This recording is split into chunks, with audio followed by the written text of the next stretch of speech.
Selam aleyküm sayılı teleseyirciler. Hayırlı günler olsun. Bugün informasyon programmasını seyretesiz ve sizinle beraberlikte men Seytumer bu saat devamında meraklı ve mühim meselelerini müzakere etmeye çalışacağız. Ve bilemiz ki sayılı teleseyirciler 2014 senesinden başlap bizim halkımızın başına yanı böyle dalga kasivet, belalar, kara günler yanıdan geldi ve bu meselenin bağlı çok problemler, çok davalar peyda olabilir halkımızın içinde. Ve bugün böyle problemlerden birisini müzakere etmek isterim ve bizden canlı Bağdaş'ın Milli Meclis Reisinin birinci muavini Nariman Ağa Celal. Selamun aleyküm Nariman Ağa. Aleyküm selam Seytumer bir, aleyküm selam Atayır'ın seyircileri. Çok memnunum Nariman Ağa sizinle görüşmege ve sizin ilan edilen video blogunuzu devam etmege, müzakere etmege ve siz geçen haftanın sonunda menimce pek mühim meseleni bu video blogunuzda köterdiniz, açıkladınız. Bu mesele menin de birkaç yıl devamında izledim ki onu tamirleri osıp başlay ve halkımızını böyle parçalatmağa tırışkan fikirlerden birisi. Ve bu fikir bilemiz 2014 senesinden öyle vaziyet oldu ki halkımızın bir kısmı mecburiyeti oldu Kırım'ı terk etmeye ve Ukrayna'nın kıtasına çıkmaya. Halkımızın ekseri çoğusu ise Kırım'da kaldı. Ve bu vakta bazı böyle fikirler peyda olup başlay, bazı anlamamışlıklar peyda ola. Misal kıtada olganlar başlaylar atmağa Kırım'dakilerge ama ana bakınız siz işgalcilerge uyup ketesiz, misal pasportlar alasız, çalışasız, olardan bahşişler alasız ve ile ahire. Kırım'da kalganları ise bunu eşitip elbette ki açıklanıp siz anda çıkıp kettiniz de bizge andan akıl öğretesiz, geliniz mında özünüz bir şeyler yapın. Mındaki vaziyetin özünüzde duyunuz son aytarsız de böyle fikirler ve menimce bu fikirler pek tehlikeli fikirler ne içindir? Çünkü 2014'ün senesinden başlap bu hadiseler olgandan son halkımız bütün dünyaya öyle özünü bir beden gibi gösterdi, öyle bir kuvvet gibi gösterdi. Ama bu birlikni, bu yumruk gibi bir olgan halkını şimdi buna böyle ufak tüfek çeşitli taraflardan bozmağa isteler. Bu fikir hakkında ne aytabilirsiniz Nariman Ağa? Siz açıklagan fikriniz hakkında ve onu tamirları sizince nereden çıkan, nereden öse? Bilesiz Seytumer bir, evet bu mevzu çok meni rahatsızlay ve çoktan endi. Bu men yazgan videoda elbette bütün fikirlerin, bütün bir öyle her tarafından akcentleri aytmağa çarem olmadı. Ve kısmet olsa da kaytacağım bu fikrini. Çünkü pek balaban bir meselesi. Ve elbette 14. sene ve ondan son işte olgan vakıyalar halkımızın bir parçasını işte birisi mecburi, birisi öz isteğinden Kırım'dan ayrıldı. Birisinin bir siyasi başka bir sebepleri var idi. Birisi işte okumağa, çalışmağa gitti. Sebepleri çeşitli ama meni rahatsızlagan olar değil, meni rahatsızlagan neticesi var. Çünkü arada sırada önceden bu içtimai ağlarda öyle bir kavgalar demek mümkün çıkar. Bir-birine atılmağa başlaylar. Bir-birini dinlemeyip öz akıllı olganını öyle bir ispatlamağa tırışarlar. Ve bir taraftan bu objektif bir geçişatı. Çünkü elbette adamlar çeşitli farklı şaraitte yaşaylar.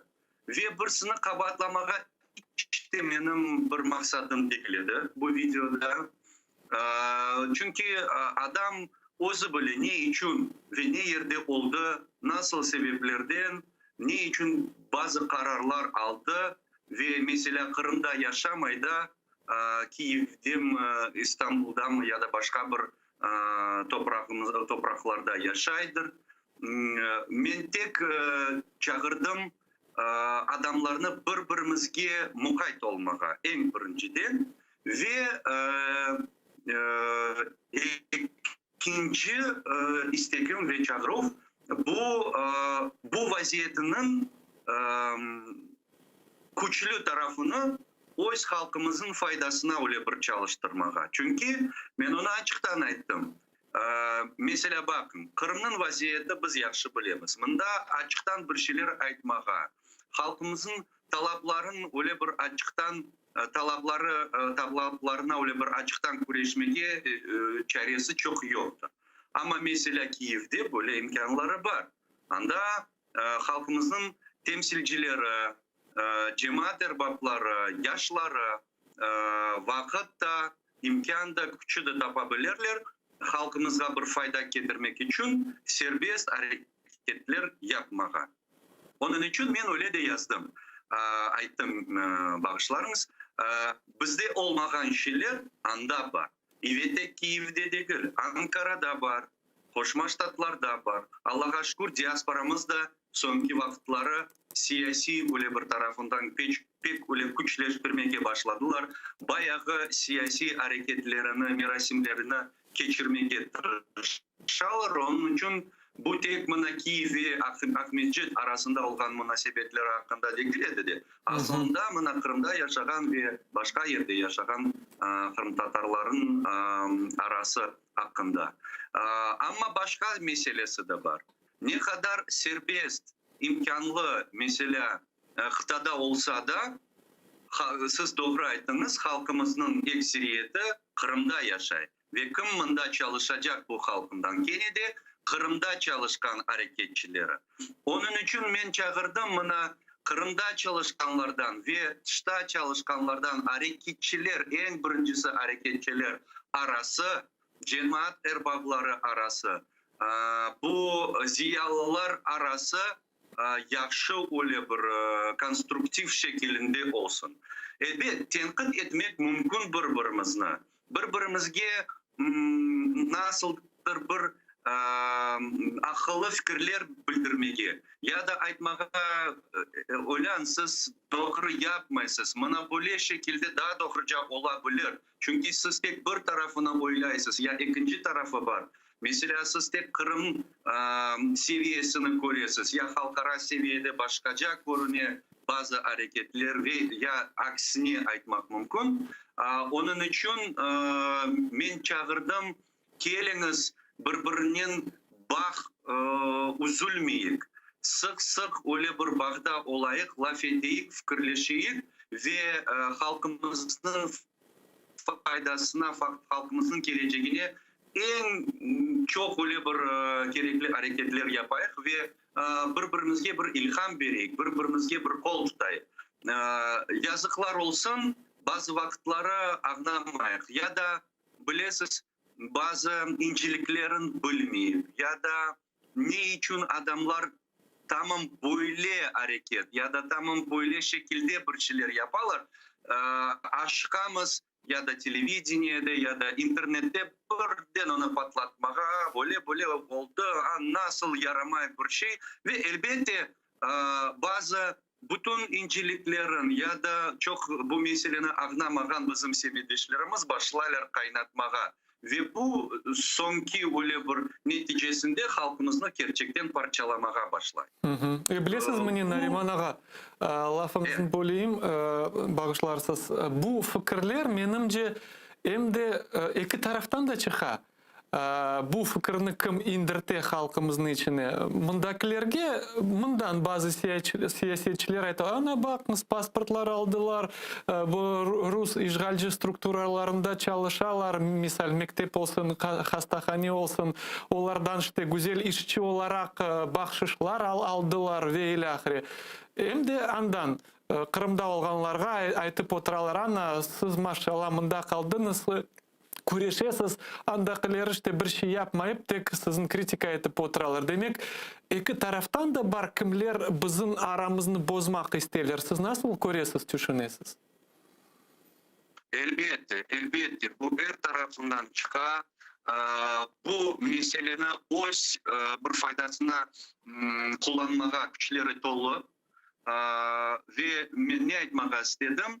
aramızda mına bu olgan meseleni korkmak gerek mi? Ama tez öğrenip onu öz faydasına çalıştırmak gerek. Özün faydasını bir anlayık ve öyle de yapayık mına bu güçler kullanmasınlar bizlerine. Kullanmasınlar. Elbette onlar tek özleri değil, aramızda tapalar öyle akılsız ya da meseleni anlamagan ya da tecrübe olmagan semedeşlerimle. Onlar men aytmayım öz isteğinin. Belki bir şey adam anlamadı ama endi başlay. Şimdi anlaysız da internette herkes ekspert endi oldu. Herkes öz fikrini işte Divan alimleri diler. Evet, onların hakkı, evet, internet öyle imkanı açtı da herkes öz fikrini aytabilir. Bunda bir yaramayın şey görmeyeyim. Ama gene de çağıram. Bu fikrini aytmak başında siz bir düşünüp bakın. Tecrübeli tanışlardan, bilgili adamlardan bir sorun. Okun, onlar ne yazarlar, ne aytalar. Ondan son belki de siz özünüz endi pişken, tolu bir fikrini aytabilirsiniz. Aşıkmanız. Çünkü aşıksak yarama öyle akılsızlar bir hareketler peyda ola ve bu hareketler halkımızın tek öyle bir dezorientasyon yapalı. Ve bunu elbette kullanmaya tırışarlar. Mına Kiev'de birisi aytı başlarlar. Bakın onlar isteyler biz mında Kırım'da yaramaya yaşayacağımız. Mına hatırlaysınız bu blokada vakitları, svet kesken vakitları. Mına onlar isteyler biz mında öleceğimiz. Mına su vermeyler öyle böyle tırışan her vakit kullan. Ama bu kararlar ardından elbette çok iş var, çok öyle bir fikir var ve ilahi. Unutmayın, Kiev'de yaşayan semedeşlerinin soyları, ana babaları onlar Kırım'da yaşayırlar. Elbette onlar da onların düşüneler. Ve elbette bizler de unutmayın Kırım'da, eğer bizim bazı arkadaşlarımız Kırım'da yaşamasalar da, ama Kırım için hareket yapsalar da, ne için onlar aklı olmayacaklar? Ben onu tırıştım aytmağa. Çünkü bizler mesela, ben şahsi Kırım'da yaşap, alışan bu vaziyette. Bazı şeylerini endi görmeysin, bazı şeylerge endi kulak asmaysın. Ve eğer bana birisi chatten telefon açsa, yasa deyler, ey ağalar, tatalar, öyle böyle, belki siz belki endi kengce bakın ya da başka tarafından bu meseleye bakın, o bana yardım etti. Ve aksine eğer Kiev'de ya da İstanbul'da birisi aşksa bir şeyler aytmağa yazmağa, biz Kırım'dan da tırışamız ses vermeye. Ey unutmanız bana böyle var. Halkımızın fikri şimdi böyle ya da siz anda bir meselenin bana sonki meselelerden birisi Kiev'de pek öyle bir kaynay şimdi kurultay saylavları mevzusu öyle aytayım.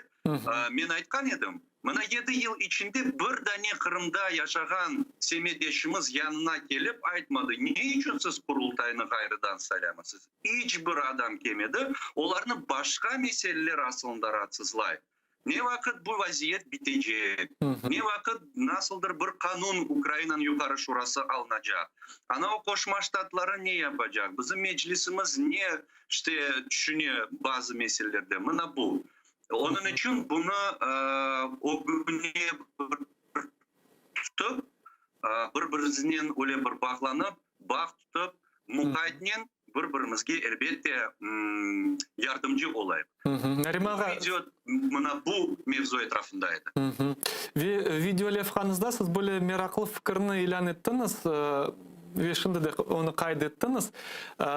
Çıkanlarını kalganlarından gayrı mında misal yapacak şeyleri, imkanları var, Kırım'da yapıp olamaganları ve aksine Kırım'da kalganlarını yapacak imkanları mında çıkanlarını yap olamazlar çünkü onlar Kırım'da değiller ve böylelikle bu halkımızı daha da güçleştirmek gerek deyip ayttınız. Demek bu düşmanlarımız bu meseleni, bu vaziyetimizni bizni parçalamak isterler. Aksine ise bu mesele bizni tek güçleştirme gerek. Doğru mu? Doğru. 100% doğru ve tarihte bu birinci öyle bir vaziyet değil. çok devletler, çok halklar böyle vaziyetten keçtiler ve ekspertler neler laf etmege, mına sonki men laf etken bir belli jurnalist Vitaliy Portnikov o da aytkan edi. Öyle ola ki, mına Çut halkı da bundan geçti, Polonya halkı bundan geçti ve başka birçok halklar, Ukrayna halkı da, onların bir vakitleri Dünya Ukrayna Kongresi çok yardım etti. Çünkü onlar dünya seviyesinde öyle bir Ukrayna'nın meselesini kotermege, bildirmege, açıklamaga tırışkanlar. Şimdi bizler bu vaziyette ve birbirimizin aşap değil de birbirimizin öyle bir can ağırtmak değil de birbirimizge kol tutup gerek olsa tenkit etip, gerek olsa doğurtup ama bu vaziyetini birisi Kırım'da yaşaydı, diğerleri bu vaziyetini nasıl bizni güçleştirmeye bir şunu bakmak da gerek ve kullanmak bu vaziyetini. Нариман ağa, aslında elbette ki kalganlar arasında Kırım'da halkımızın çok kısa kaldı. Allah'a şükürler olsun. Olar mecburlar şimdi bu Rus şaraitlerinde bulunmağa ama elbette ki bulunmak gerek ama siz nasıl sınırlar göresiz? Nasıl değiller krasnaya linya, kırmızı sınırlar, kaysilarını geçmek mümkün değil. Mında misal Kiev'de olganları çok öyle çoklaştırıp aytalar. Aytkanım ki bir pasport bile alganları endeyken olarga uydular. Men böyle fikirlerinin asıl da razı değilim. Çünkü öyle aytkanlar Kırım'a gelip 7 yıl yaşasınlar. Ne hastahanege barıp olup çaresi olmaz, ne işte devlet tarafından gaz, su, svet ve ilahri meseleler. Ama elbette ki sınırlar olmak gerek. Siz bu sınırlarını koresiniz mi ve öz fikirlerinizden bu haqda paylaşabilirsiniz mi bizden? Nasıl sınırlarını geçmek olmay? Bir şeyge bakmadan. Elbette pek mühim bir mesele ve bu sınırları var. Ama onlarını öyle bir nasıldır bir kalemle çizmege olmazdır benim için. Çünkü her bir ayrı meselede, her bir insan için bu sınırları farklı olabilir. Çünkü birisi mesela devlet işinde çalışır. Doktor, hoca, memuriyette çalışkan adi insanlar var. Onların çok men aslında kabatlamayan bir şeylerde. Ve ilahri. Onların bir vaziyeti. Bu devletten uzakça durgan, öyle bir biznesle uğraşkan ya da başka bir işinin başka bir farklı vaziyeti olabilir. Hareketçiler mesela kimde öyle açık pozitsiya var, onlar milli hareketimizde görüşürler, onların daha bir şey sınırları başka. Onun için bunda herkesini bir öyle sınırlara getirmeye gereği de yoktur.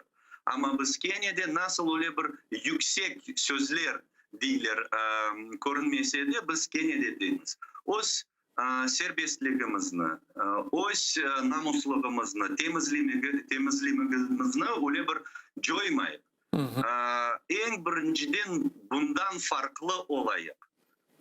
Olmayacak adaletsizlikke, olmayacak yalanlarga yakınlaşmayın.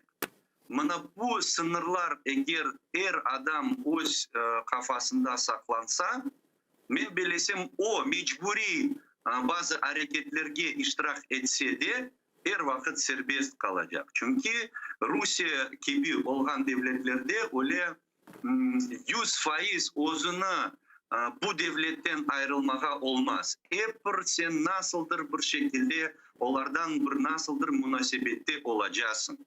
Biz şimdi açelnik gibi bir dağlarda yaşamayık da sen bir cemaat içinde, bunda çeşitli adamlar, sen öz balanı mektepte, bala bahçesine alıp getesin ve ilahri. Onun için çok münasebetleri var, sen mecbursun onların içinde olmağa ama Kenya'da her bir bu yerde öz namuslığını saklamağa ve halkımızga ne faydalı? Bizim tilimizni saklamak, dinimizni saklamak, halkımızını kötürmek, men neler yapabilirim? Mında birden aklına sınırlar öyle bir yerine turmağa başlayır. Onun için biz tırışamız işte адамlarдан çalışmağa, ağınatmağa, bilesiz belli bir yazıcı aytkan edi, şimdi aklıma kelmey. Büyük bir kahramanlık adaletsizlikte iştirak etmemek. Öyle bir, men 100% öyle bir stata belkim aytmadım, ama öyle yalanlarda iştirak etmeyip de ama adaletsizlikte de eğer adam adaletsizlikten vazgeçse, bu da bugün büyük bir kahramanlıktır. Onun için sevimli halkım, mukayyet olunuz ve sizge düşmanlar teklif etken bazı hareketlerden mutlak vazgeçin. Çünkü onlar onu güzel bir şekilde, güzel bir renklerde, güzel bir sözlerini öyle bir sizge teklif edecekler, ama maksadı bir. Maksadı bizim serbestligimizni, bizim kim olganımızı, bizim geleceğimizni yok etmeye tırışkanları. Onun için pek mukayyet olayık ve herkes her vakit bir özüne sınırları koysun, kırmızı çizgilerini koysun ve onların ardından aslında geçmek olmazdı.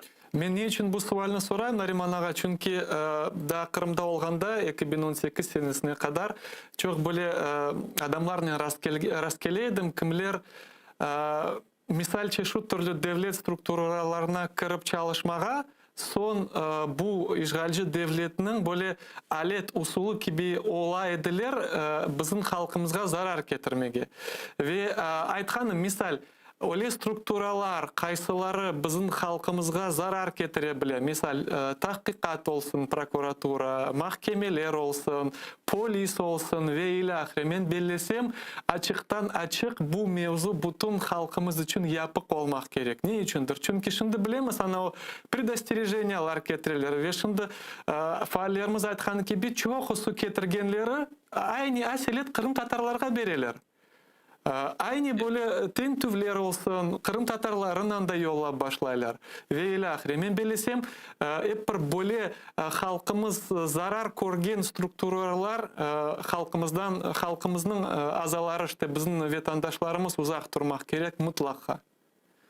Biz öyle de aytkan edik her vakit, ama her bir adam özüne karar ala ve menden soraganlarga mendek ayta edim. Elbette öyle yapabilirsiniz, ama gelecekte mesuliyetke de tek devlet tarafından değil de Halk tarafından. cemaat, halk tarafından siz hazır olmak gereksiz. Eğer yarın sizge kol vermeseler, eğer sizin yarın laf etmeye istemeseler de, ya da sizin adınızı öyle örnek gibi yaramay bir tarafından göstermeye tırışsalar, buna hazır olunuz dedim.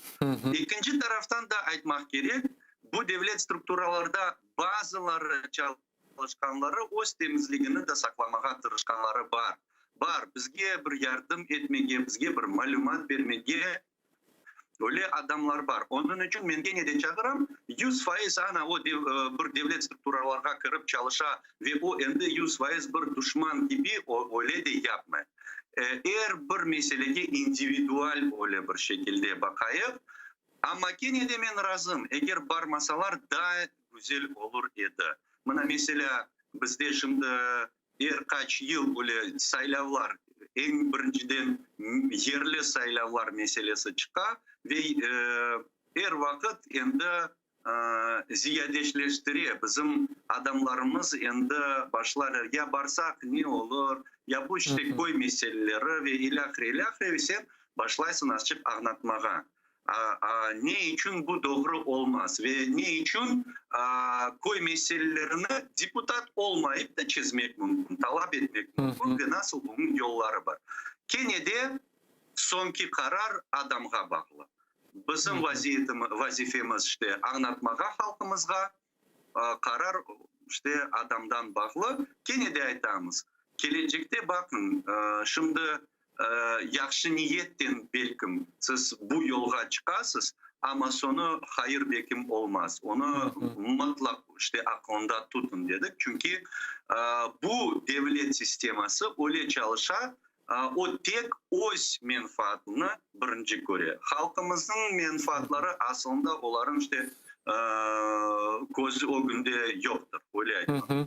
Нариман аға, шынды келіңіз, бір қач суалым Қырымда олған шынды мен изеткен көрген тенденциялар ақында бір-екі суалым бар. Бірінші бөлі тенденция, менімше телеукелі тенденцияны көрем, бұл чешу түрлі біріншіден айтажағым, кім Рус девлетінен ішбірлікке кетті, бірден о халқымыз тарафындан ред етілді. Ве оларыны адларын білешінде айтмаға істемейм. Ама бұл душманларымыз әлбетте оны көріп, башқа усуллар, башқа yollar қыдыралар, қайсыларынан кіріп, халқымызны тайдыртмақ ве yolundan çevirmek. Ve böyle bir usul çeşit türlü şimdi YouTube kanallar peyda ola ve anda böyle айтайым neytral insanların sanki dersin çağıralar ve halkımızın problemlerini aytalar, açıklama tırışalar ve neni men көрем. Çoğusu bu çıkışlarda bir böyle vektör var. Halkımızını çeşit türlü devlet strukturalarga kirsetmek ve öyle agnatalar. Eğer de biz istesek problemlerimiz çözülsün ve ilahire biz mecburmuz anda barmağa. Ne için biz anda barmayımız, ne için işte koy saylavlarına katnamayımız, ne için böyle devlet işlerine barmayımız hakimiyetke ve böyle tasdıklaylar öz fikirlerini. Hatırlanın Sovet hükümetini. Anda bizim adamlarımız baraydılardı. Devletin bir münasibetler kurmağa tırışaydılar. Niçin biz şimdi öyle yapmayak? Men bu da büyük bir tehlike görüyorum. Siz de onu görüyorsunuz, duyasınız? Elbette. Ve bu YouTube kanallarını da men birkaç kere baktım. Men aşilet onların adını aytmayı istemeyim bile. Sabırım yetmedi hepsilerin bakmağa. Ne sebepten? Çünkü birinciden olar gerekli musafirlerin çağıralar. İkinciden olar yaxşı bileler. Bu kelgen musafirde o'zi yaxşı adam olsa da o'zine cenzura yapar. Elbette bütün fikirlerini o aytmaz açıktan. Çünkü vaziyet şimdi mında Kırımda öyle. Ve bir şeyden de razı olmasa da o 100 kere düşünecek, aytayım mı bunu ya da aytmayayım mı? Çünkü yarın bazıları korup bana bir ceza yapacaklar. Ben aytkan sözlerimi. Kaç kere gördüm bu alıp barıcılar bir meseleni başlaylar öyle bir aytmağa ama bir sınırga gelelim ve toxtaylar. Sınırı neden? Çünkü açıktan aytmak gerek. Kırımımız işgal edildi. Bu sebepten bazı problemler oldu. Bu sebepten tül, din ve diğer meseleleri şimdiki alda bulunarlar. Elbette bazı problemleri 14. seneden evvel başlangan idi. Anda başka vaziyet ama şimdiki de vaziyette bazı şeyler var. Onların açıklamağa korkarlar ya da istemiyorlar ya da başka bir sebepleri var. Onun için buna pek mukayyet olmak. Eğer siz böyle bir programmaların bakarsınız, bana bu bir akcentini, fikrini mutlak aklına tutun. Çünkü elbette aramızda çeşit türlü cemaat erbapları var. Bazıları gene de özlerini öyle bir alıp alır sanki 14. senede ya da bir şey olmadı, yaşayış devam ediyor, geliniz çalışayız, geliniz bunu bakayım. Ya da diyorlar, olganı oldu, bizler ne yapacağız? Endi olgan vaziyette yaşamak mecburmuz ve ilahire. Menimce bu aslında doğru bir fikirler değil. Çünkü eğer biz 14. senede olgan vakiyan kabul etmesek, onu doğru saymasak, nasıl biz onu öyle bir görmeyeceğimiz o hareketlerinde onu bir ona karşı çalışmayacağımız. Ben bunu aslında anlamayım. Elbette mümkün bazı tilini korçalamak mümkün. Medeniyetimizni bir ko'tarmagi mümkün. Ama eğer bir yakınlaşa ve bunda pek doğru prensiplerge, doğru bir bakışlarga esaslanıp çalışmak gerek ve bu çalışmalar neticesinde halkımızga bir fayda getirmek mümkün. Sovyet zamanı başka zamanı edi. Sovyet zamanında başka bir meseleler. Evet biz çok analogiya yapamız ama şimdiki vaziyet bambaşka oldu. Ve unutmayınız Sovyet zamanı, Sovyet devri başlaganda o vakitleri da bizim çok ziyalarımız Sovyet hükümetine çalışmaya tırıştı. Veli İbrahimov olsun, diğerleri ama hatırlayınız. Veli İbrahimov öldürüldü. 14. April'de 38 senede ne kadar bizim ziyalarımız Sovyet hükümetinde çalışkan ziyalarımız yok edildi. Ne kadar zarar getirildi.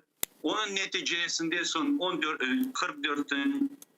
senede oldu. Ne kadar bizim milli hareketimizin işte kıynadılar Sovyet hükümeti. Onun için elbet o vakitleri çalışkan edilir ama başka tarafına da bakın. Ne kadar coyduk biz o Sovyet devrinde. Şimdi de öyle. Ve daha bir mesele var. Ben arada sırada bir tanışlarımdan öyle bir sporlaşam. Onlar deyirler, ne için siz de bana şimdi Rusya'dan bir çalışkan adamlarını öyle bir düşman gibi, satkın gibi görsetmeye tırışasınız. Bana sonki Sovyet zamanında devlette çalışkan rahmetli bana Server Omirov olsun, büyük bir vazifeli adam edi. Fazıl Ahmetov olsun. Ama gene de bak son milli hareket iştirakçıları aytkan ediler. Onlar halkımızga nasıl bir yardımlar etmeye tırışkanlar. Ben diyeyim elbette yardım etmek mümkün.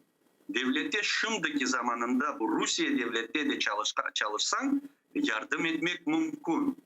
Ama bu adamlar özünü halkımızın liderleri olarak görsetmeye aklında tutmaz edilir. Onlar çalışır ederler. Onlar işte kolunda geldiğin kadar fayda getirmeye belki tırışkan edilir.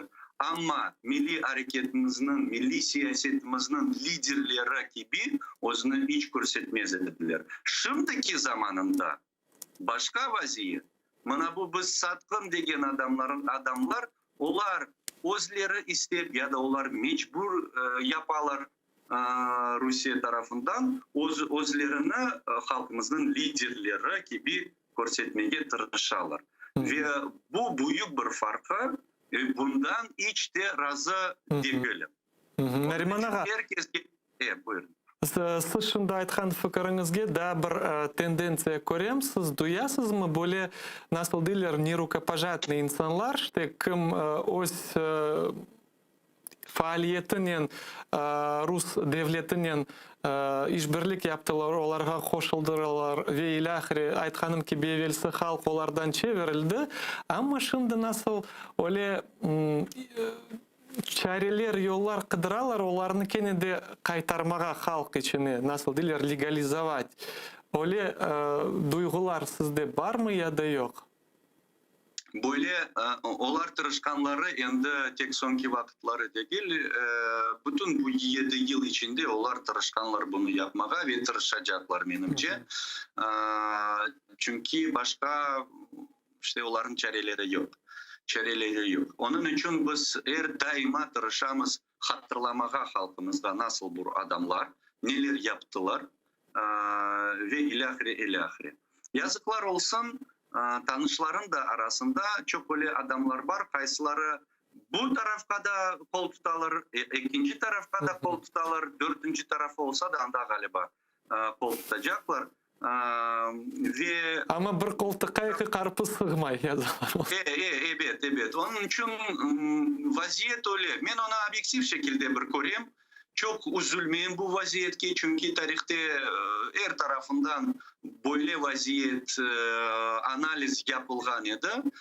Onun için ben her vakit bakam, ben şahsi özüm ne yapayım böyle vaziyetlerde. Kayda benim sınırlarım. Ben bu sınırlarga kimni çağırayım. Elbette pek ağır bir mesele çünkü bu satkınlar içinde tanışları da var, soyları da var, daha başka bir bakta olgan adamları, insanları var. Pek ağır adamlarga işte onu bir barmaga. İkinci mesele bu 7 yıl içinde endi çok yaşlar ostadı. Onlar endi başka vaziyetini de bilmiyorlar. Ve bu onlarını kullanmaga tırışalar. Onlar biz bilgen tarihini biz gibi işte öyle bir bilmiyorlar aytmak mümkün. Elbette onlar mana sonki bayrak gününe bizim bayrağımızı gene de koteriyorlar. Onlar halkımızı seviyorlar. Ana tilimizde laf etmeye işte tırışalar. Ama siyasi tarafından onların bakışları endi başkaca olabilir. Ve elbette onlarını kullanmaya tırışalar. Çünkü mana bu siz aytkan adamlar, devletten çalışkan adamlar, onların imkanları açık. Onlara kimse bir kapını kapatmaz. Onlara tek cemaat öyle bir öz münasebetini keskin ile öyle bir көрсетер. Bizim ise milli hareketimizin imkanları pek sınırlı. Mında olmay, anda yasak, mında kapanık, mında предостережение o tarafında işte bir göremi ve ilahre. Onun için bu pek ağırlaşa bizim imkanlarımızını sınırlaşa onların. Ama neyse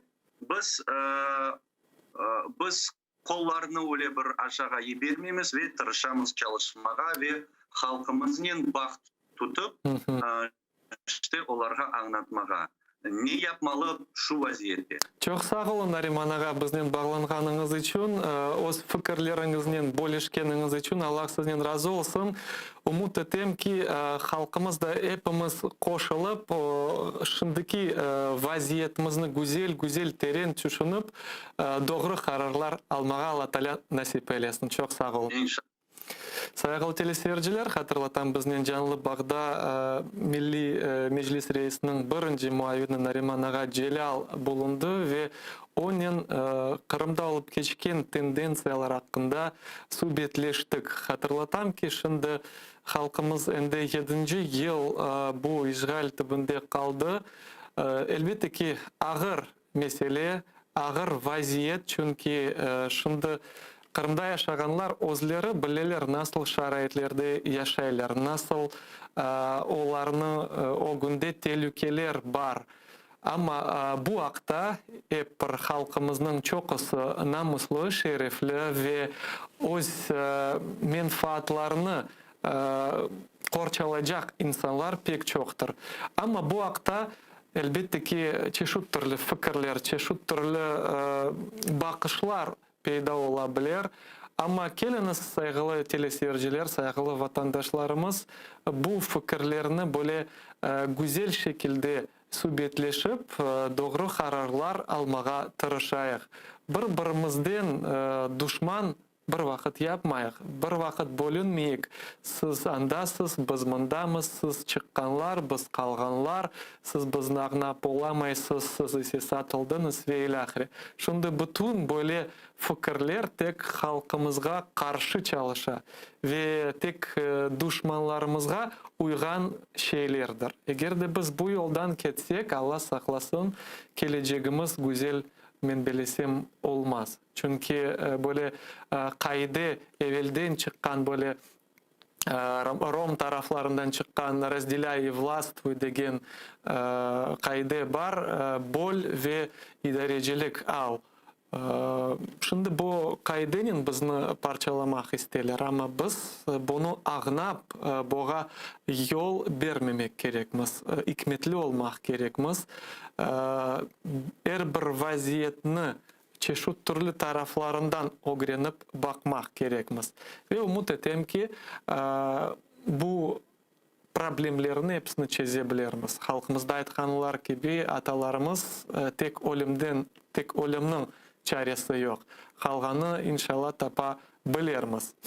Biz ise yayınımızı devam etemiz sayılı teleseyirciler ve bugün Kiev'de böyle meraklı sergi olup geçti. Ukrayna Yukarı Şurası'nda kurultayının 30 yıllığına bağışlangan sergi olup geçti. Hatırlatam bu yıl 26 iyun günü ikinci kurultayının 30 yıllığı kayd etildi.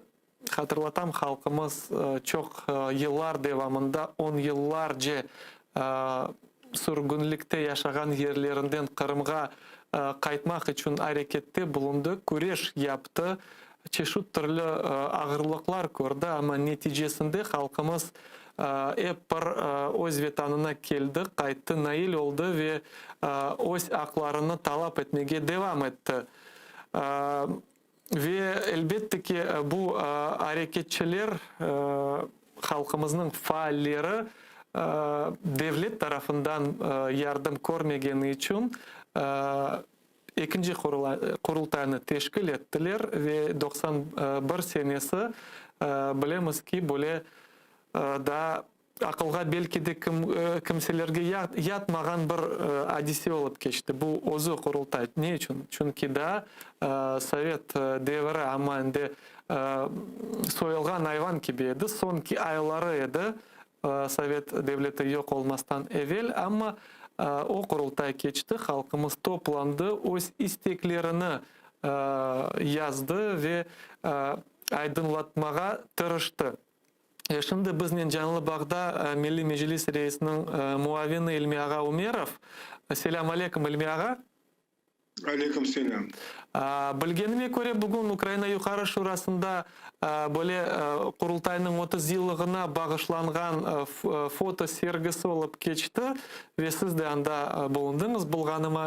Bilgenime göre sergi nasıl geçti, nasıl işler gösterildi ve o foto resimlerini görüp o yıllarını kaydettiniz mi? Evet, biz özümüz için sergi yapamız, son kaydedemiz yapkan işlerimizle. Ben için öyle ayttım, çünkü şimdi Yukarı Şurada pek çok meseleler var. Wagnerovцы, bilmem başka meseleler, komünalni platejı, onun etrafında çalışıyorlar. Çok deputatlar seyretmediler. Bekim son birkaç gün duracak olanda bekim son vakit tapıp aylanırlar. Ama açılışında 2-3 tane bekim var edi. Onun için biz Yukarı Şurada açılış olsun diye istegen edik, öyle de yaptık. Demek bu sergini Milli Meclis tarafından teşkil edildi, doğru mu? Evet, Milli Meclis tarafından teşkil edildi. Bu sergide birkaç tane bölgesi var. Birinci kurultay 17 senesi olgan edi da. Birkaç tane foto resimler arşivlerimizde var. Uların gösterdik. Son 73 yıl son başlagan kurultayga geçken vakitte gösterdik. Kırım nasıl vaziyette kaldı bizim kaytu yıllarımızda, bizim avdet yıllarımızda nasıl vaziyette bozulgan camiler, boş evler. Ondan son kaytu avdet meselesini göstermeye tırıştılar. Bu sergini yapan insanlar. Mitingler, piketler, transparentlar, üstünde nasıl yazılar olganı, hem toprak hakkında hem ya vatan ya ölüm degen lozunglar gördük. Çok insan olgan merasimler, mitingler, Moskvada, Ahmetçik'te olup geçken soyları. Ondan son kaytu meselesinden son yerleşu. Nasıl yerleştik? Kimse o vakit yardım etmeyedi. Devlet programması da yok edi. Özümüzün güçke işanıp kaytaydık biz vatanga ve 89 senesinden başlap samazahvatlar ya da çok son samavazratlar dili samazahvatlar yapmaya başladık. Bunun neticesinde 40 bin korantadan çok insan bu yoldan kayıttı. Bunu hepsini bu sergide göstermeye tırıştılar. Men iştirak etmedim onu hazırlayan merasimlerde ama şunda aytıp geçken bölgeler korunup turar. İlmi ağa, menim түшүнжеме көрө, Аселет Украина Юқары Шурасында кечирмесинин себеби bu halk депутатлары халкымыздын bu ажылыгыны, bu фажияны көрсүнлөр деп yapılганdır, doğru mu? Çünkü men bilesem çoğsa vekiller aslında ağnamalar hakikaten neden halkımız geçti. Simbol gibi Yukarı Şura'dan başladık. Son başka yerlerde men bilesem çokça insanlar da görürler. Bugün Yukarı Şura'nın birinci iş günüydü.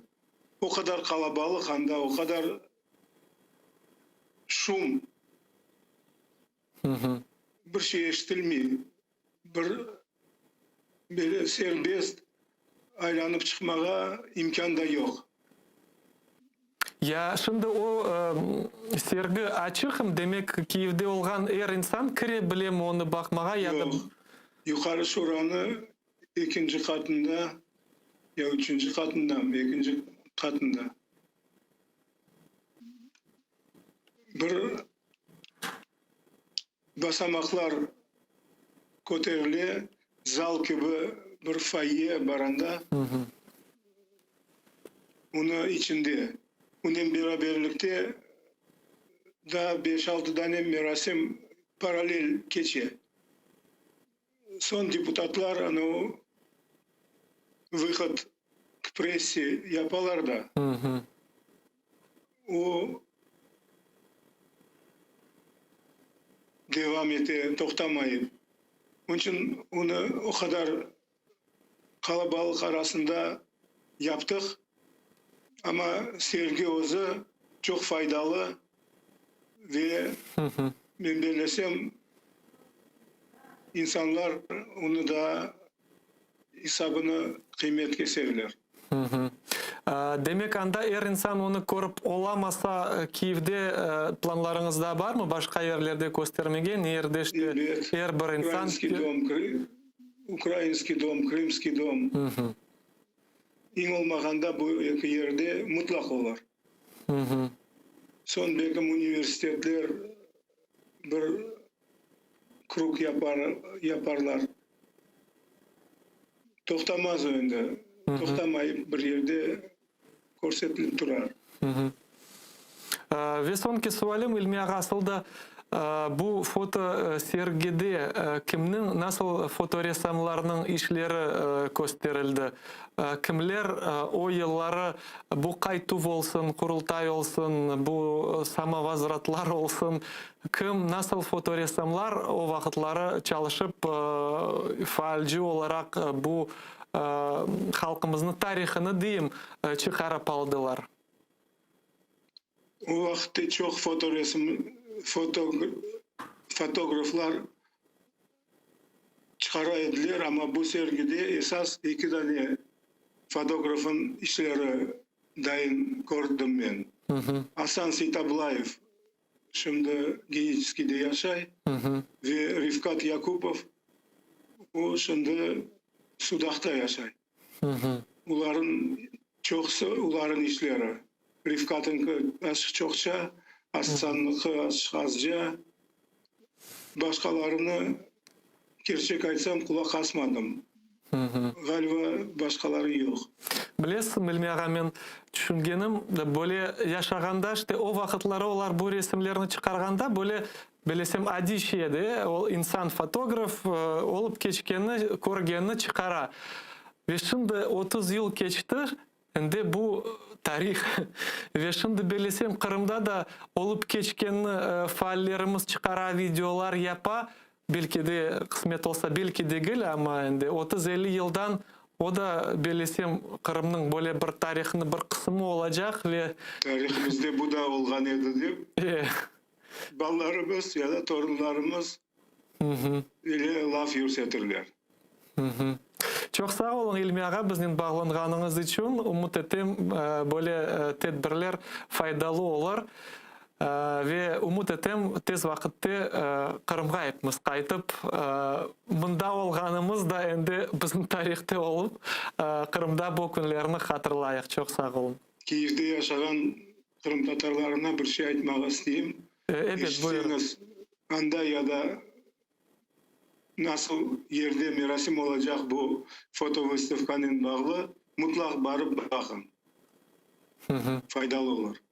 Çok sağ olun İlmi ağa, saygılı teleseyirciler. Bizden canlı Bağda Milli Meclis Reisinin muavini İlmi ağa Umerov bulundu. Bu saatimizin programması sonuna gelmekte.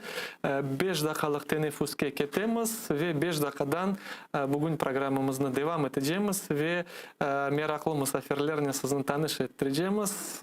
Görüşürüz.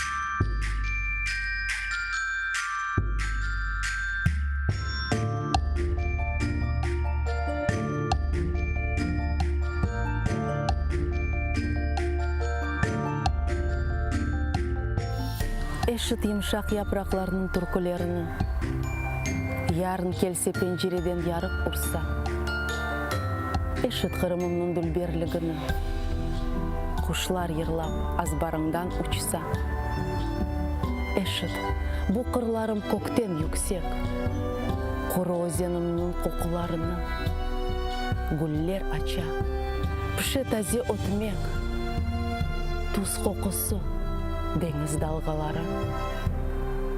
Eşit, nasıl yüzüm sıcak yerden ose.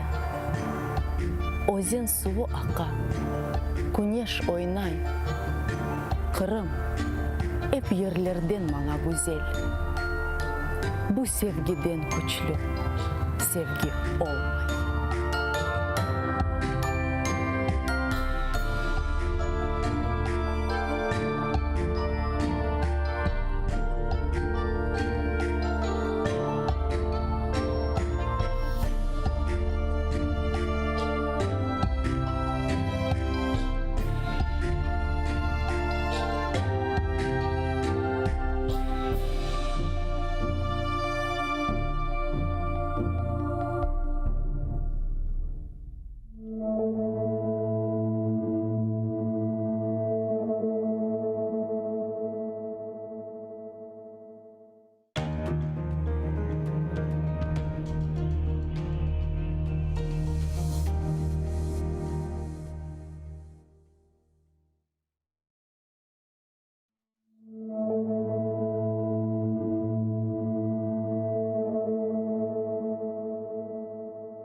Taqdir merhametsiz, şefkatsiz kade. İnsanını çok şeyden ayıra bile. Ama uğrar eken yürek teninde, algan nefeste anla dost ille. Seni unutmagan vatanın olsun. Taqdir koldan ayırır, dayanırsın. Baxtlı yoldan ayırır, dayanırsın. Dayanırsın. Dayanırsın, dayanırsın. En ağır ehvalda umut mentile. Seni unutmagan vatanın olsun.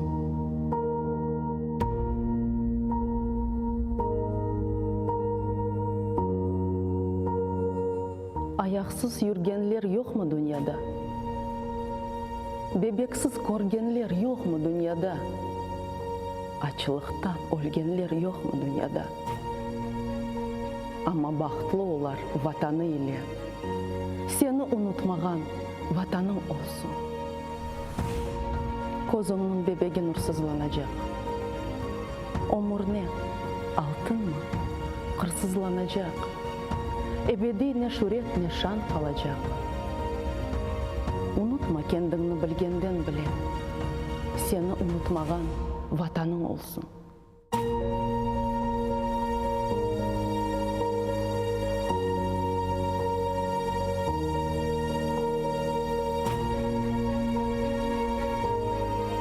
Kaydadır jürükке minip çapsan da, dumanlar артында yolsuz kalsan da, ecnebi toprakta Allah olsan da, kozunun o günde tursun os kullen, seni unutmagan vatanın olsun.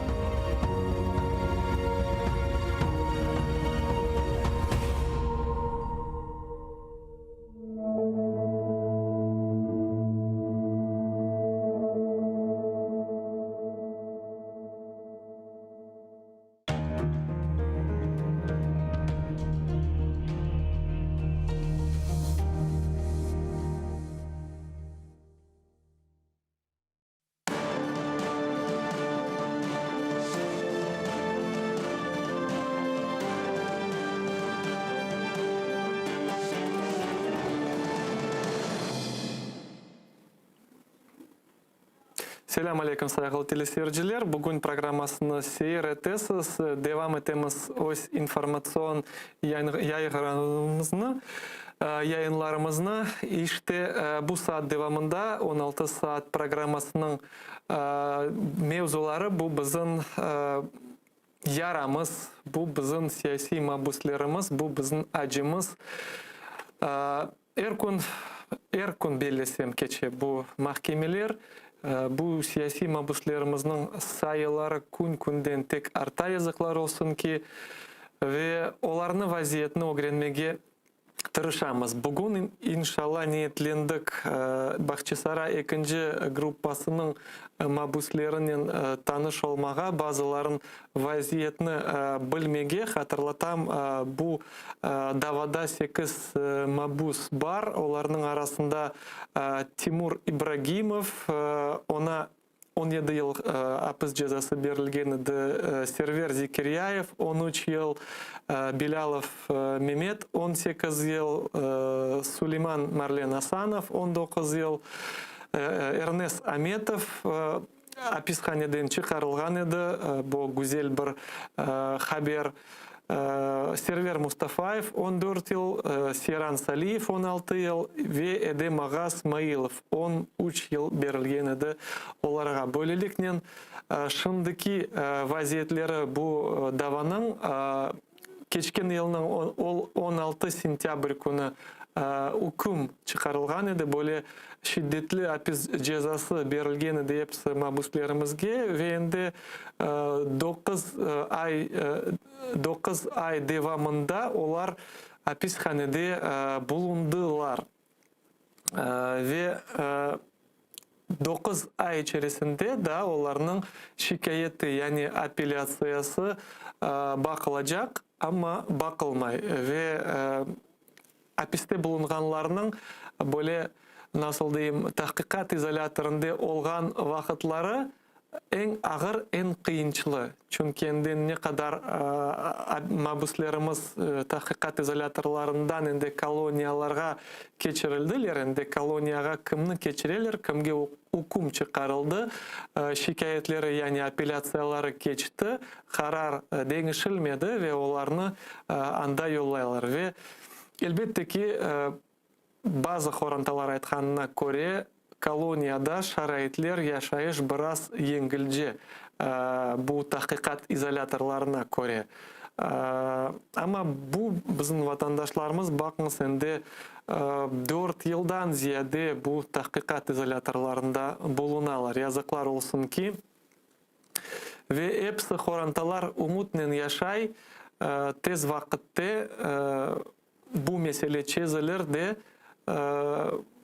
vatandaşlarımız, oğulları, balaları, omur arkadaşları evlerini kaytar dep. Elbette bu akta hepsi siyasi mabuslarının horantaları bekli ve öyle umut barıdı değiştiruf meselesi ama ne oldu ki yazıklar olsun bu mesele biraz toktap kaldı ve bu meseleler şimdi müzakere etilmey dep bazıları düşünürler ama tek ala bile müzakereler kete mi, kularlarda kete mi, nerede kete ama neticelerini daha görmek. Beseberle bu işgalci devlet bizim mabuslarımızı asilet çıkarmağa istemey. Onun için Allah'a umut etip halkımız kureş etmeye devam ete. Halkımız bu akta kureş ete. Birlik, destek birbirine göstere. Elbette ki bunu işgalciler göredir ve düşünedir, gururlanadır mülkün demege. Çünkü 7 yıl böyle vaziyet ama halkımız boysunmay, sınmay ve bir yumruk gibi özaklarını talep etmeye devam ete. Ve bu akta bizge ne yardım edebilir? Hepimiz bu sualını özlerimizge bere biledirmiz. Çünkü vaziyet ağır, mesele yakın vakitte değişecek gibi görünmey. Ve bunda men belesem bizim iki silahımız, yani оружие var. Bu birinci, bu Rabbimizge umut etmektir.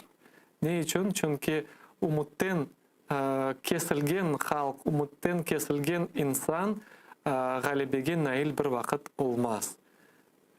Rusça desen, eğer de vera, umut gayip olsa, gelecek güzel olmaz. Çünkü aynı bu şeyler bizge yardım etek kureşmeye devam etmeye. Ve ikinci elbette ki bu bizim birliğimiz. Birlik ve umut bizni bu vaziyette birinci yardımcılarımız.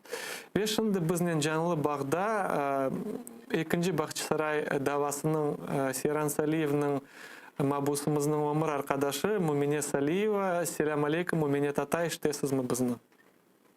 Aleyküm selam. Herkesine ayrı ayrı hayırlayım. Selamlayım. Biz de çok memnunuz, kovanamız sizni görmege, sizinle sohbetleşmege. Mumine Hanım, soracağımız bugün Bahçesaray davasının mabuslarının horantalarından konuşmağa, sohbetleşmege istegimiz oldu, niyetimiz peyda oldu. Birinci sualım, bu dava endi hukum çıkarıldı bütün mabuslarımızga, aman endi tezden bir yıl olacak. 16 sentyabr 2020 senesi böyle balaban apis müddetleri berilgen edi 13'ten 19 yılga kadar ve bilgenime göre şimdi şikayet berildi advokatlar tarafından, yani apellasya. Ve kanun boyunca men bilgenime göre yarım yıl içerisinde bu şikayet bakılmak gerek. Bu davada ne oldu da bu şikayet endi bir yılga yakınlaşa? Bunun sebebi nedir?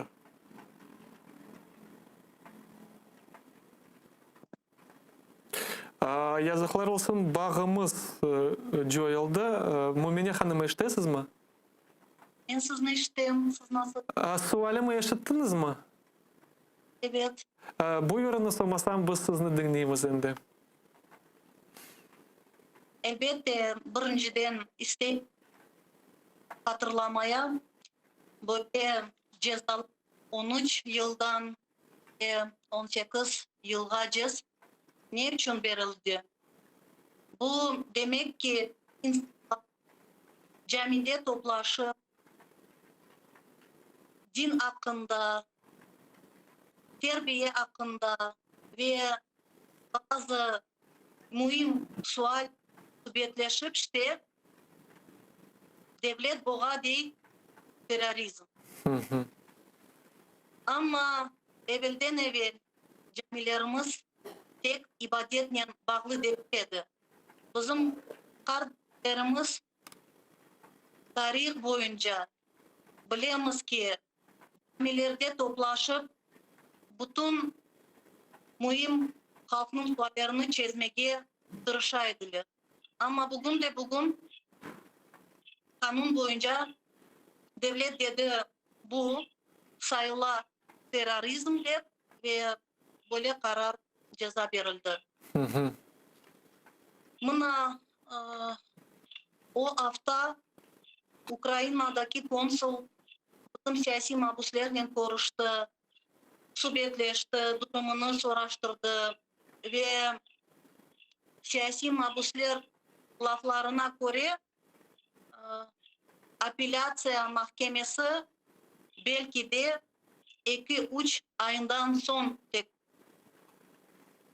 Hı hı. Ve şimdiki mahpuslar tanış olalar demek ki bu materyali dela dep ve Hı hı.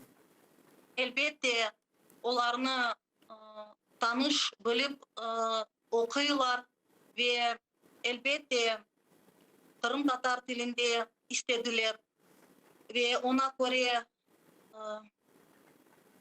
tercüman Katnay Kırım'dan ve siyasi mahpuslarla beraber yardımcı olan bu kanun boyunca degen sayı bakmak nasıl demek bu terörizm, ne için demek bu güzel terbiyeli insanlarını hapislerde bulundular. Ve ona göre bir yıl olacak ki nasıl ceza verildi ve Hı hı. bilemiz ki öyle aylar devamında apelasyonu beklemek olmay ama buna bu taraftan da görüyoruz nasıl kanunlar işte bu mahkemeler içinde ve Hı hı. aslı Hı hı. bütün de Mumiye Hanım, endi aman tezden 4 yıl olacak ne vakitten başlap Omur arkadaşınız hapishanede. Bu 4 yıl içerisinde aslında onun konuşup oldunuz mu ve konuşularınız nasıl geçti olgan olsa? o konuşmaları bilesiz ki o kadar zeyrek edi. Bir konuşup Kırım'daydı. 1,5 yıl geçken sayı birinci konuşu. Hı hı. Bazı konuşmalar Rostov'daki şehrinde kaçan mahkemeler geçeydi. 78 mahkeme geçti. Rostov'daki Rusya mahkemede ve mahkemelerde konuştuk. Bazı ceza çıkargan konu işte men de kırdım ama o konu men jurnalist boyunca kırdım ve daha yakınca Umur arkadaşımla konuştum ve ondan son buna 9 ay geçti. Aslı konuşmalar yok ve men belesem bu aylar devamında verilmeyecek çünkü nasıl onlar риза içinde yazarlar ki в связи с ограничительными карантинными мерами свидания не положено. Demek ki konuşmalar verilmeyecek ve bazı 2-3 haftada bir kere Umur arkadaşım telefon açar, buna böyle bağlanıp işte gayrı mektuplarla de bağlanam. Öyle işte. Siz dediniz Ukrayna konsulu mahpuslarımızın konuşken aslında vaziyetleri, durumları, sağlıkları nasıl müracaatlarla bulundular? Biz de alıştık. Bir kimse advokat ya da konsul ya da xorantalar barsa ziyaret etse mahpuslarımızın olar öz fikirlerini paylaşalar, halkımızga tileklerini aytalar. Konsul ne aytты? Konuşmalar nasıl geçken, nasıl haberler var? Elbette çok teşekkürler bildiremiz. Şahsimen ve bütün siyasi mahpuslarının korantaları. Ve bundan sonki bargan sayı konsul öyle bir fikirler aytты ki o da elbette fikir boyunca nasıl siyasi mahpuslar bu represiyalarga bakalar, nasıl yıllar devamında bu baskınlıkla razı olmaylar ve öz ayaklarına daha katlıca duralar ki ama bunun başka tarafı da var. Bu onların sağlığı. Ve onlar nasıl da onu istemeler göster ama Yazıklar olsun ki galiba bağımız Kennedy Joel'di. Mümini yaşatıyorsunuz mu bizni? Alo. Bağımız buzulgan eкен sayılı telesiyerciler. Bilmeyim ne oldu. Mümine hanım biznensiz? bizden beraber elbet. Devam etiniz. Galiba ava sebebinden böyle bağ yaramay oldu sonki vakitlары. Kırım yağanaklar, sağanaklar tübünde kaldı galiba. O da tesir etti bizden bağlanmanızga. Ve devam ettim ki ama bu tarafın sualler var. Bu elbette sağlıklar. O sağlık hakkında onlar aytsalar da ama deyler Allah'a çok şükürler olsun. Ama elbette konsul ne bakan sayı durumları elbette bozular. Elbette yıldan yıl geçken sayı sağlıkları daha fena olar. Dışlar tarafından. Çünkü nasıl anda sular bilemiz ki ve o zarar etti dışlarına.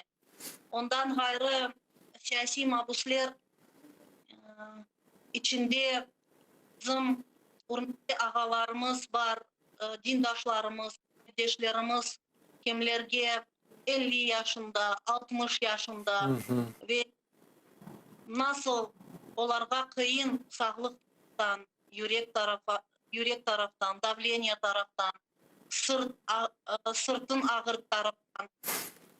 Elbette biz bu hastalıklarını nasıl demek mutlak dokumentatsiya geçe, fiksatsiya geçe ve avukatlar çoktan çok yazarlar ki bir yardım peki o da işte bir yengillik.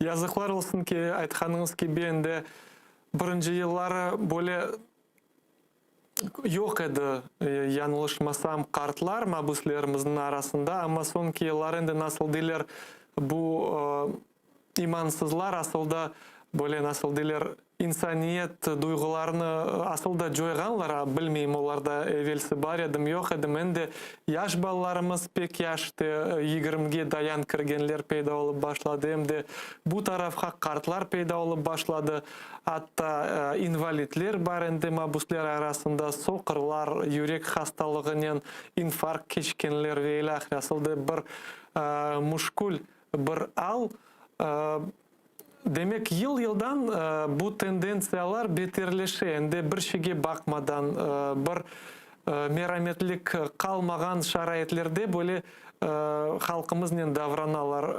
Siz bunu neden bağlaysınız? Halkımızın arasında çok insanlar var. Elbette ki bir kimse aytmak istemeyim, o hastanın yerine başkası kırsın deyip, onun yerinde olsun deyip. Ama böyle insaniyetsizlik faaliyetini neden bağlaysınız? Endi nasıl deyler, Rusça nичего святого не осталось. Bu hakkında isteyim ki aytmak.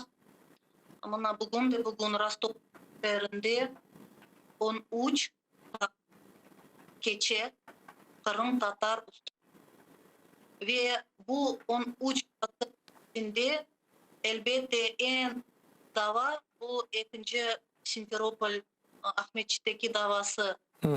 Ve haftadan görüyoruz ki nasıl 62 yaşındaki Servet Gaziyev o mahkeme oda içinde yatar. Ve onu anda getirirler kol yapıp 1-2 saat ağırtmasın diye. Ondan gayrı Mecit Abdurrahman. Ondan gayrı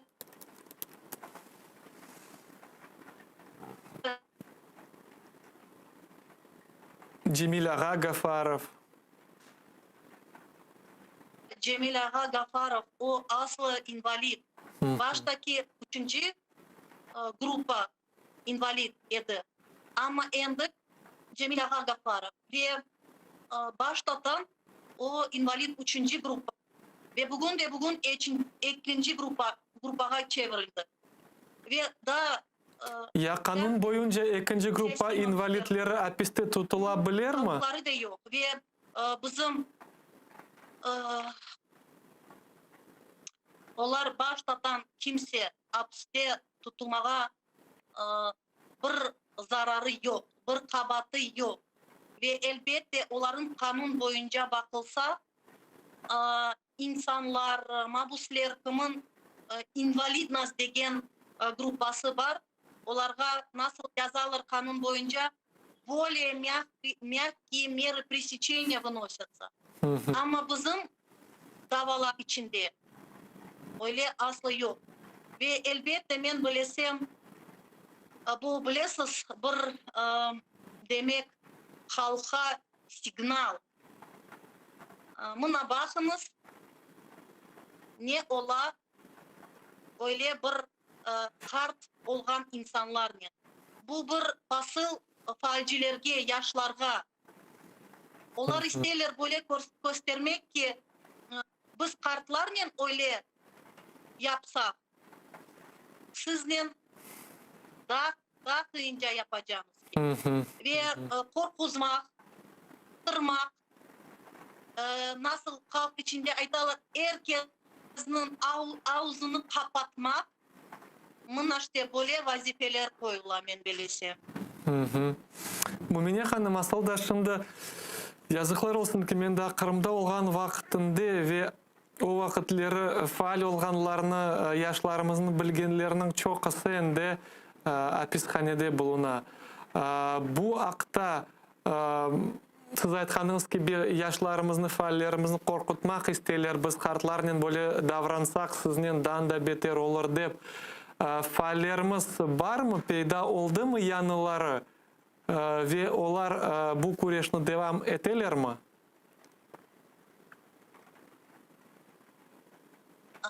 Elbette birinci yıllar kaçan tentuvler Bahçesaray'da başlandı.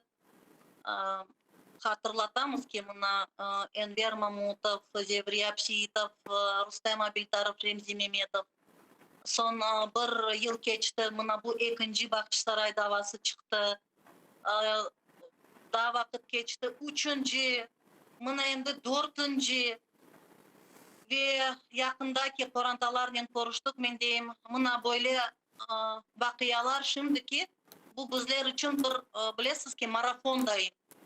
Çünkü şimdi Rostov'da 3. Bahçesaray grupası, 4. Bahçesaray grupası, endi buna haber geldi. Ali Fedorov ve Ernest İbrahimov iki insan kimlerini ikinci grupasına Rostov'da ve elbette yardım etme, araba mesele, para mesele ve bütün taraftan bu kadar davalarını yardım olarak, destek olarak bu pek kıyın. Çünkü misal bir grupanın davası 7 siyasi mabus ve buna bugün tek Bahçesaray'dan ondan ziyade ama bu sizler bu da kıyınca. Ama diyeyim bakınız her şeyin çaresi tapıla. Arabada meselesi çekilir, para meselesi de çekilir. Ne için? Falciler de çok tapıla. Misal jurnalist olarak ya da hapislerde aş vermeye falciler ya da araba üstünde alıp varmağa. Buna diyeyim bazı insanlarını hapiste alırlar ama onların yerine yanıları gelir. Bir tanesi alınsa 5'i 10 tanesi gelir. Çünkü biz buğa değil, bu bizim narazılığımız. Ve bugün buğa değiller fenomen. Buğa değiller bu живое явление в Крыму. Çünkü bunu toktatmak inşallah represiyalar da toktatmaz. Мумине ханым весонки суалем асылда сізге хоранталарға ең ағыр шынды. Чүнки ақайларыңыз, сияси мабуслер, яда балалар кімнің ана бабалары қалды баласыз.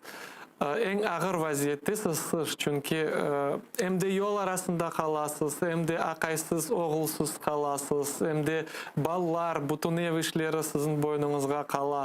Сізге бұны епсіні dayanmaға не тақат құвет бере, не рухландыра сізні башқалар кебеште қолларын жайып, отырмамақ, қыбырдамақ, әрекет етмек ве көрешіні девам етмек.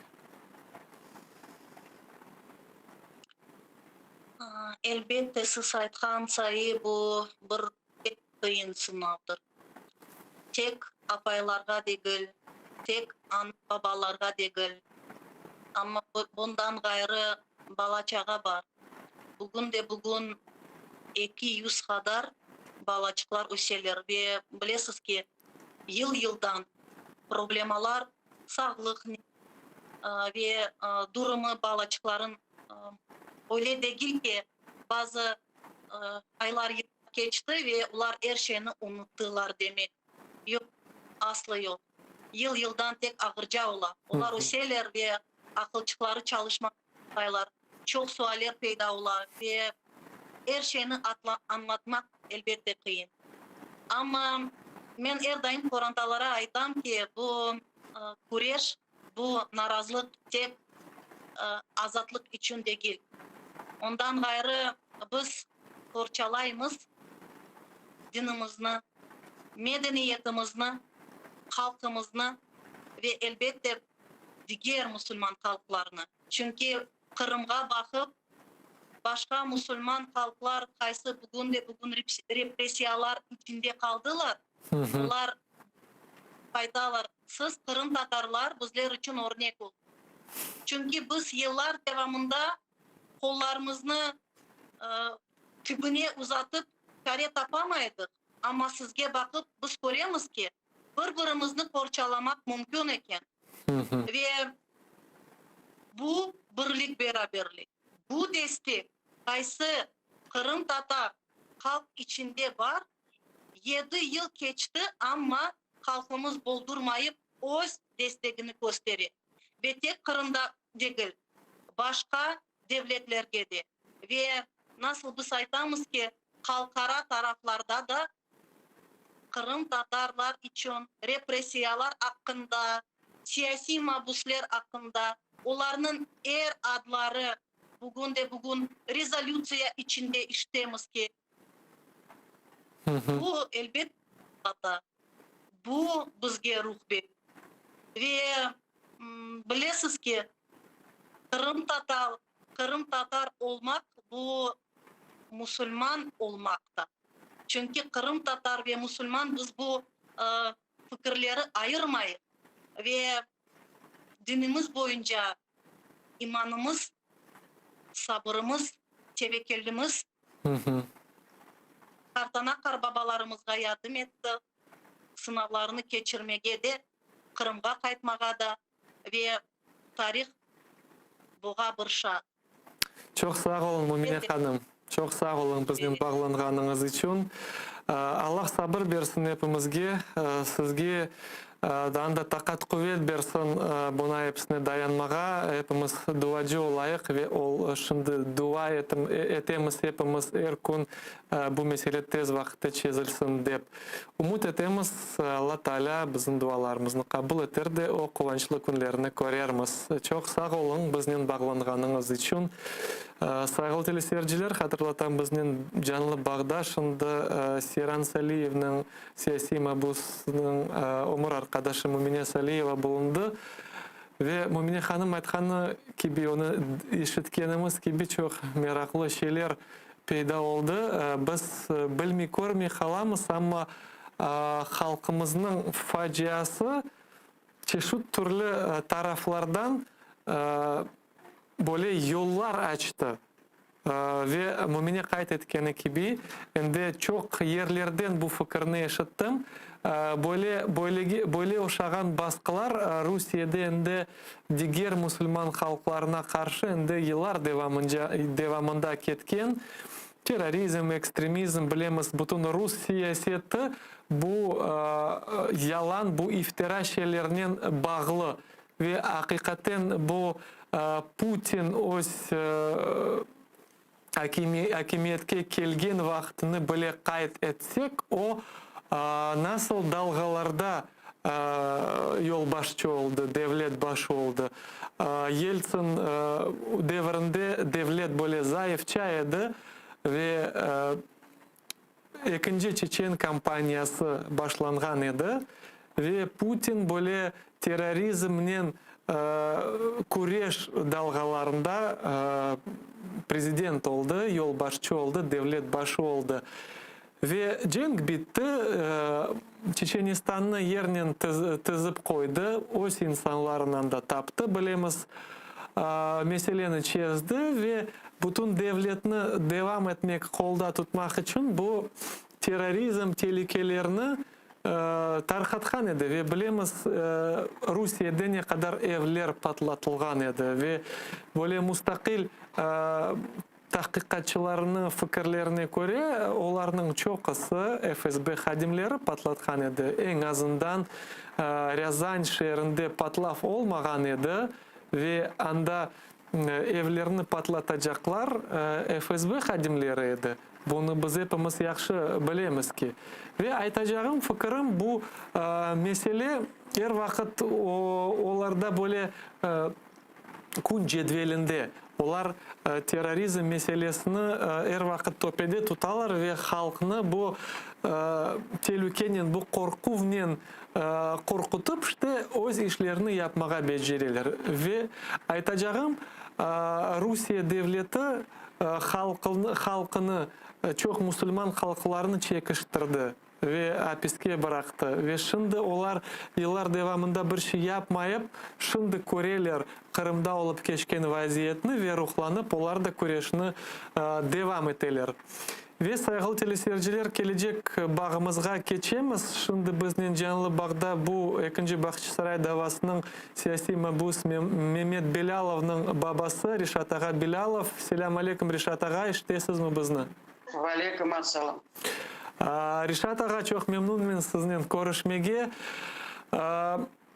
Ama yazıklar olsun ki sebebimiz bu böyle acınılıklı mevzu, bu siyasi mabuslar. Sizin oğlunuz 11 oktyabr 17 senesi sizin evinizge de bu bela geldi. Mehmet oğlunuzu yakalap hapiske bıraktılar. O sabahını nasıl hatırlaysınız?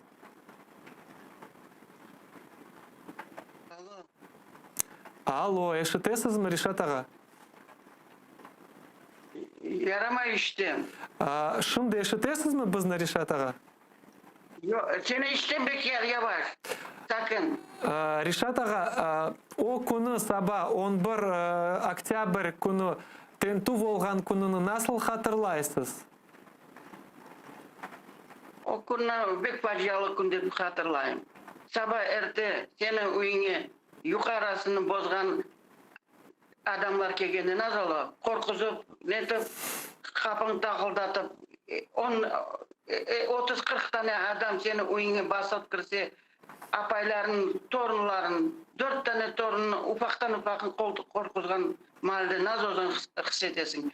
Men 3 tane bizim uçumuzun ek oğlumdan meni neme en yarama adam gibi tutkanlarına ne dem? Olar bizim netler duvarga netkende tabi yüreğim bir türlü olgan edi. Ondan son uyların için bütün darmadağın ettiler. Apayların bütün даже iş urbalarını karıştırdılar. O nasıl olabilir öyle o facialı günü gözüne alındı.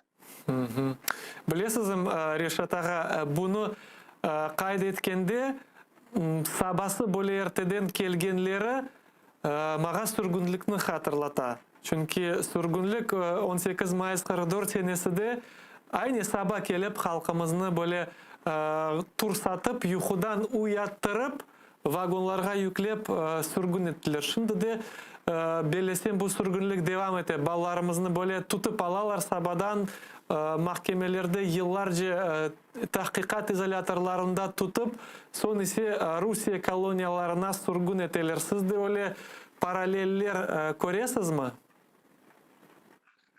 Evet, öyle paraleller var. Maga bizim ailege ek kere geldiler öyle etip. Ek oğluma dep geldiler. Onun için şu paralelin hepsini bizim babalarımız, karbabalarımızın laflarını göz önüne alıp şunu hatırlayıp, nasıl onların alıp çıkanlar, nasıl onların kıynaganlarını. Biz de şu paralelin ebed ne demez. Решат аға, енді аман-аман тезден ғалва 4 yıl olacak tahqiqat ketkenini bu dava içerisinde siz bütün mahkemelerge barıp erişini dinlediniz. Asıl da ballarımızın kabatını bu tahqiqatçılar nasıl tanıylar? Nede onların husurları, nede onların kabatını ağnap oldunuz mu siz özünüz?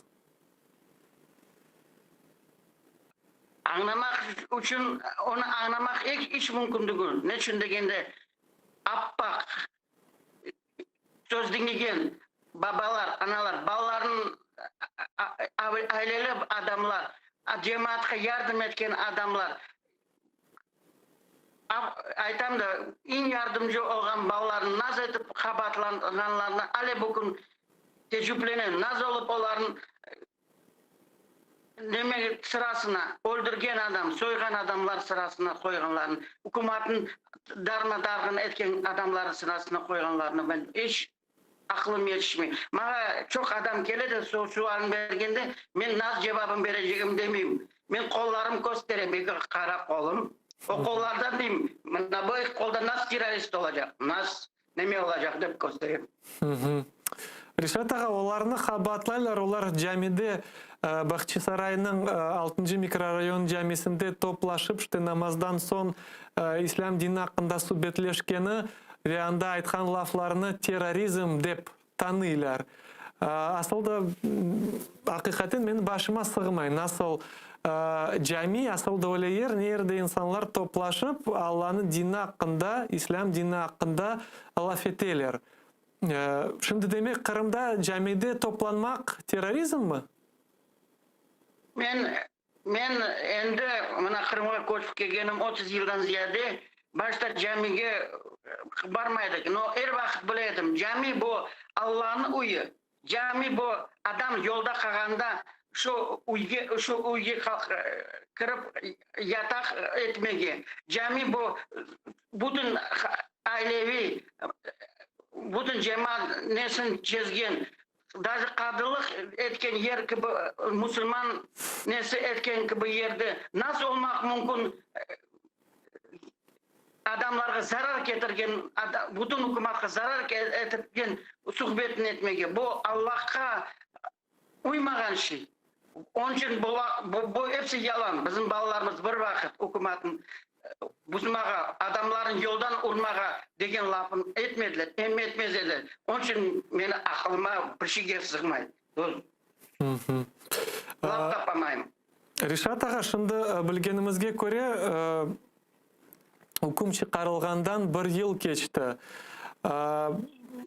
Ama kayda şimdi ballar, onlarını emde koloniyalarga da jibermeler.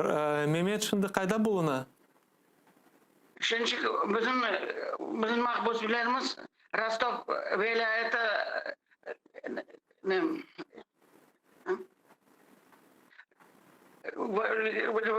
Rostov vilayetinin ufak şehrinde SİZO'da oturarlar. Onların apellasya sudunu beklemege bütün vakitler, bütün sıroklar geçti. Onlar anda oturarlar. Başta her birisi одиночка odalarında oturdular. Şimdi onların başka yerlerge geçirdiler. Gene şu odalarda oturtalar. Ne managa, ne için o kadar vakit sozulğanı belgisiz. Üçün degende onlar şu onlarga verilgen nelerin ознакомление edeler. Onlarga da bir belgisiz vakit şu apellasya olup onlarga nelerge jiberilecek, koloniyalarga jiberilecek da belgisiz. Rişat ağa, aslında bakınız, siz endi esli başlı adamsız ve da Orta Aziyada, Özbekistan'da bulunğanda halkımızın böyle satqınlar dep, предатели dep lagaplar koya ediler, koymak istey ediler. Şimdi ise baksak devir değişti, yanı hükümet geldi ve yanı lagaplar peyda oldu. Endi halkımızın adı terörist, ekstremist ve ilahire. Bunu neden bağlaysız? Ne biz o devletke yaptık da onlar bizge böyle ters bakalar? Bunu bağlamak mümkün bir meseleden. Biz mında Kırım öyle yerde durar ki Kırım yarımadası en ortada durgan gibi ve o yerge adamlar hepsi koz koyalar. Bir zere Müslüman halkı anda nasıl edip onları keder etmesin deyip onlar bütün hareket ederler. İşte bizlerin anda kaldırmamağa, bizlerin andan bizlerge keder etmege. No bizler inşallah şu işin taşlamamı ve o şu yerden hiçbir yerge gitmemiz. İnşallah. Айтқаныңыз gibi olsun Rişat ağa ve sonki sualım bu ağır vaziyette kureşni devam etmege sizin хорантаңызға kureşmege işte oğlusuz olmağa ama kollarını asmayıp işte harekette bulunmağa sizge ne yardım etti? Birinciden iman, ikinciden cemaat. Bu cemaat olmasa bizlerge bir kıyın olar edi. Biz şu cemaatin arkalı bütün şu kıyınçılıkların duyamız ama onu başka türlü geçiremiz. O cemaat bizge destek, yardım ve bütün tutkan işlerimizge destek, yardımcı olan. Çok sağ olun Rişat ağa bizden bağlanğanыңыз için. Sizge can yürekten sabır, takat, kuvvet Allah razı olsun. dileyim. Tez vakitte oğlunuz ve diğer siyasi mabuslarımız evlerine kaytsın dep duada bulunamız. Saygılı teleseyirciler, hatırlatan bizden canlı bağda Mehmet Bilalov'ның siyasi mabusumuzның babası Rişat ağa Bilalov bulundu. Hatırlatam bu ikinci Bakçısaray davasının mabusları, onların arasında 8 mabuslarımız bu Server Mustafaev, Seran Saliyev, Edem İsmailov, Server Zekeriyaev, Timur İbragimov, Mehmet Bilalov ve Marlen Asanov. Onlarga keçken yılının 16 sentyabr günü hukum çıkarılgan edi Rostov şehrinin Şimali Kafkas Harbi Mahkemesinde 13 yıldan başlap 19 yıla kadar bizim mabuslarımız camide toplanıp namazdan son dinimiz hakkında laf etkeni için öyle karar verdiler. Aslında bu işgalci devletinin yapkan hareketleri bir sağlam başın içine sığıp olamay. Eğer de camide din hakkında laf etilmese ne yerde laf etilecek eken? Camiler bizim karbaba dedelerimiz ne için kurganlar? Bu sualler her vakit açık kala. Ama biz Allah'ın umutinden kesilmeyik ve kurashimizni devam edeceğiz. Ve saygılı teleseyirciler, geçen hafta Cuma günü böyle meraklı karar çıkarılgan edi Ahmetjit'te. Bu Kazim Ağa Ametov şikayet etti o'zini tahqiqat izolyatorunda olgan şaraitlerini ve mahkemede meraklı hukm çıkarıldı. Keliniz hazırlangan video levhamızını seyir eteyik. Son ise Kazim Ağa Ametov'ның advokatымен suhbetlasheceğiz. Ишгалжилер сабық саяси мабуз Казим Аметовқа 190 bin рублей иваз төлемелі. Ишгалжилерінің Ахмеджеттеки Демир Yol район махкемесі Казим Аметов ve адвокаты СИЗО yolbaşçılığına karşı bergen şikayetini bakıp kısmenen qanatlendірді. İmaycı tarafı Казим Аметов СИЗОда insaniyetsiz şaraitlerde tutulğаны için 521 bin рублей төлемесini talap etken edi. Все те доказательства, которые представлены были органами и следственным изолятором, бумажные доказательства, они лишний раз подтвердили наши предположения и доводы о том, что эти условия бесчеловечные, содержание вот эти вот, они присутствуют и имеют место быть и до сих пор. Вот. То, что отсутствие окон, то, что туалеты не огорожены, то, что стоит зловонный запах и так далее, вентиляции, естественно, нет. Это и сам врач подтвердил. Belgilengen ivaz az olğаны için advokat Avropa İnsan Hakları Mahkemesine şikayet eteceğini aytты. Kazim Ametov, Hasan Çapok, Bekir Degirmenci ve Ruslan Trubachili 2017 senesi sonunda tutulgan edi. İşgalciler olarını Milli Hareket veteranı Veciye Kaşkaga para borçlu olğan Türkiye vatandaşından para qaytarılmasını talap etkenleri için cerarlıqta qabatlap SIZOga taşladı. Veciye Kaşka ise acile yardım arabasında can berdi. Esli başlı siyasi mabuslarını bir yıldan ziyade SIZOda tutup hapsine geçirdiler. 2019 senesi barde ularga 3 yıllık gıyabi hapis müddetleri belgilengen edi. İşte saygılı teleseyirciler, meraklı bir hadisi. Bizning şimdi canlı bağda Kazim Ametov'ның advokatı Rustem Kamilov. Selamun aleyküm Rustem Bey, işteysizmi bizni? Aleyküm selam, iştem, yaxşı iştem. Rustem Bey, bağlanğanımızның sebebi elbette ki bu meraklı menimce hadisi. Bilemiz ki bütün siyasi mahbuslarımız böyle ağır vaziyetten tahqiqat izolyatorlarında geçtiler. Ama Kazim Ağa Ametov bergen şikayetini qanatlendirdiler ve kısmen yani частично kabul ettiler ve 520 bin ruble talep etilgende 190 bin ruble böyle moral ahlaki zarar qaytarmağa kabul ettiler. Bu precedent mi? Nasıl bunu adlandırmak mümkün? Evet, bu precedent olmak lazımdır inşallah. Ondan da evet Tanya avukatı mahkeme böyle şikayet başka adam bergen edi. O avukat onu korçalap işte böyle onlar da soradılar 500'ge yakın ama oğa kabul etti 250 bin'e yakın para. Men bilmeyeyim mahkeme o'zini patladı, o'zini qaratdi. Degende bütün olar getirgen ispatları ответчикlerini.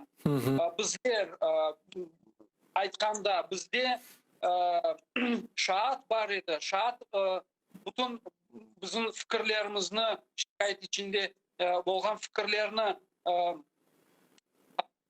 ispatladı. Rusça aytganda утвердительной форме доказать, nasıl bu следственный изоляторда условия содержания деген şey.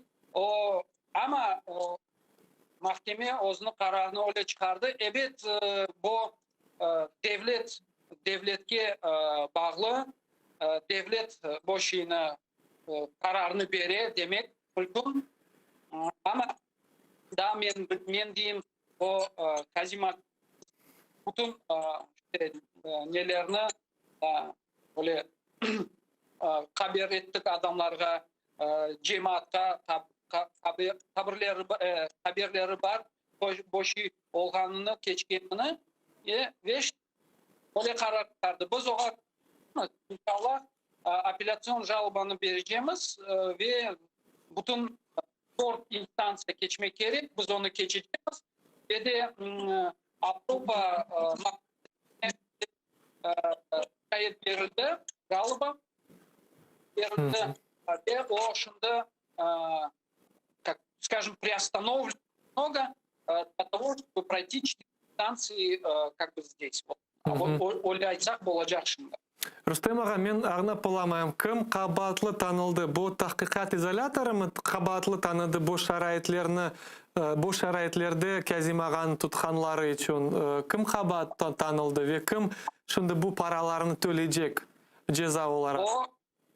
Следственный изолятор бұл işte айтқан более ama onu bu şarayette tutkanı bu devlet. Devlet vermedi Казим Агаға должные условия содержания. Нарушались его права. То есть, допустим, не было вентиляции, не было опорный, правильно сделанный, так скажем. Не проводился долго ремонт. Здание, капитальный ремонт не проводился вообще с 1780-х годов. Поэтому bu taraftan bakanda bu devlet yapmak. Bu şeylerini bu karar devletke. Bu devlet paralarını tolayacak hem de. Çünkü следственный изолятор bu devlet учреждение, devlet nesi. Onun için bağlı. Рустем аға, мұнда çok суалер пайда болады. Демек, енді bütün bizim mabuslarımız böyle şarayetlerden geçiyor. Demek hepsi mabusların akları var, böyle şikayet vermege, böyle davalar açmağa ve devletle tartışmağa ya da bu bilmeyeyim nasıl diyeyim asечка oldu mu devlet tarafından böyle karar kabul edilgenini nasıl bunu adlandırmak mümkün ve başka mabuslarımızın planları var mı böyle davalar devletke karşı açmağa? Çünkü hepsi bilemiz şarayetleri apiste bu tahkikat izolatorlarında olgan şarayetleri aslında muşkul.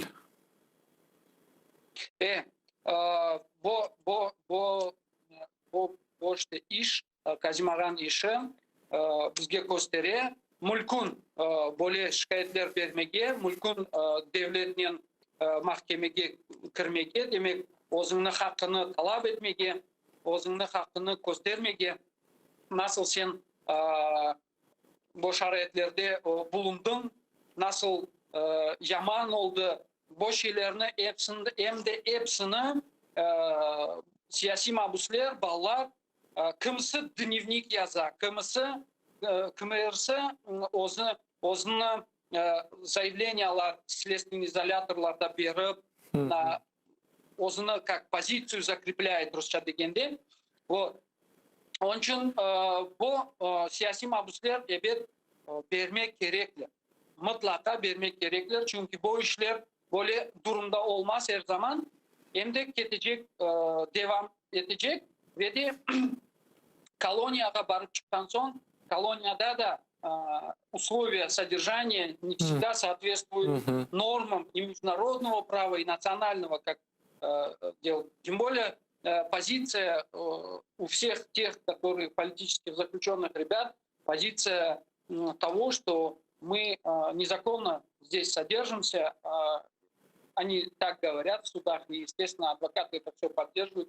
Это незаконное содержание и незаконное перемещение на территорию Российской Федерации для отбытия наказаний. И, соответственно, а даже если это имеет место быть, тогда должны соблюдаться международные нормы. Если этого не соблюдается, соответственно, открывается возможность подавать вот эти исковые заявления и жалобы. Рустем аға, защищать свои права. Сонки суалым bu haqda. Талап етілген еді 521 бин, ама қарар шығарылды 190 бөле ахлақи зарар қайтарылмаға, моральный ущерб. Олар оны насыл сайдылар, бөле тәжіпленем. Бұтын дегілді, демек... Білімден насыл сайдылар, Ситумер Efendi, біз өзіміздің шикаетімізде яздық за каждый год содержания, первый год пребывания в таких условиях, Европейский суд по правам человека начисляет 6 тысяч евро. За каждый последующий год по 3,5 тысячи. Исходя из этих сумм, адвокат рассчитал ежедневное содержание, то есть вот это вот в таких условиях, и моральную компенсацию. Вот. Поэтому у нас сумма сложилась именно вот такая и никакая другая, потому что большего нам и не нужно. Мы не просили чего-то лишнего там, или за какие-то дни там, дополнительно. Нет. Вот. Сумму попросили эту, удовлетворили в меньшей. На что опирался суд, пока неизвестно. Мотивированного постановления на руках у нас нету еще. Как оно будет, мы уже будем изучать его. И, естественно, будет видно, на что суд опирался и каким образом были использованы те доказательства, которые в нашу пользу были предоставлены ответчикам, вот, как использовал суд их в своем решении. Иншаллах, бахар. Çok sağ olun Rüstem ağa bizden bağlanğanınız için. Bu menimce ufacık olsa da ama galip eder. Daha da çok sizin advokatlarımızın, diğer advokatlarımızın ağızlarından böyle güzel haberler eşittik de onlar çoklaşsın tek günden günge. Çok sağ olun. Sayıqlı teleseyirciler, bizden canlı bağda Kazim Ağa Ametov'un advokatı Rüstem Kamilov bulundu ve yayınımız sonuna gelmekte. Ve programımızın yekünlemek isteyen böyle hepimiz bilgen böyle bir kıssanen yani basnya iki baka sutke düşkenler ve birisi ayda ecelim geldi deyip bir şey yapmayıp o sutun içinde tınıp gitti. İkincisi ise ayaçıklarının böyle çapkalap umuttan kesilmeyip birkaç vakitten son bu süt kaymak gibi oldu, yağ gibi oldu ve o baka sekirip çıktı o saatten. Ve bu kıssanın, bu basnyanın böyle hikmeti bizler için nedir? Ağır vaziyette bulunamız ve bazılarının fikirlerine göre indi iş bitti. Ama bakınız, eğer de biz hareketini devam etmesek, güreşimizni devam etsek, İnşallah galibeler de olur. Ve bugün programımızı bitirmek isteyeyim. 5 dakikadan ATR programlarımızı, yayınlarımızı Gülsüm Halilova bugün programmasıyla devam edecek. Ben ise sizinle sağlıklaşam, iyiliklerde görüşeyik.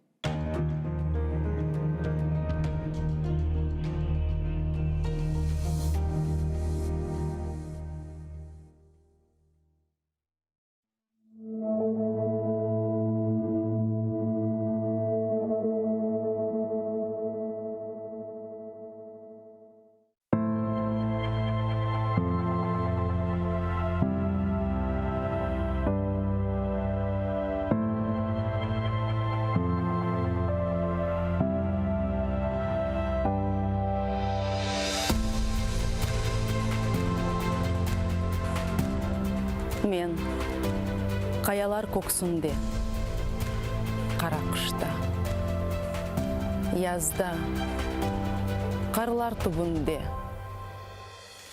бұрчақ яққанда, яшын-яшынлағанда, уылдап боранлар сызғырғанда, оскен қая япрағы кебе, даянырым. Ұйқысыз, пиясыз өсерім. Керек olsa ateşlerde yanar. Başımны egimem kimsege. Aksızlıktan küserim. Барсын кімерде аяқ астында таптасынлар душманлар.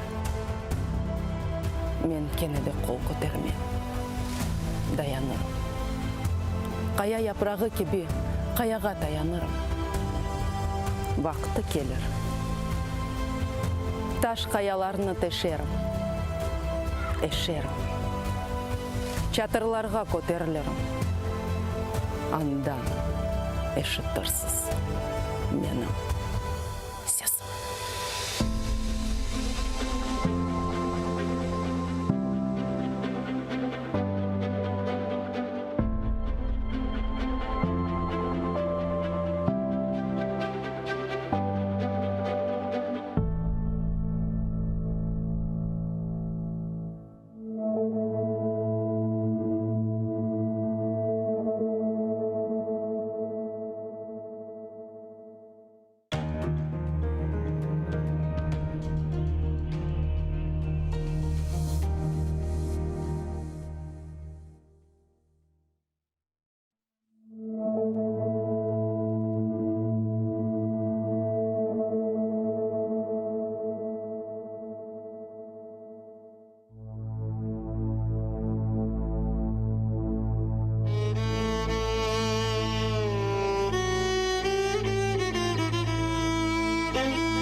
Bulutlar, bulutlar. Кетіжі bulutlar. Чоңғарға, Қытайға. Етіжі bulutlar. Алыңыз мені де.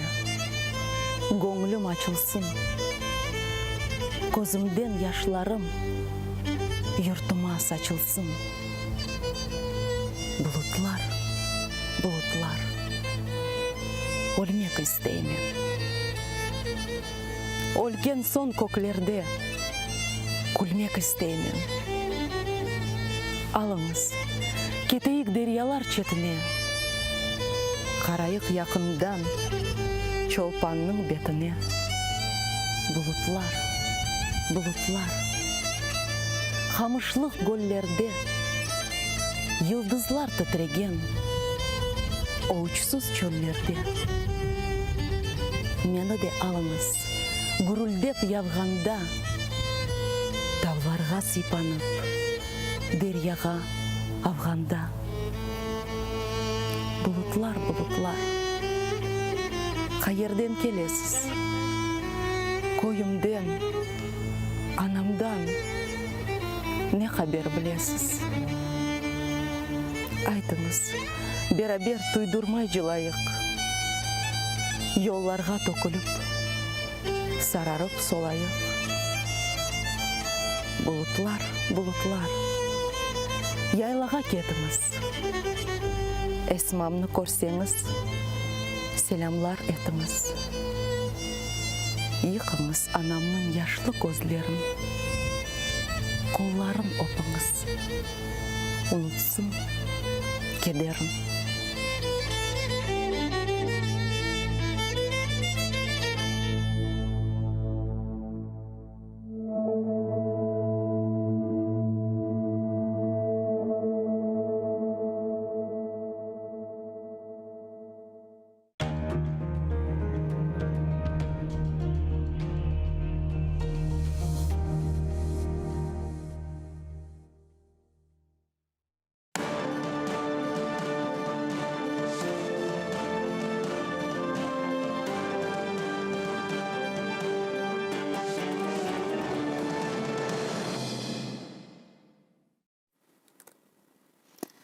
Ассаляму алейкум, хайрлы акшамлар, добрый вечер. В эфире телеканала АТР вы смотрите информационно-аналитическую программу «Бугунь». В студии для вас работаю я, Гульсум Халилова. Следующие 4 часа в этой студии с гостями, которые подключатся к нам в эфир и приедут в гости в студию. Мы обсудим основные события, новости сегодняшнего дня и не только. Вы можете присоединяться к нашему эфиру. На экраны ваших телевизоров режиссеры периодически выводят номер телефона +3 8073 419 41 58. Звоните к нам абсолютно бесплатно по Вайберу. Можете присоединяться по скайпу atr.tv. Это наш адрес.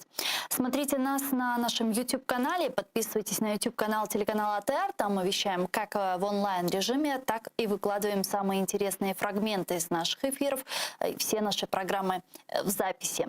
Я рада представить гостя нашей студии, который присоединился к нам по скайпу. Євген Магда, директор Інституту світової політики. Пане Євгене, вітаю вас. Салям алейкум.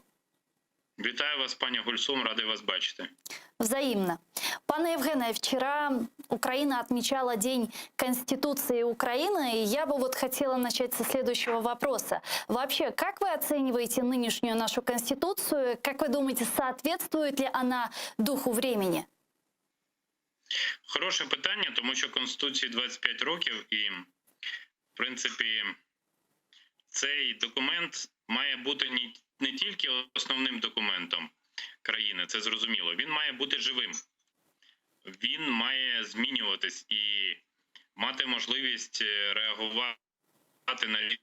Звичайно, що те, що Конституцію так чи інакше будуть критикувати, це, на мою думку, достатньо нормальний процес. Але головне не те, щоб її там критикували чи схвалювали. Головне, щоб це був документ, який беззастережно виконується всіма учасниками політичного процесу всередині держави і всіма громадянами держави.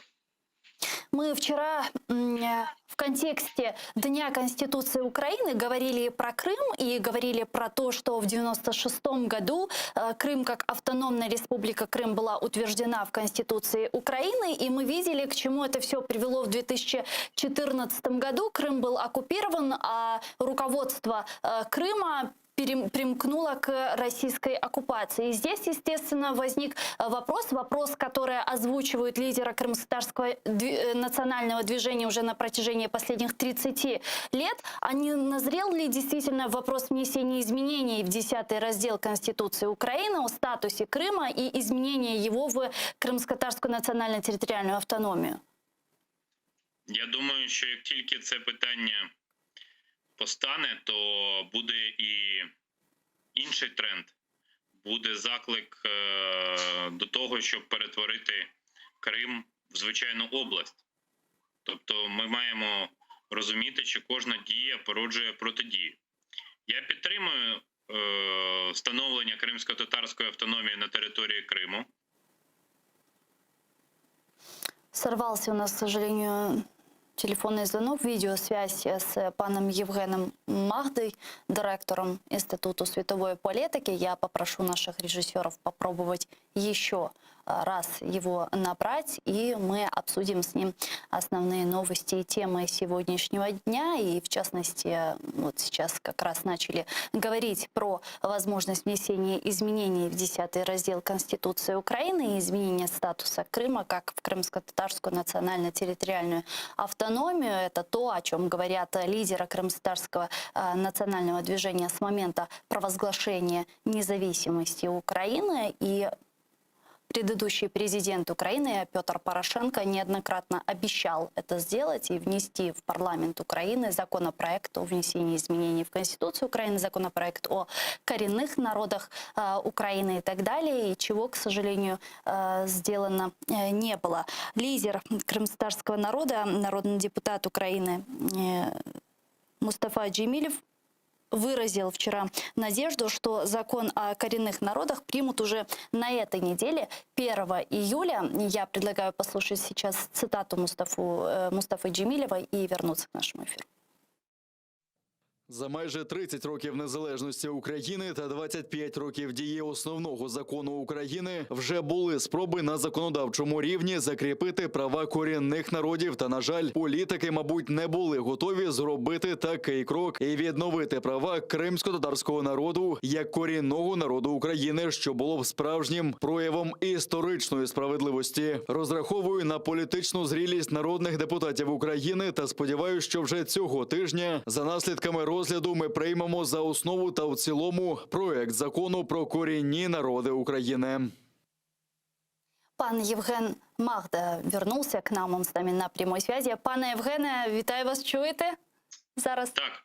Не встиг я сказати, що підтримую автономію кримсько-татарського народу, як зв'язок зник. Ну, насправді таке буває, бо в Києві сьогодні достатньо складна погода, гроза. І про що я хочу сказати? Що я, наприклад, ставлюся до Конституції з обережністю, до змін до Конституції з обережністю, але тут же можна пригадати, що Конституція України була ухвалена останньою на пострадянському просторі. Всі наші сусіди по колишньому СРСР на той момент вже мали нові конституції. Ми з різних причин тягнули. Але, наприклад, коли ми говоримо про кримсько-татарську автономію, то я вважаю, що ми в межах Конституції маємо змінити і статус Севастополя. Адже його особливий статус був визначений як фактично військово-морської бази Росії.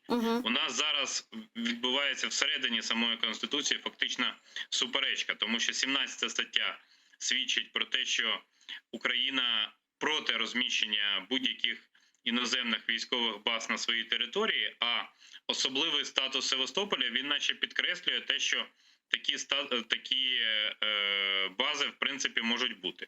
Я розумію, що це питання, можливо, не сьогоднішнього дня, але факт залишається фактом, що з цими рішеннями потрібно достатньо чітко працювати.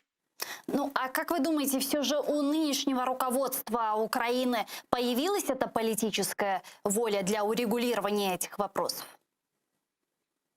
Я б хотів цього, хотів би це чітко прогнозувати і визначати, але в мене взагалі є проблеми з тим, щоб побачити наявність чіткої політичної волі. Як на мене, в певних питаннях ми повертаємось до того, щоб очікувати певних рішень. І зараз, от парадокс. Менше ніж за 2 місяці відбудеться саміт Кримської платформи. Ми на сьогоднішній момент на нього дивимось з надією. Лише цього тижня от я особисто братиму участь в 2 експертних заходах, які присвячені цій події. Але я так і не зрозумів, чому в останньому інтерв'ю Володимира Зеленського каналу 1+1 слово «Крим» не прозвучало взагалі. Адже в інформаційному сенсі українська влада, українські чиновники, небайдужі українці, вони мають інформаційно нагнітати цю тему, щоб вона звучала більше, тим більше в умовах літа, коли так чи інакше люди хочуть іти в відпустку, тим більше після того, як минулого літа багато відпускних планів було зруйновано. І я кажу зараз навіть не про громадян України, а про громадян інших держав, які підтримують Україну. Тобто це постійно потрібно створювати своєрідне інформаційне цунамі для того, щоб це питання порушувати. Але воно на сьогоднішній момент... А вам не кажется, что это проблема не только самого Зеленского, а и журналистов, которые задают тон беседы? Я не раз была на пресс-конференциях Зеленского, и журналист, к сожалению, к великому сожалению, вот 7 лет уже оккупации Крыма, и вопрос про Крым на одной пресс-конференции вообще не прозвучал. Я с трудом выбила микрофон, чтобы задать вопрос про Крым. На других пресс-конференциях, может быть, 1-2 раза, а так, в принципе, журналисты не спрашивают ничего про Крым. Так президент и не отвечает.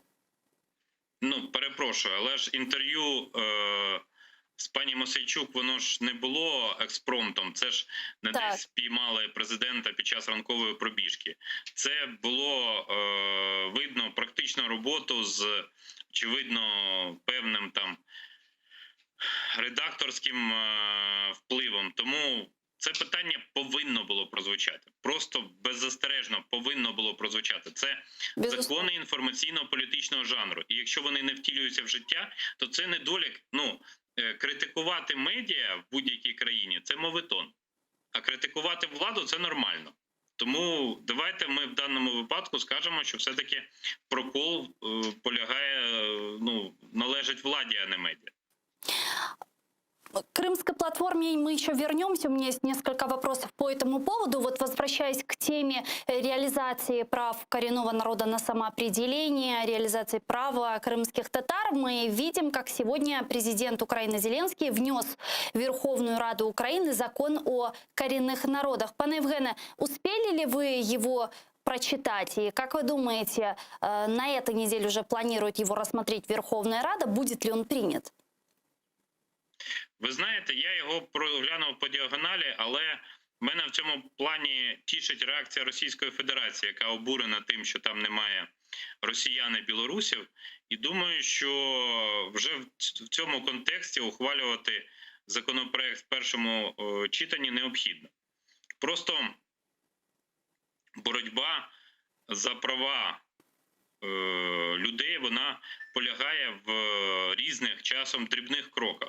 І тут теж треба враховувати, що коли ми минулого тижня на вимогу Китаю відмовились від підпису під резолюцією, яка передбачала вимогу направити спостерігачів до округу Сіньцзян, де проживає компактно уйгурська меншина, то ми в такий спосіб копаємо для себе, щонайменше великий ров для уваги до проблем корінного населення України, до проблем кримських татар. Не можна тут захищати права людини, а там казати, вибачте, це ваша приватна справа, нам важливіше вакцини. Це дуже серйозна політична помилка. Пане Евгене, а вот мы могли избежать этого каким-то образом? У нас был другой какой-то выбор? Если нас действительно шантажировали, как могла Украина более умно поступить в этой ситуации? Звичайно, радити постфактум набагато легше, ніж ухвалювати рішення, але я б в такій ситуації, якби мене спитали, я б порадив, по-перше, оприлюднити сам факт шантажу, а по-друге, почати екстрені переговори з нашими західними партнерами на предмет компенсації цього обсягу вакцин. Я не впевнений, що ми б одразу отримали всі 500 тисяч, які нам пообіцяв Китай, але я думаю, що певне рішення в цьому плані б Україна отримала. Тут якраз у мене сумнівів практично немає. Китай в Крымской платформе. Какую роль может занять и нужно ли привлекать Китай? Я думаю, що в контексті останніх подій, якщо ми побачимо хоча б мінімального китайського представника, це буде успіх. Але враховуючи те, що у нас немає зараз посла в Китаї, то шансы на це дуже маленькі. Крымская платформа. Действительно, очень активно сейчас обсуждается инаугурационный саммит, который должен состояться уже 23 августа. И я так понимаю, что уже Министерство иностранных дел готовит некую вот крымскую хартию, как ее назвал постоянный представитель президента в Автономной Республике Крым Кореневич, готовит этот документ. Вот как вы думаете, пане Евгене, что должно быть в этом документе или что такого принципиально отличительного от других резолюций, которые принимались на международных площадках ПАСЕ, ООН, ОБСЕ и так далее, там может быть? Я думаю, що моя думка буде парадоксальною дещо, але в основі Кримської хартії має лежати Кримська декларація Майка Помпео, тобто Державного департаменту Сполучених Штатів, про те, що Сполучені Штати не визнають Крим російським. Точно так само Україна має зробити все, щоб на старті під цим документом було якомога більше підписів представників різних держав, які не визнають Крим російським. Можна говорити про те, що кожного року ухвалюється відповідна резолюція Генеральної асамблеї ООН, але політика – це завжди символи. І тут, якщо Україна вже настільки прив'язала створення Кримської платформи до 30-річчя незалежності, то ми маємо відповідно наповнити цей саміт конкретним предметним змістом. Що це означає? Ми, здається, вже з вами колись говорили про те, які держави мають бути. Насамперед, це країни Чорного моря, тому що без їх участі це виглядає щонайменше дивно. Це країни НАТО, тому що попри політико-дипломатичний шлях, але саме країни, які на сьогоднішній момент уособлюють безпековий блок, найпотужніший в світі, вони грають роль. І Треті країни – це країни ісламського світу. Тому що якщо ми говоримо про долю кримських татар, то відповідно солідарність мусульман різних представників різних країн, різних народів, вона, на мою думку, надзвичайно потрібна. Если говорить, вот вы сказали Черноморский регион, очень интересная страна, и это Турция, которая неоднократно уже высказывала свою поддержку крымской платформе и говорила о том, что они будут принимать в ней участие. Помните, когда Зеленский ездил в Турцию, Эрдоган в очередной раз заявил свою поддержку нашему суверенитету и так далее, заявил о готовности принять участие в крымской платформе Турецкой республики, после чего последовали туристические войны между Россией и Турцией. Как вы думаете, участие Турции в крымской платформе каким образом отразится на внешнеполитических отношениях Турции и России? Я думаю, що сьогодні стоїть питання насправді представництва. Ну, тобто, тому що завтра буде Лавров в Анкарі з візитом, міністр закордонних справ Росії, і він, я думаю, буде переконувати Туреччину різними пряниками про те, щоб не була Туреччина представлена на кримській платформі на найвищому рівні, хоча він розуміє, що вона не може не бути представлена. Тобто, але тут є у України, в принципі, сприятлива ситуація, що якщо не президент Ердоган, то міністр закордонних справ пан Чавушоглу, він обов'язково буде присутній. Тут у мене немає сумнівів у дійсно високому представництві Турецької Республіки. Вы сказали относительно предметного содержания этого документа, который будет подписан после заседания инаугурационного саммита. А вот действительно, если мы собираем наших партнеров за одним столом, обсуждаем вопрос деоккупации Крыма, что мы можем предложить нашим западным партнерам? И не должны ли мы, собственно, предложить эту дорожную карту по деоккупации Крыма, под чем они могут подписаться? Ми маємо наголошувати на тому, що окупація Криму – це безпрецедентне порушення системи міжнародних відносин після Другої світової війни. І той, хто закриває на це очі, він просто фактично солідаризується з агресором. І маємо апелювати до цінностей, не до ціни агресії чи окупації, а до цінностей, якими оперують сучасні країни. І ми маємо транслювати сигнал про те, що якщо з Україною це відбулося, з однієї з найбільших країн Європи, то хто дасть гарантію в тому, що це не відбудеться з іншими державами? Угу. Тобто логіка має бути глобальна. Якщо ми будемо просто говорити, який хороший Крим, в цьому немає сумнівів у жодного, хто хоча б раз бував на території Кримського півострова, цього замало. Потрібні додаткові аргументи, але це не означає, що ми будемо готові йти зараз на якісь поступки. Демонстрація слабкості в будь-якому випадку – це проти України. Так, а если мы говорим о практике, вот помимо важных тезисов, которые они озвучат, помимо всех ценностей, которые мы озвучим, пафосных слов и так далее, как мы можем вынудить Россию крымской платформой вернуть Крым? Я б очікував призначення спецпредставника Держдепартаменту США по Криму і спецпредставника Європейського Союзу, спецпредставника Ліги Арабських Держав, які б, відповідно, опікували цими проблемами. Тобто розраховувати на те, що деокупація Криму пройде миттєво, щонайменше наївно, бо його значення насамперед військово-стратегічне для Росії дуже високе. Але дорогу зможе подолати тільки той, хто нею крокує, а не той, хто демонструє готовність нею крокувати. Дякую вам дуже, пане Євгена. Я знаю, что мне, к сожалению, вас нужно уже отпускать. Чох саг у нас. Євген Магда був з нами на прямому зв'язку, директор Институту світової политики. Я напомню нашим телезрителям, что у нас в студии работают телефоны. На экраны ваших телевизоров режиссеры их периодически выводят. +3 80 73 419 41 58. Звоните к нам абсолютно бесплатно по Вайберу. Присоединяйтесь по скайпу atr.tv. Это наш адрес. И подписывайтесь на YouTube-канал телеканала АТР. Там мы вещаем как в онлайн-режиме, так и выкладываем самые интересные фрагменты из наших эфиров и выкладываем все наши программы в записи.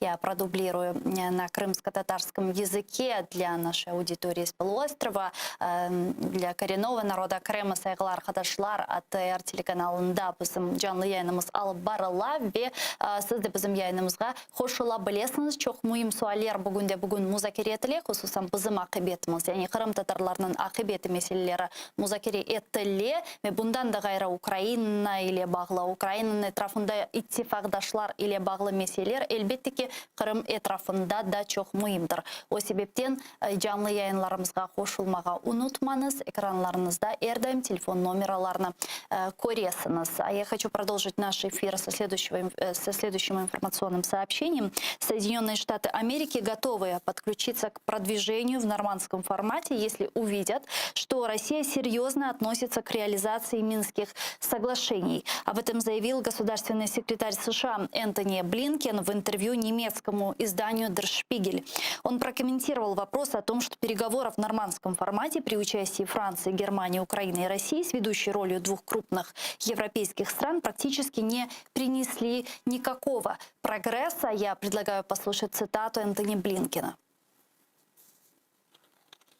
І ми сказали наступне. Послухайте, якщо Росія серйозно ставиться до реалізації Мінська, і ми можемо бути корисні, ми повністю готові до цього. Але насправді це починається з основного питання. Чи серйозно Росія до цього ставиться чи ні? Або вважає за краще цей заморожений конфлікт, який вона може розпалити, коли захоче. Як це було недавно, коли було зосереджено найбільшу кількість військ на кордоні з Україною з 2014 року. Справжня перевірка полягає в тому, чи настроєна Росія серйозно, чи ні. Россия приветствует возможность включения США в процесс переговоров по Донбассу при условии, если Вашингтон заставит Украину выполнить Минские соглашения. Об этом заявил заместитель министра иностранных дел РФ Сергей Рябков. Вот его цитата. Раньше были ситуации, когда допускалось участие США в этом процессе. Но вопрос в том, насколько способны наши американские коллеги играть конструктивную роль. То есть, насколько они понимают, что без определенных шагов со стороны Киева не получится сдвинуть с места весь этот процесс. Сергій Гармаш, представник української делегації в трьохсторонній контактній групі в Мінську. Зараз з нами на прямому зв'язку. Пане Сергію, вітаю вас, салям алейкум. Добрый вечер. Пане Сергею, есть ли действительно сегодня основания полагаться, надеяться на то, что Соединенные Штаты Америки присоединятся к нормандскому формату? Ну, если брать за показатель серьезности России к выполнению Минских соглашений, признание России, то, что она сторона конфликта, а не посредник на переговорах, да, этого признания России или утверждения, что Россия не посредник, а сторона конфликта, скажем так, неоднократно звучало и из Соединенных Штатов в заявлениях Госдепа, и в заявлении Большой Семерки, мы помним, и в заявлениях Евросоюза, то я не думаю, что Россия выдержит вот этот тест на серьезность, да, и признает себя сейчас стороной конфликта. А в этом главная проблема, собственно. В Минских соглашениях нет второй стороны, поэтому они не могут работать в любом случае. Поэтому я думаю, что если Соединенные Штаты будут, скажем, брать за основу своего решения начинать участвовать в процессе или не начинать, именно серьезность намерений России, то Соединенные Штаты не увидят такого намерения, потому что Россия по-прежнему не признает себя стороной конфликта.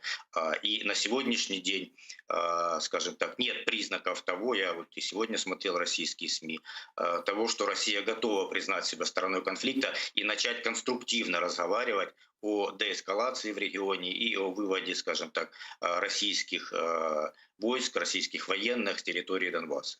Мы сейчас слышали цитату заместителя министра иностранных дел России Сергея Рябкова, который сказал, что Россия не против присоединения Вашингтона к нормандскому формату в том случае, если США заставят Украину выполнять Минские соглашения. Помните, когда был саммит Байдена и Путина, и Байден и Путин на пресс-конференциях по отдельности говорили о необходимости реализации Минских соглашений. Пане Сергею, понимаем ли мы сегодня, что именно в реализацию Минских соглашений вкладывают Соединенные Штаты Америки, потому что у нас с Россией, у Украины и России принципиально разная интерпретация этих Минских соглашений?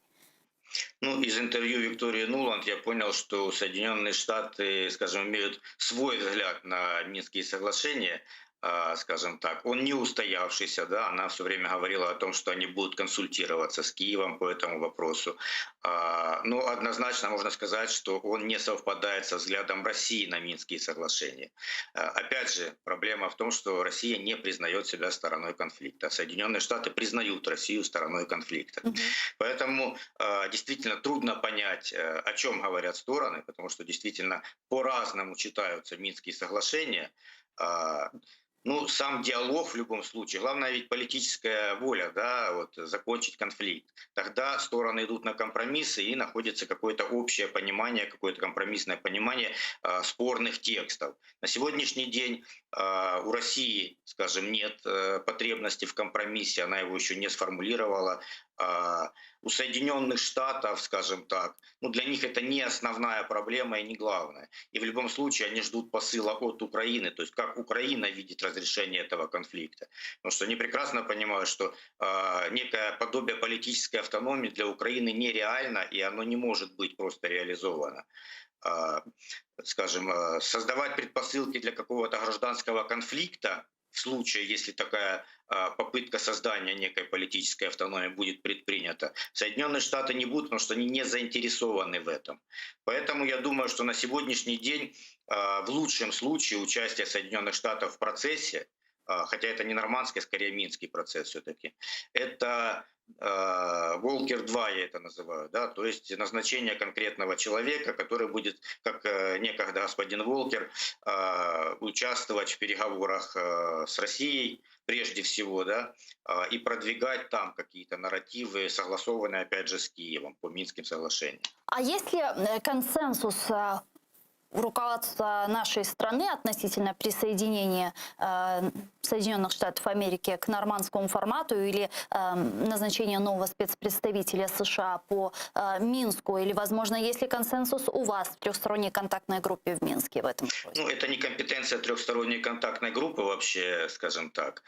И я бы сказал, что нельзя назначение спецпредставителя по Украине, да, по конфликту на Донбассе, назвать участием Соединенных Штатов в нормандском формате. Потому что в нормандском формате это формат все-таки глав государств.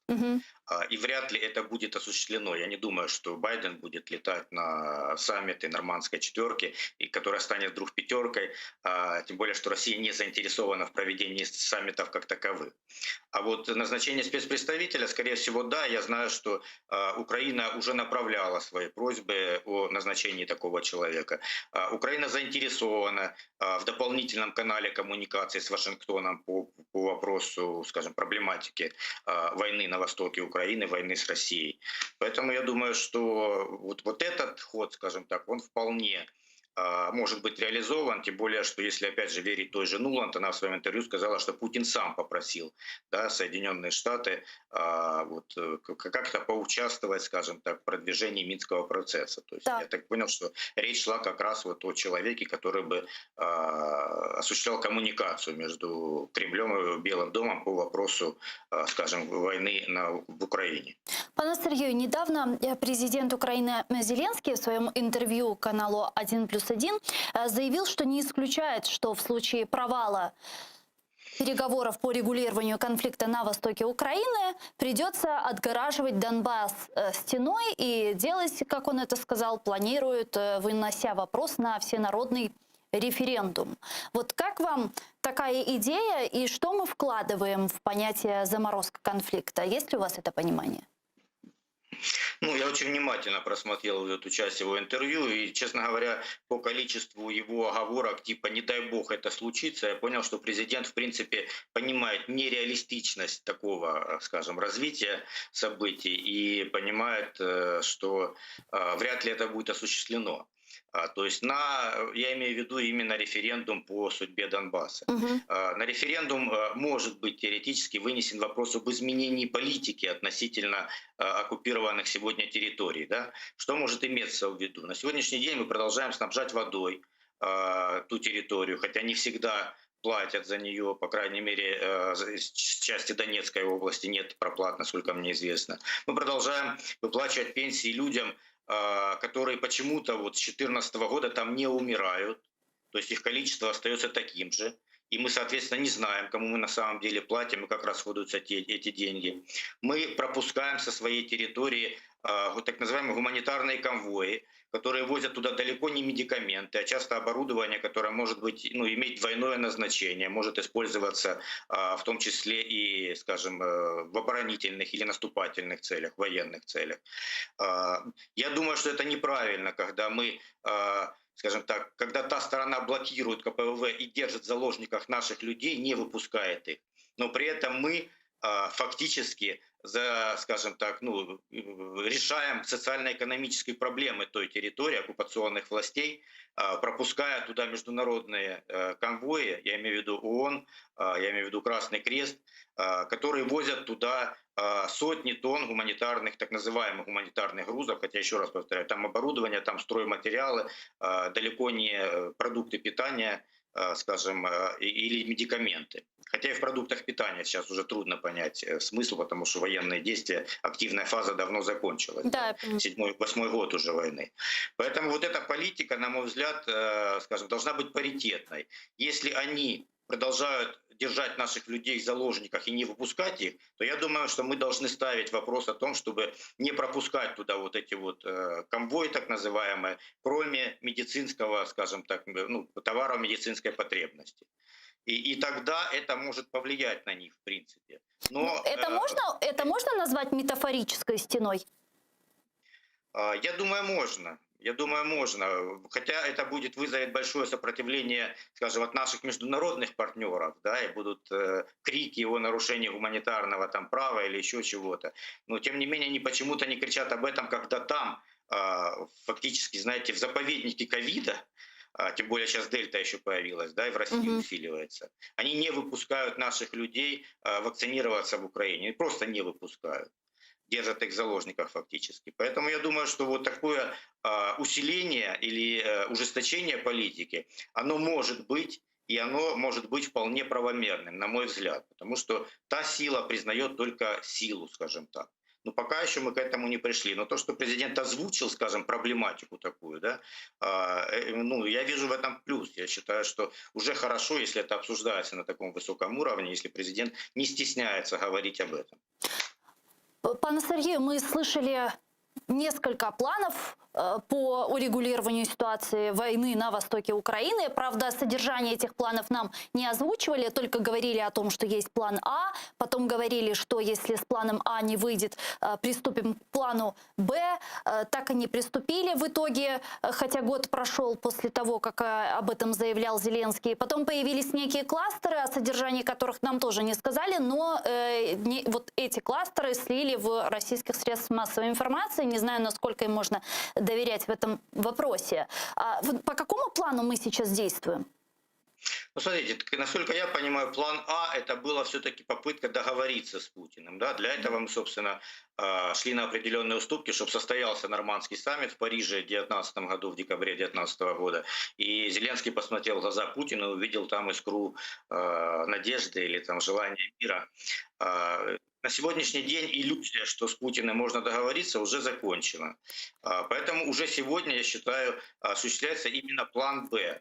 План «Б» заключается в том, что мы видим, да, блокировку пророссийских телеканалов, уголовные дела или производство против пророссийских политиков, фактически лишение их возможности активно участвовать в политической жизни, скажем, опять же, национализация трубы, через которую Россия гнала, скажем, нефтепродукты в Европу. То есть план «Б» уже осуществляется. Это именно ужесточение политики без попытки договориться, скажем так, да, или как любят говорят россияне, принуждение к миру силой, да.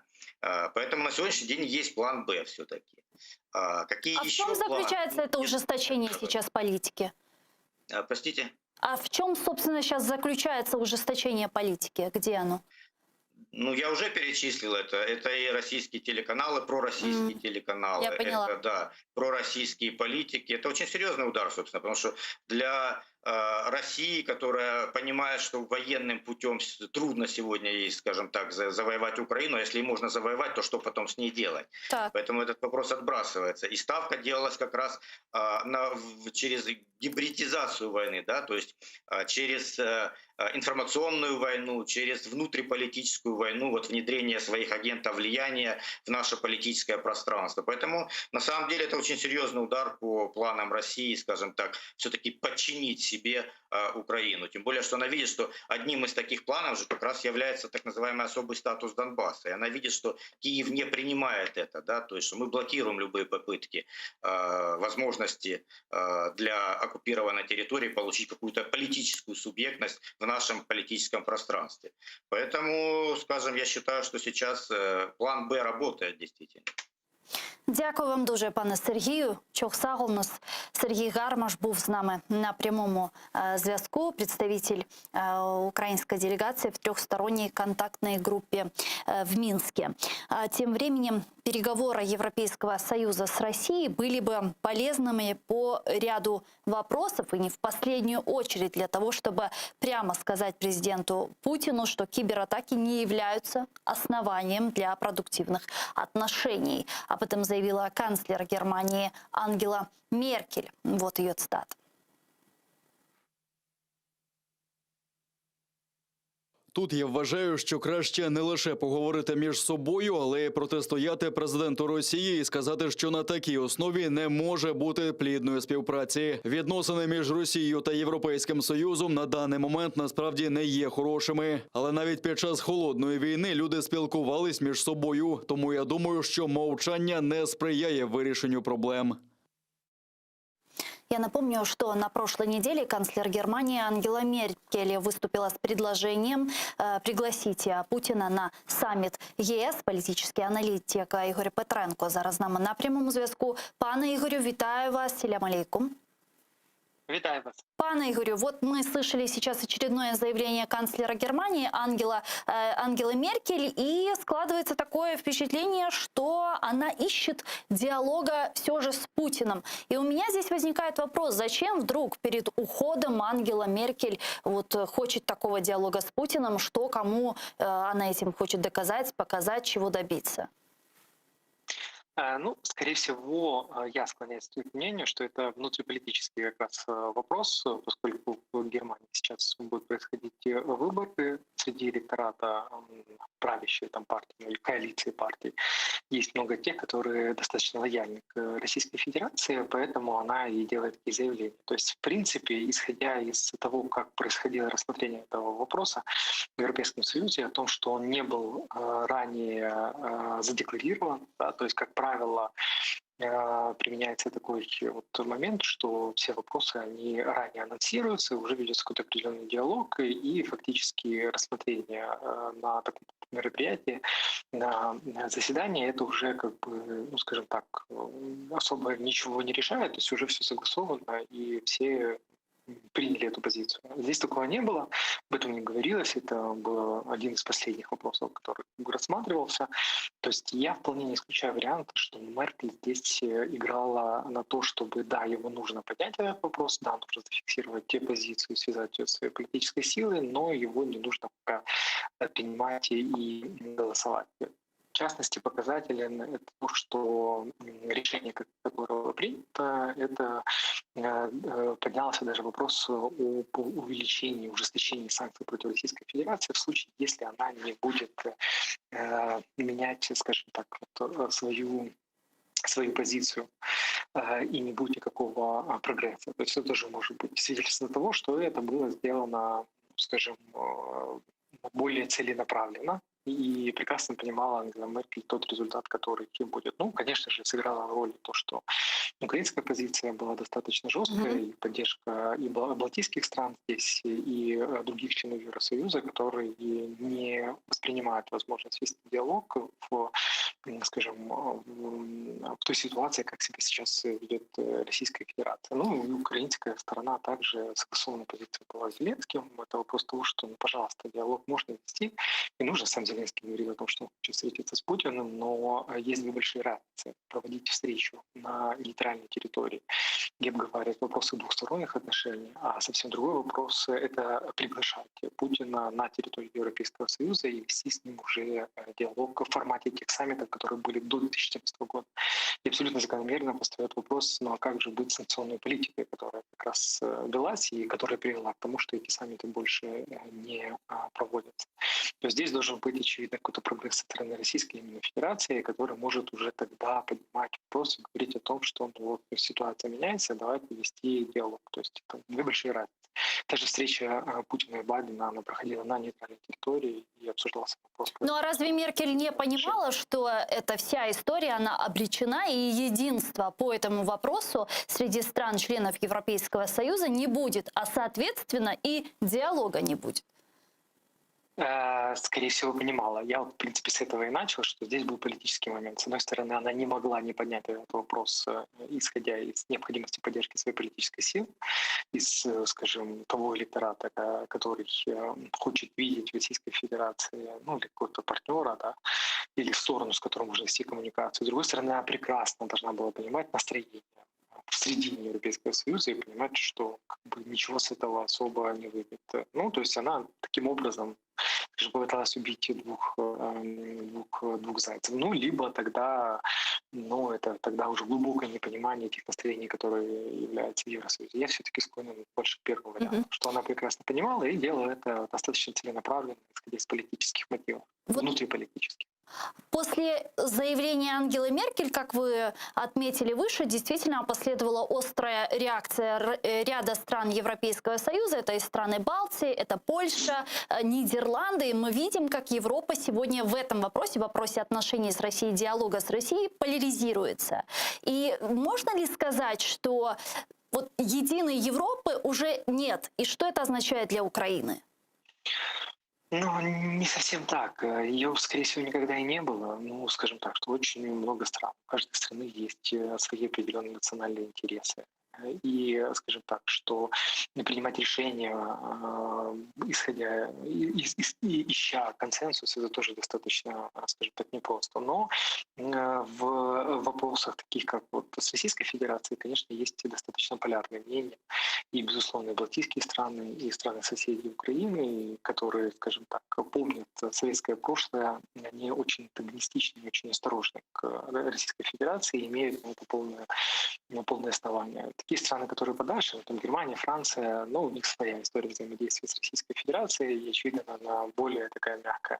В той же Италии, кстати, тоже немножко ситуация меняется, хотя она всегда была очень лояльна к Российской Федерации, но сейчас последние их заявления в контексте, скажем, европейского будущего Украины, они немножко меняются и изменяются. Поэтому то, что нет здесь единства, это, скорее всего, плюс для Украины, нежели минус, поскольку дает нам возможность играть на вот этих разночтениях и использовать их и в своих интересах. Ну и как раз отвержение вот этого предложения Франции и Германии, которое было озвучено Меркель по поводу этих саммитов, это яркое тому подтверждение. В Германии скоро выборы и пророчат, что победит партия зеленых. Это хорошо для Украины? Скорее да, чем нет. Я не думаю, что они смогут сами сформировать большинство. Скорее всего, опять же, это будет коалиция с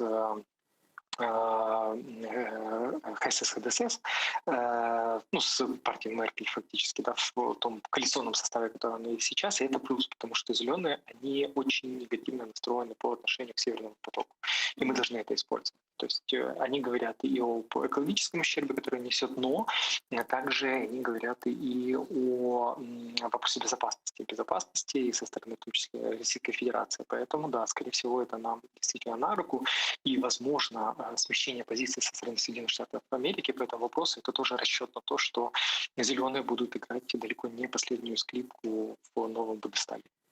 Пане Игорю, вы отметили выше, что действительно Европейский Союз в ближайшее время подготовит варианты новых санкций против России. Об этом заявил высокий представитель Европейского Союза по иностранным делам и политике безопасности Жозеф Боррель. Я предлагаю вместе послушать его цитату. Ми повинні повністю забезпечити дотримання законодавства ЄС для протидії злочинності, що виходить з Росії, включаючи кібератаки. Стоит ли ожидать каких-то радикальных санкций, или же Европейский Союз в очередной раз ограничится какими-то персональными санкциями против каких-то ФСБшников, которые, впрочем, и никуда и не выезжают? Ну, вопрос секторальных санкций, он тоже, в принципе, поднимается, в этом тоже есть прогресс. Но скажем так, что то, что Европейский Союз сейчас ведет диалог, разговор в контексте того, чтобы увеличить санкционное давление Российской Федерации, это уже прогресс, это уже большой плюс. Поскольку до этого все как бы ограничилось просто продлением тех санкций, которые уже есть на сегодняшний день. Ну, скорее всего, здесь и позиция США тоже имеет значение, играет роль, несмотря на то, что, да, Байден определяет, что есть определенные сферы, в которых диалог может быть и сотрудничество, какие-то результаты. Есть принципиальные вещи, в том числе и есть принципиальные вещи для Европейского Союза, в частности, и кибербезопасности, ну и так далее. Ну, вообще, в целом, вопрос безопасности для них очень важен. И в контексте Украины в том числе. Поэтому я думаю, что Европейский Союз, он, конечно же, будет более мягче, чем США, и санкции тоже, но все равно ужесточение будет происходить, возможно, не так быстро, как бы нам, допустим, этого хотелось, но прогресс в этой сфере уже есть, и он налицо. Дякую вам дуже. Чого сагу нас, пане Дякую Ігорю. вам. Дякую. Політичний аналітик Ігор Петренко был с нами на прямом зв'язку.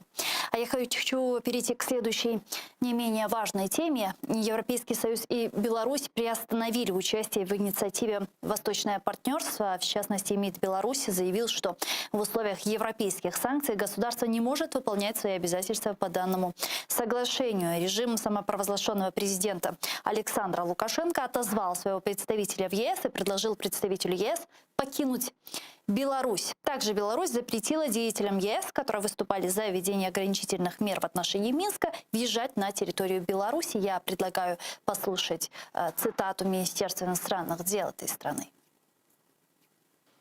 Білорусь приймає участь в ініціативі ЄС «Східне партнерство». Білорусь починає реалізацію процедури припинення чинності угоди про реадмісію з ЄС. Таким чином, Білорусь фактично відмовилась приймати назад мігрантів, які перейшли кордон ЄС зі сторони Білорусі. Білорусь забороняє в'їзд до країни представникам європейських структур і особам із Євросоюзу, які сприяли запровадженню санкцій.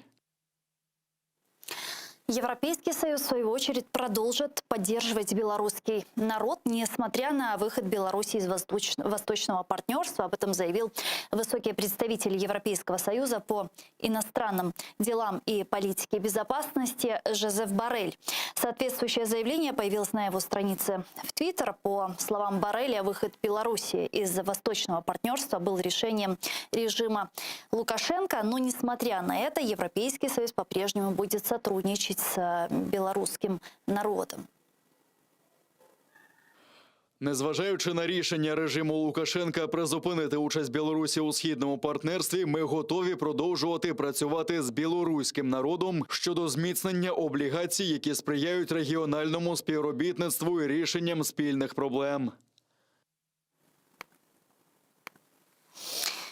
Вот министр иностранных дел Украины Дмитрий Кулеба прокомментировал также заявление Беларуси о приостановлении участия в инициативе «Восточное партнерство». Наш руководитель внешнеполитического ведомства об этом также написал на своей странице Твиттер. Я предлагаю послушать его цитату. Можна заявити про вихід зі східного партнерства, але не можна змінити географію. Білоруський народ історично належав і належить до нашої європейської сім'ї народів. Ми продовжимо його підтримувати, скільки б часу не зайняло виправлення історичних помилок Олександра Лукашенка. Белорусский оппозиционер Андрей Санников с нами сейчас на прямой связи. Пане Андрею, вітаю вас, селям алейкум. Пан Андрею, давайте еще раз проверим связь. Я, к сожалению, вас не слышу. Я хорошо вас слышу. Вот, прекрасно. Я также вас сейчас уже услышала хорошо. Пан Андрею, сегодня мы услышали новость, что режим самопровозглашенного президента Александра Лукашенко принял решение выйти из инициативы «Восточное партнерство». Чем это грозит Беларуси? Как вы восприняли эту новость? Я воспринял нормально. Я считаю, что это, в общем-то, логично, что это приводит отношения Беларуси и Евросоюза к, в общем-то, к логическому знаменателю, потому что режим никогда не был в Европе, боится Европы, ненавидит Европу. И единственная цель участия Лукашенко в программах различных, не только в восточных партнерствах, это получить деньги на сохранение режима. То, что он вышел с катертью дорожкой, это вышла не Беларусь, это вышел режим Лукашенко. И Европа, по-моему, сегодня очень четко заявила, что, в общем-то, на отношениях к белорусским гражданам вот такая выходка Лукашенко не скажется. Так что я считаю, что все идет как раз к логическому концу режима, и вот его лукашенковское решение расстаться с даже небольшим прикрытием европейским, оно логично. Ну, мы видели, как посадка самолета РНР фактически заблокировала для Александра Лукашенко все маневры от России. Можно ли сказать, что теперь у него только один билет в один российский конец? У него сейчас один, в общем-то, источник доходов и поддержки – это Кремль. Да, это действительно так. Но в то же время он стал настолько не нужен никому и токсичен, что, в общем-то, это головная боль сегодня для Кремля. Ну, понимаете, вот мы же, наверное, ходим на рынке, покупаем овощи, фрукты, особенно сейчас в сезон. И мы всегда видим, что на этих рынках в конце дня вот в ящиках выкидывают гнилую залежавшую продукцию. Вот это такой Лукашенко, его выкинули в ящик уже давно, он никому не нужен, и никто его не собирается серьезно поддерживать. Кремль, да, вкладывает какие-то деньги, но продукция гниет дальше, и, в общем-то, надо принимать решения. А как вы думаете, почему Кремль продолжает поддерживать Лукашенко и не заменит его на более компромиссную для себя фигуру, или нет? Ну, потому что у Кремля отсутствует логика, у него наличествуют фобии. Фобии в отношении Украины, фобии в отношении Донбасса, фобии в отношении Крыма, фобии в отношении Беларуси. Да? Поэтому логически мыслить он не может, он мыслит в категориях, в общем-то, сохранения влияния на постсоветском пространстве, на сохранение влияния силой и поддержанием диктаторов и авторитарных режимов, что не прибавляет ему никакого авторитета, наоборот, в общем-то, неприязнь к Кремлю, неприязнь к российскому руководству, она растет заметно даже среди союзников, даже среди тех государств, которые готовы были налаживать отношения с Россией, с Кремлем. Я говорю там, например, об Армении, например, о Грузии. Вот. Ну, то есть наделать столько бед на постсоветском пространстве, сколько наделал Кремль сегодня, ну, это надо уметь. Так я понимаю, что прогнозирование это дело неблагодарное, но все же, пан Андрею, как вы думаете, чем это все закончится и как долго еще Лукашенко сможет удержаться у власти? Ну, его власть закончилась, а вот удержание не закончилось. Вот такой парадокс у нас, да? Потому что он не контролирует сегодня экономику, он не контролирует состояние вообще общества, ненависть к нему зашкаливает среди белорусского народа. Вот. Поэтому, да, эта вот агония продолжается и, наверное, будет продолжаться до тех пор, пока ему будет позволено белорусами и нашими соседями, да, в том числе Украиной, в том числе Россией, но и прежде всего Евросоюзом. Вот они начали вводить санкции, которые нужно было вводить еще год назад, потому что уже тогда начались случаи вообще полного беззакония и беспредела в Беларуси. Но вот сейчас худо-бедно начали вводить санкции, что является показателем того, что Лукашенко уже не сможет вернуться к маломальской легитимности как правитель Беларуси. Ну а нелегитимному правителю остается жить немного. По-вашему, ныне введенные санкции Европейским Союзом против Лукашенко и его ближайшего окружения – это серьезные санкции, они эффективны? Это начало серьезных санкций, потому что мы видим, что вводятся санкции, но мы также видим, в частности, там, по исключению определенных продуктов калийных, в общем-то, каких-то ограничений, что идет лоббирование не слишком жесткой линии по санкциям. Но я думаю, что если верить заявлениям высших должностных лиц и Евросоюза, и европейских государств, вот это давление санкционное будет продолжаться. Поэтому пока я могу отметить, что это беспрецедентный процесс. У нас не было еще таких санкций, которые вводились бы против режима Лукашенко ранее. Но я думаю, что если будет нарастание вот такого давления, это поможет освободиться от этого режима. Пан Андрей, вы наверняка общаетесь со своими соотечественниками, которые продолжают находиться, живут в Беларуси. Вот что говорят относительно протестного настроения белорусов? Может ли в ближайшей перспективе подняться третья волна этих протестов, которые, вот мы видели, зимой сошли, к сожалению, тогда на нет? Вы знаете, протестное настроение сохраняется, конечно, и вот фактор репрессий, да, очень сильных репрессий. Почему нужно осуждение международное, почему нужны санкции? Потому что внутри Беларуси никакой судебной системы нет, это уже никто не скрывает. Есть карательные органы, которые, как фашисты, действуют на оккупированных территориях. Вот при оккупационном режиме Лукашенко. Протестное настроение есть. Растет, я уже отметил, растет ненависть к этому режиму. Очень серьезная ненависть, потому что фактически затронутой оказалась каждая семья. Растет страх среди силовиков, которые единственно сегодня поддерживают Лукашенко, потому что они понимают, что Европа не так далеко, как им хотелось бы думать, да, и что они ни в Венесуэле, ни в России не спасутся от наказания, которое, в общем-то, неотвратимо будет для них, потому что сегодня уже начали действовать механизмы универсальной юрисдикции, есть несколько дел против преступлений против человечности на территории Беларуси, и это будет развиваться. Поэтому, если ответить на вопрос о протестах, да, я думаю, что протесты остаются очень сильным фактором. Они продолжаются, пусть даже индивидуальные протесты, это очень важно. Потому что важно держать наш флаг, да? Важно держать реальный флаг Беларуси, демонстрировать его и говорить, что мы не принимаем этот режим. Сохраняется потенциал забастовки, и начались вводиться международные санкции. Я считаю, что это как раз та триада, которая поможет привести к изменениям. Но здесь я уже говорил, что роль наших соседей важна, в том числе и роль Украины, конечно.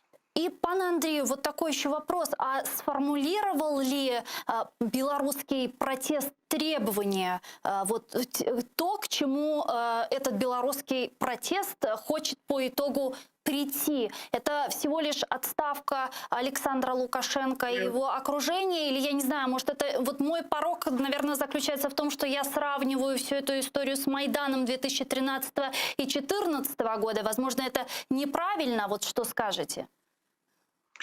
Сформулированы требования были в самом начале протестов. Это 3 требования: отставка Лукашенко, прекращение репрессий, освобождение всех политзаключенных и проведение новых честных выборов под международным контролем. Вот эти требования остаются неизменными. Я думаю, что на Майдане был немножко другой, потому что там очень сильный фактор был европейский, поэтому назывался Евромайдан. То есть Украину лишили того, на что был уже консенсус всего народа, то есть сближение с Европой, получение безвиза, получение преференций, получение ассоциации с Европейским Союзом. Этого фактора в Беларуси пока нет, хотя я думаю, что он будет. Как фактора протестов, я имею в виду. Есть фактор как фактор ориентации белорусской, я думаю, он будет усиливаться. Но вот эти 3 требования, они сформулированы, они остаются неизменными. Я думаю, что это И есть выход. И я думаю, что не думаю, я вижу, что наши западные партнеры очень хорошо понимают, что именно этим путем стоит идти, потому что Лукашенко сегодня это угроза международной безопасности. Дякую вам дуже, пане Андрію. Чохсагол у нас Андрій Санніков був з нами на прямому зв'язку, белорусский оппозиционер. А я с вами не прощаюсь, я говорю вам Коруш Кенджи, а мы буквально через 5 минут вернемся в эту студию и продолжим наш эфир, продолжим информационно-аналитическую программу «Бугунь». Не переключайтесь, оставайтесь первым крымско-татарским. Коруш Кенджи.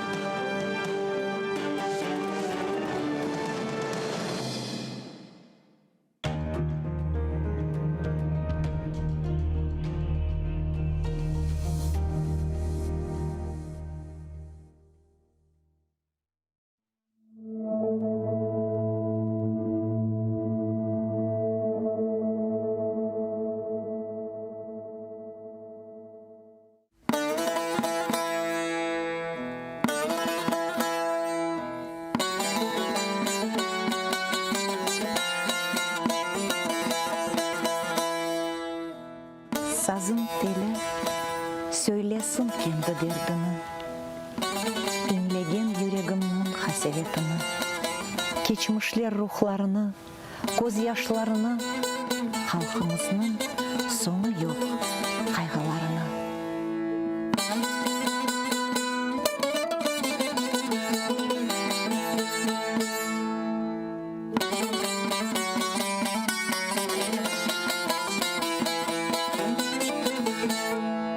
Sazın teli söylesin kendi derdini, Hansaray etrafını, çeşmelerini, bağ bahçesin, toğ başaklı ken çöllerini, dağdan esken şifalı salkın elini.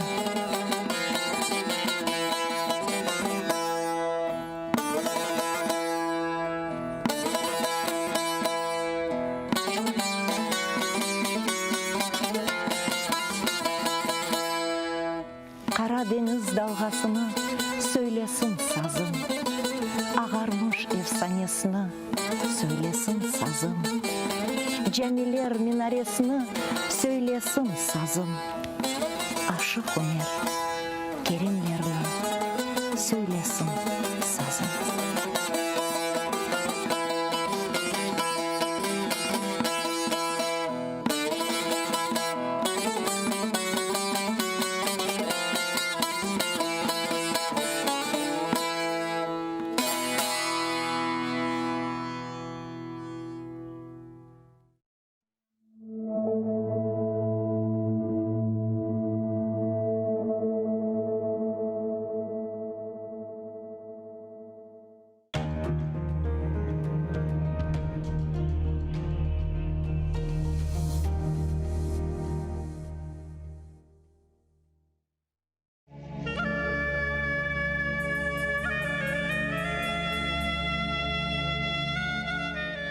Ana tilim, benim tilim, benim çokrağım, benim gülüm, benim ilim, benim bayrağım, benim dalım, benim sırrım, ana dilim, benim közüm, benim tamrım, ana dilim. Şırıl şırıl akar senin tatlı sözlerin, bana kanat takar senin serin yerlerin.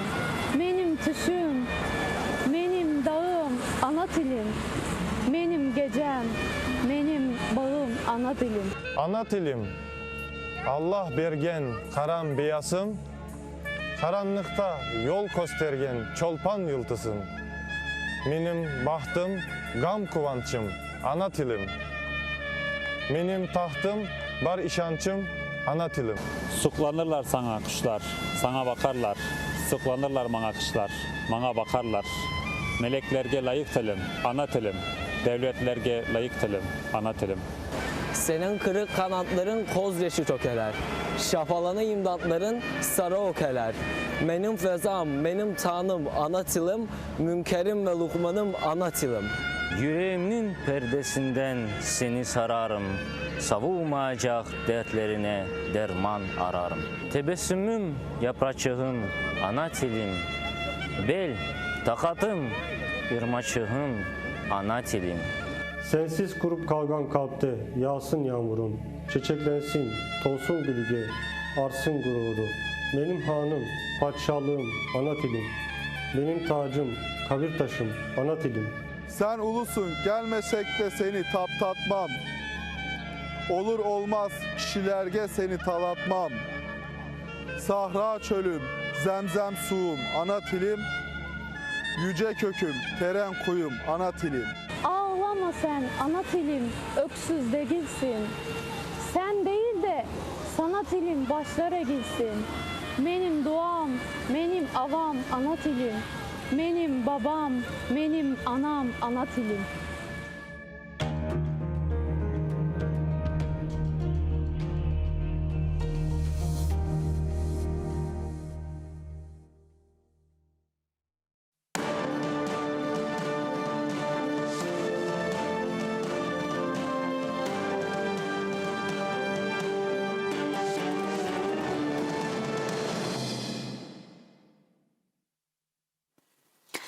Assalamu alaikum, hayırlı akşamlar. Saygılı ATR телеканалының телесейіржілері. Бүгін информацион программасына серетесіңіз. Студияда сізлер үшін мен Гүлсум Халилова чалшам ве невбетеке бөлігімізні Қырым татар тілінде алып бара жақмыз ве әлбетеке сонки адиселерні музакире етмеге де планлаштырдық. О себептен сіз де біздің yayınımызға қосыла білесіңіз. Экранларыңызға режиссерларымыз телефон номерасыны вақтынша тақдим етелер. 073 419 41 58 Вайбер вастасыйлы студиямызға телефон açмаға имканыңыз бар. Яда скайп адресімізні де қолана білесіңіз. atr.tv біздерге видео вастасыйлы телефон açыңыз. Сіздің сесіңіз біздер үшін пек мұйым. Бұның әле бераберлікте, сайғылы достар, біздің YouTube каналымызға абоне олмаға ұнытмаңыз. Анда біз жанлы шекілде yayınlarımызны алып барамыз, де эпс программаларымызны анда yüklемеге тырышмақтамыз. Біз ісе бұл күнлері Қырым татарларының, яғни милли әрекетіміздің бүгінгі талапларымыздың керчеклешмесі ile бағлы хаберлерні ве адиселерні музакире етеміз. Малюм олғаны кебі Туневын Украина анаяса күніні қайдеті еді, яғни анаясасының қабыл еткенде 25 елығыны ве бүгін алынған енді бұл сонки там малюматқа көре Украина парламентосының спикері демек Дмитрий Разумков жұма ақшамы күні, яғни 1 апрель күні тамыр халықлар еле бағлы қанун лейхасының бақылажағы ақта имзасыны атты. Яғни айтажағым жұма ақшамы күні, сайғылы достар, Украина юқары шурасының парламентосы Қырым татар халқының тамыр халқылар ile бағлы белгіленген қанун лейхасы өзерінде çalışmalarını başlatacak ve 1 оқушта бұл қанун лейхасының қабыл етілмейжегіні бераберлікте жанлы yayınlarda бақажеміз. Мен үміт етемке бұл бақылов мүддетіні, әне бұл сессияны біз жанлы yayında айдынлатып сізлерге көстережекміз. Біз енді бірчоқ біздің yayınlarımız devamında бұл қанун лейхасы ақында лaf етеміз. Чүнке біз үшін мұйым олған шей әлбетеке қанун лейхасының қабыл етілмесі ile бір сырада бұл қанун лейхасының ақларымыздың не қадар тіклегені, ақларымыздың не қадар қорчалағаны ве біздерге нелер бергені деген мадделерінің мұнда мевжуд олып олмамасы шүбесіз ки yayın үшін музакире етілежек бір меселе.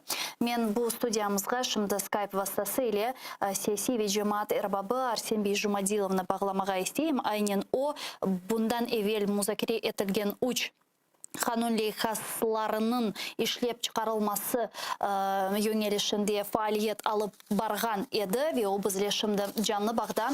Арсен Бей, селям алейкум. Алейкум салам, хайырлы акшамлар. Жүмлемізге.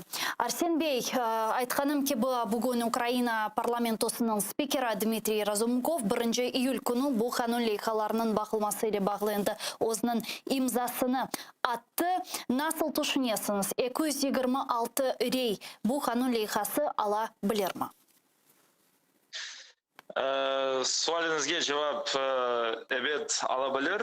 Benim başka sualga cevap vermeye niyetim var. Ne için? O mutlaka olacak sualim.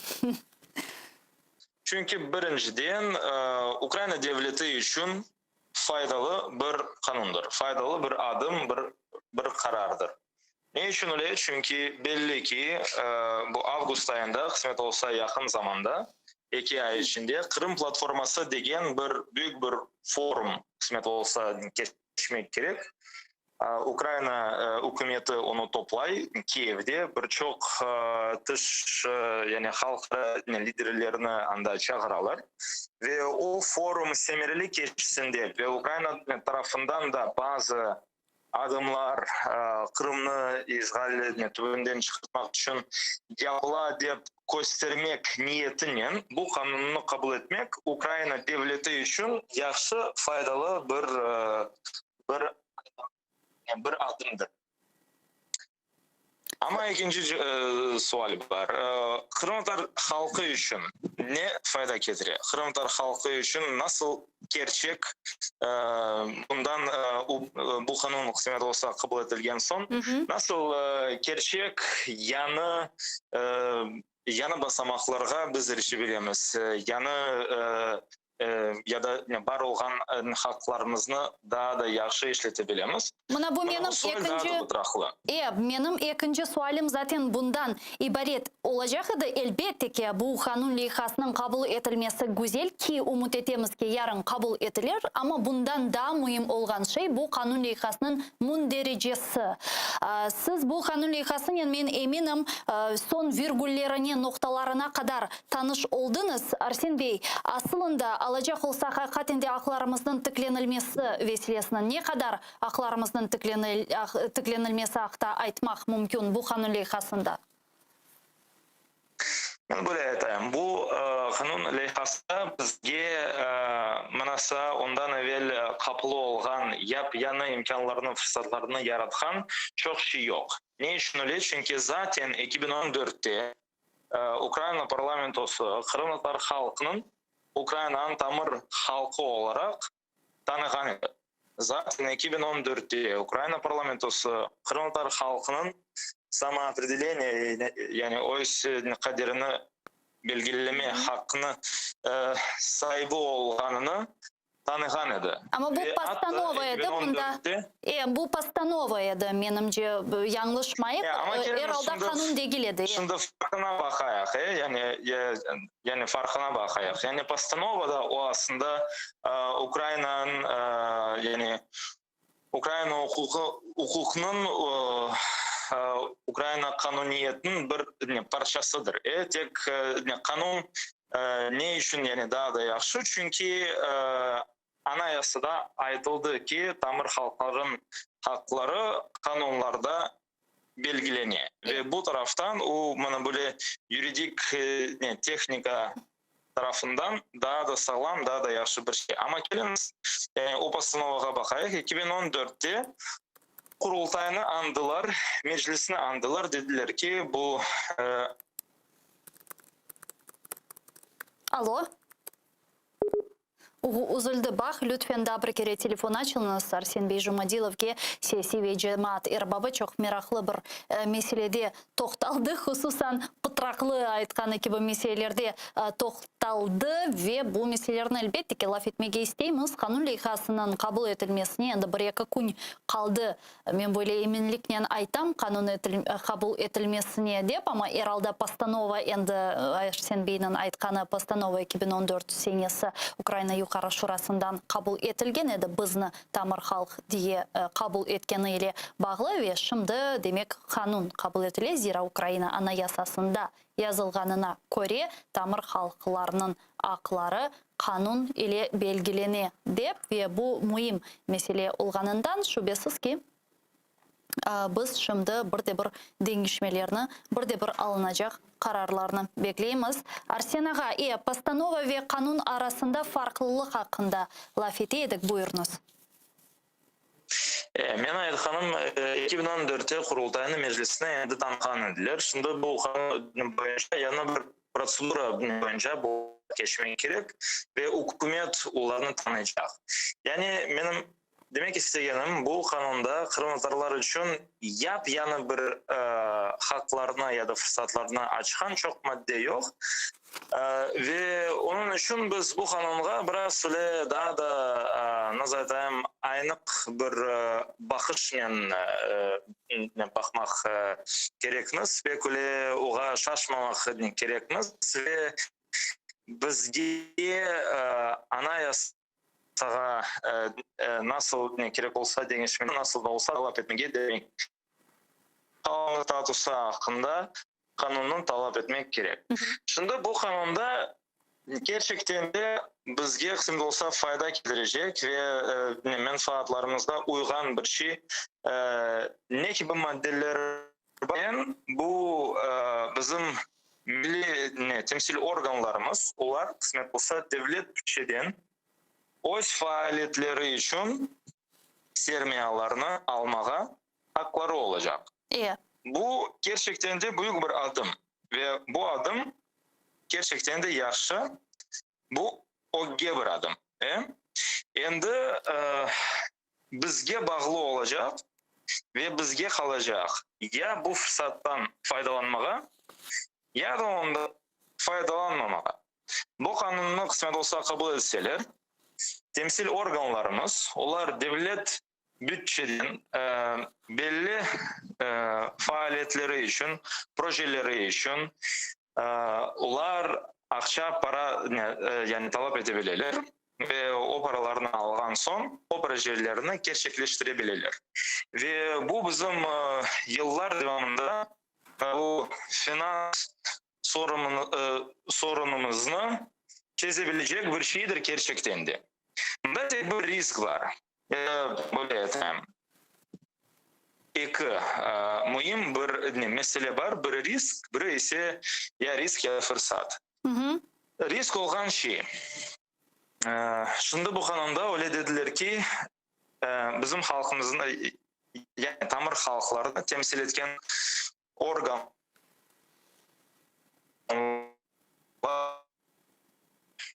bütçeden alabilirler. Yeah. Bir taraftan sanki doğru yani doğru direkt bir maddedir, haflı bir şey yok ama aslında haflığı var. O ne? Eğer bizim milli organlarımız devlet bütçeden bir grivne algan olsalar, eğer onu alsalar, kelesi konu onlar Ukrayna'nın bütün kontrolüyoruşu ve правоохранительные organlara cevapkar olacaklar. Hesabat vermek olacak. Evet, hem hesabat hem cevap yani ne vermek gerek olacaklar. Çünkü bu devlette kanunlar öyle çalışıyor ve bu kanunlardan milli organlarımız asla bir istisna olmazlar. Onlar da hesabat verecekler, onlar da cevap verecekler ve bu bir risk. Ne için? Çünkü yaxşı da bugün Ukrayna'da var olan hakimiyet bizim halkımızla galiba müzbet baka ayda yaxşı ama yarın bir gün bilemiz ki çeşit türlü şeyler olur, çeşit türlü saylavlar geçerler bu devlette ve bizge böyle hoş bakmaganlar da gelebilirler hakimiyetke ve onlar son bana bu maddeni ve bu faktını onlar bizge karşı kullanabilirler.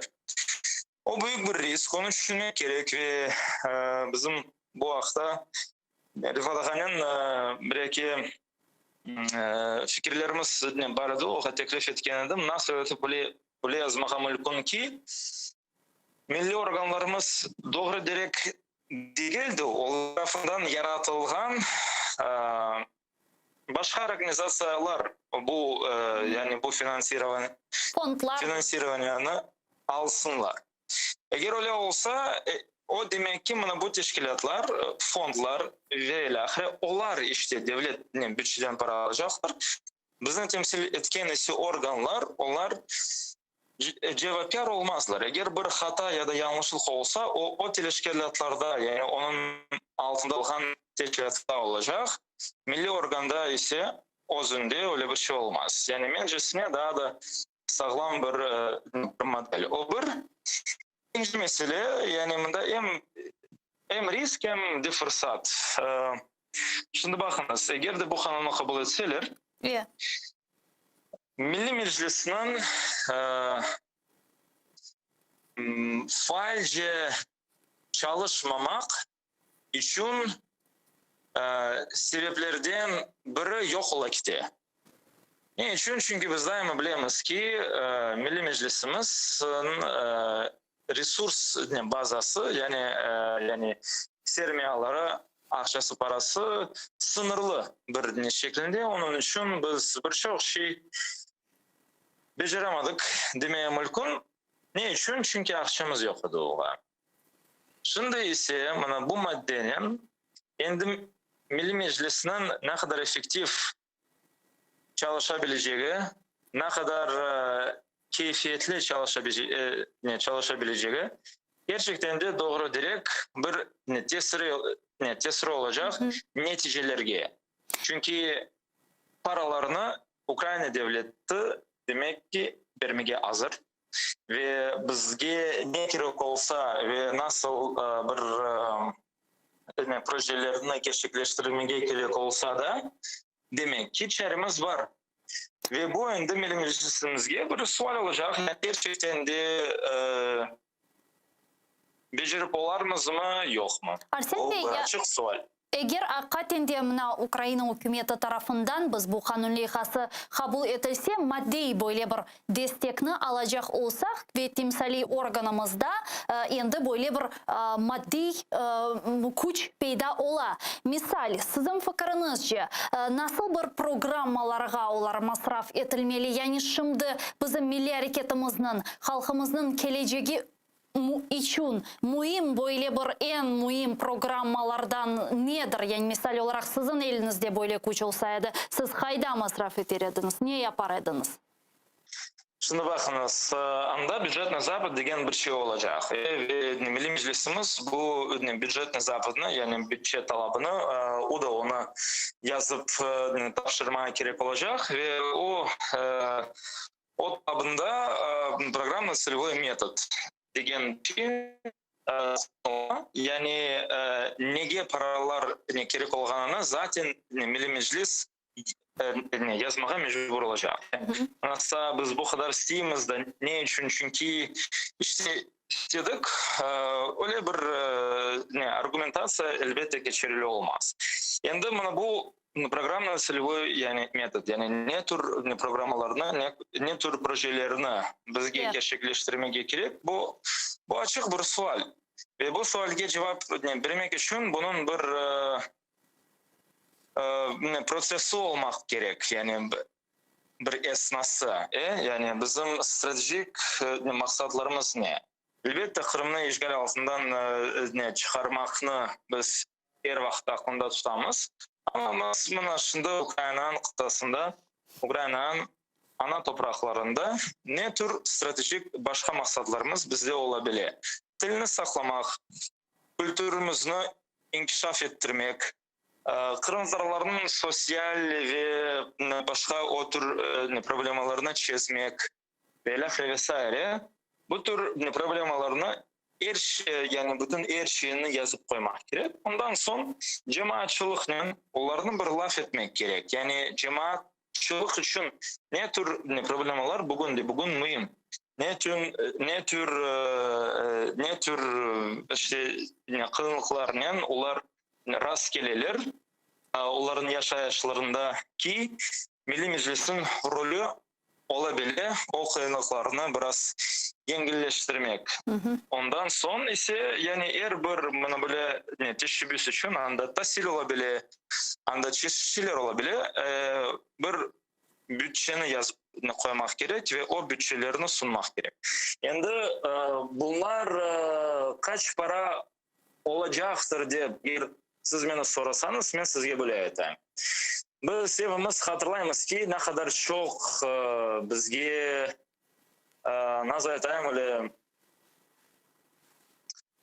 ne kadar çok bizge akıl öğrettiler mi aytayım ya da nasıl aytayım ATR'ge 40 ya da 50 milyon grivnalık paralarını айырғанда, мынаса нақыдар ağır bir şeydi, naqadar qiyin bir şey, naqadar da çok alan ekan Ukrayna devletinden ve naqadar endi minnetdar olmak gerekmiz. Menimcesine 50 milyon bu pek az bir para. Çünkü eğer biz şimdi İran gibi bir nazirlikle bu paralarını kıyas etsek, biz bakar görürüz ki bu bir yani deniz içinde bir damladır. Yani pek küçük bir şey. Menimcesine en azından yani birkaç milyardlar için bizler laf etmeye mümkünmüz.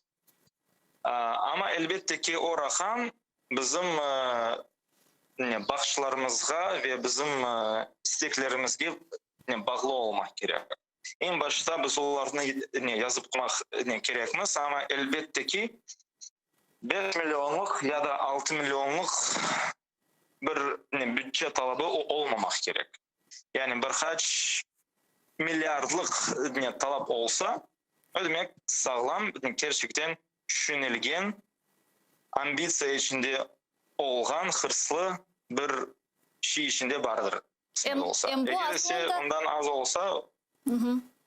Bu aslında Ukrayna hükümetinin bu ve Zelenskiy'nin hususan bu Tamir Halklar ile bağlı kanun leyhasının parlamentke kirsetkeninin ne kadar bu meselede ciddi olganını gösterecektir. Yani demek istegenim sadece korunsun de böyle bir parlak gözlükler, pembe gözlükler giyelim mi dep kirsete ya da akatinde Kırım Tatarlarının akları demek tıklenmesi, çalışması, temsili organga maddi destek berilmesi de elbette ki korunacaktır. Men Arsen Bey da bilesiniz, sizden soramağa isteyeyim. Mana biz şüpheli maddeler hakkında aytıp geçtiniz de aynen sizin aytkan riskleriniz da bir maddege tayana ve bu madde temsili organının ak ve vazifelerini Nazirler Şurası belgilegeni ve aynen öyle şekilde de lahu edebileceği degen böyle bir madde mevcut. Sizin fikrinizce bu maddege vakit geçtikçe bir denişmeler kirsetilmesi imkanı olacak mı? Çünkü aynen aytkanız riskler bu madde taşıyor. Bu da hafif bir madde ve bunu da bir oğa da kulak asmak gerek ve birinci okuş ya da yani birinci oturuş ve ikinci oturuş aralarında oğa da bazı dengeçmelerini kesmek gerek ki bu Nazirler Şurası kuru öz kararının bu tür şeylerge karar vermesin.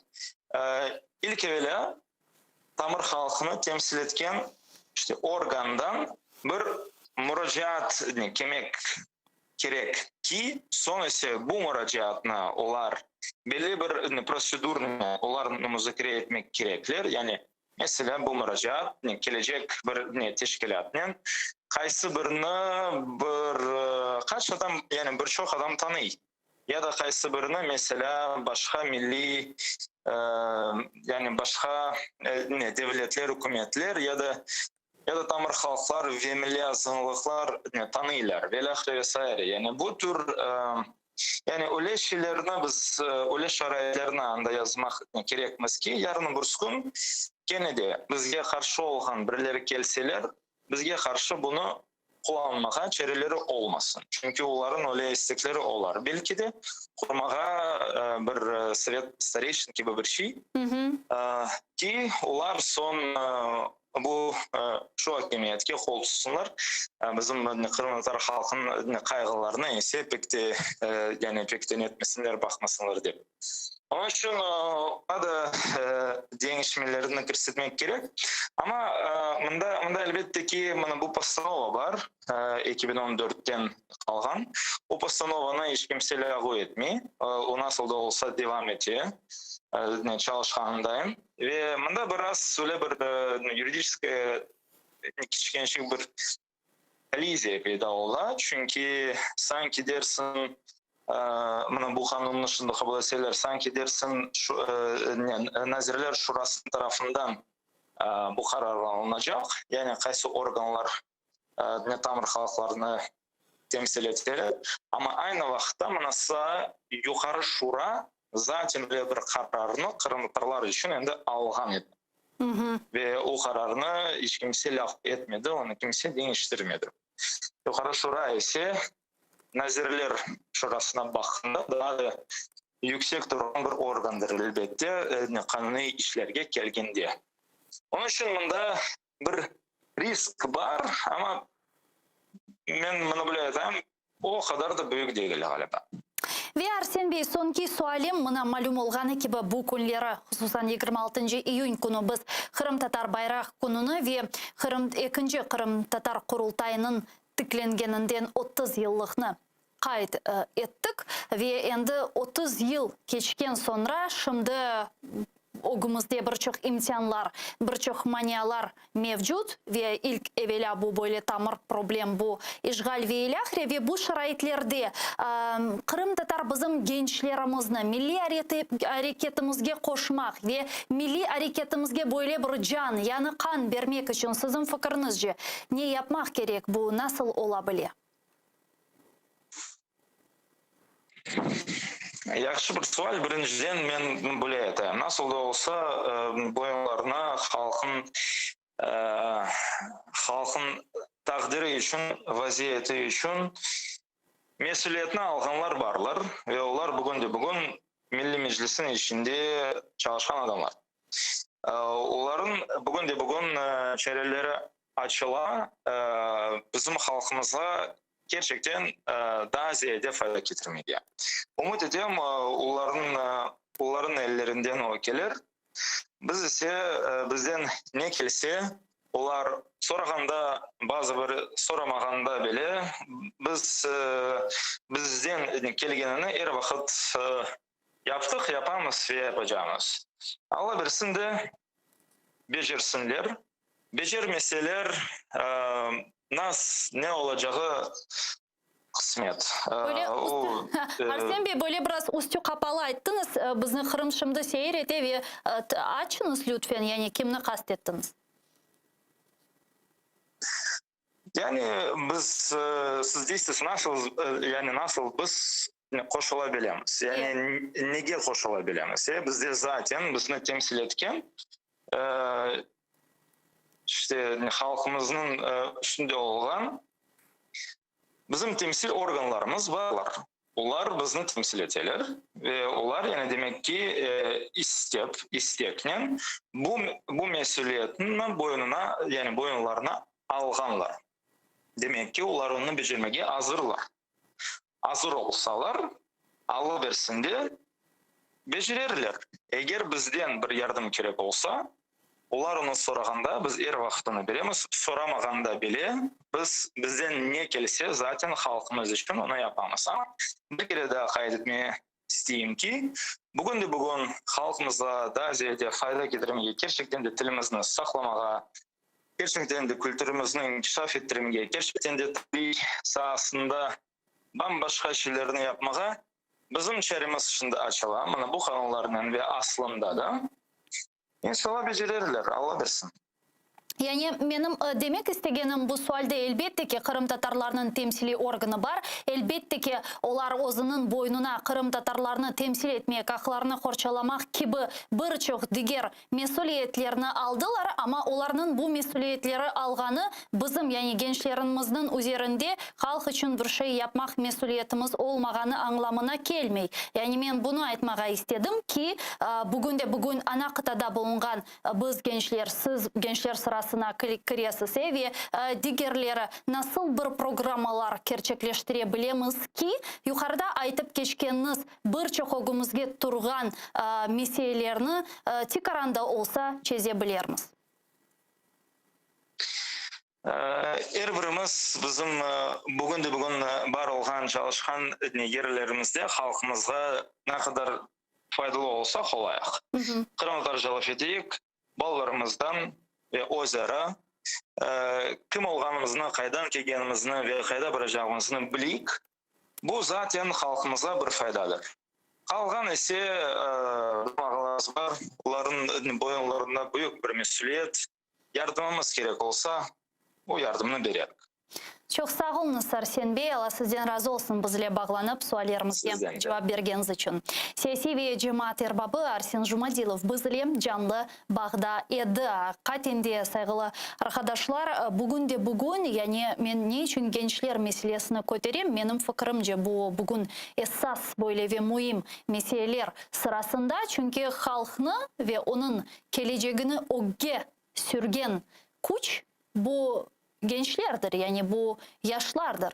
Bir vakitlar bugün bizim liderlerimiz olgan, onlar da genç ediler ve onlar da Kırım için kureş yolunda çok fazla hareket alıp bardılar ki bugün eğer bazı bir erişken şeylerimiz olsa bu sizlerin, yani bizim esli başlarımız yardımı sebebindendir ve bizge, yani gençlerge, men şimdi gençlerge de müracaat ettim, yani bu bayrakını almak lazım ve bu bayrak beraberlikte bizim esli başlarımız beraberlikte halkımız için, milletimizin geleceği için bir adımlar yapmasının zaruriyeti şimdi var ki Kırım işgal etildi ve 2014 senesi mektepke bargan ballar endi 7-8 yaşındalar ve elbette ki yanı nesiller ose ve bu yanı nesillerle beraberlikte biz de bir adımlar atıp bir şekilde özümüzün geleceğimizni, Kırım Tatar halkımızın akıbetini şimdi endi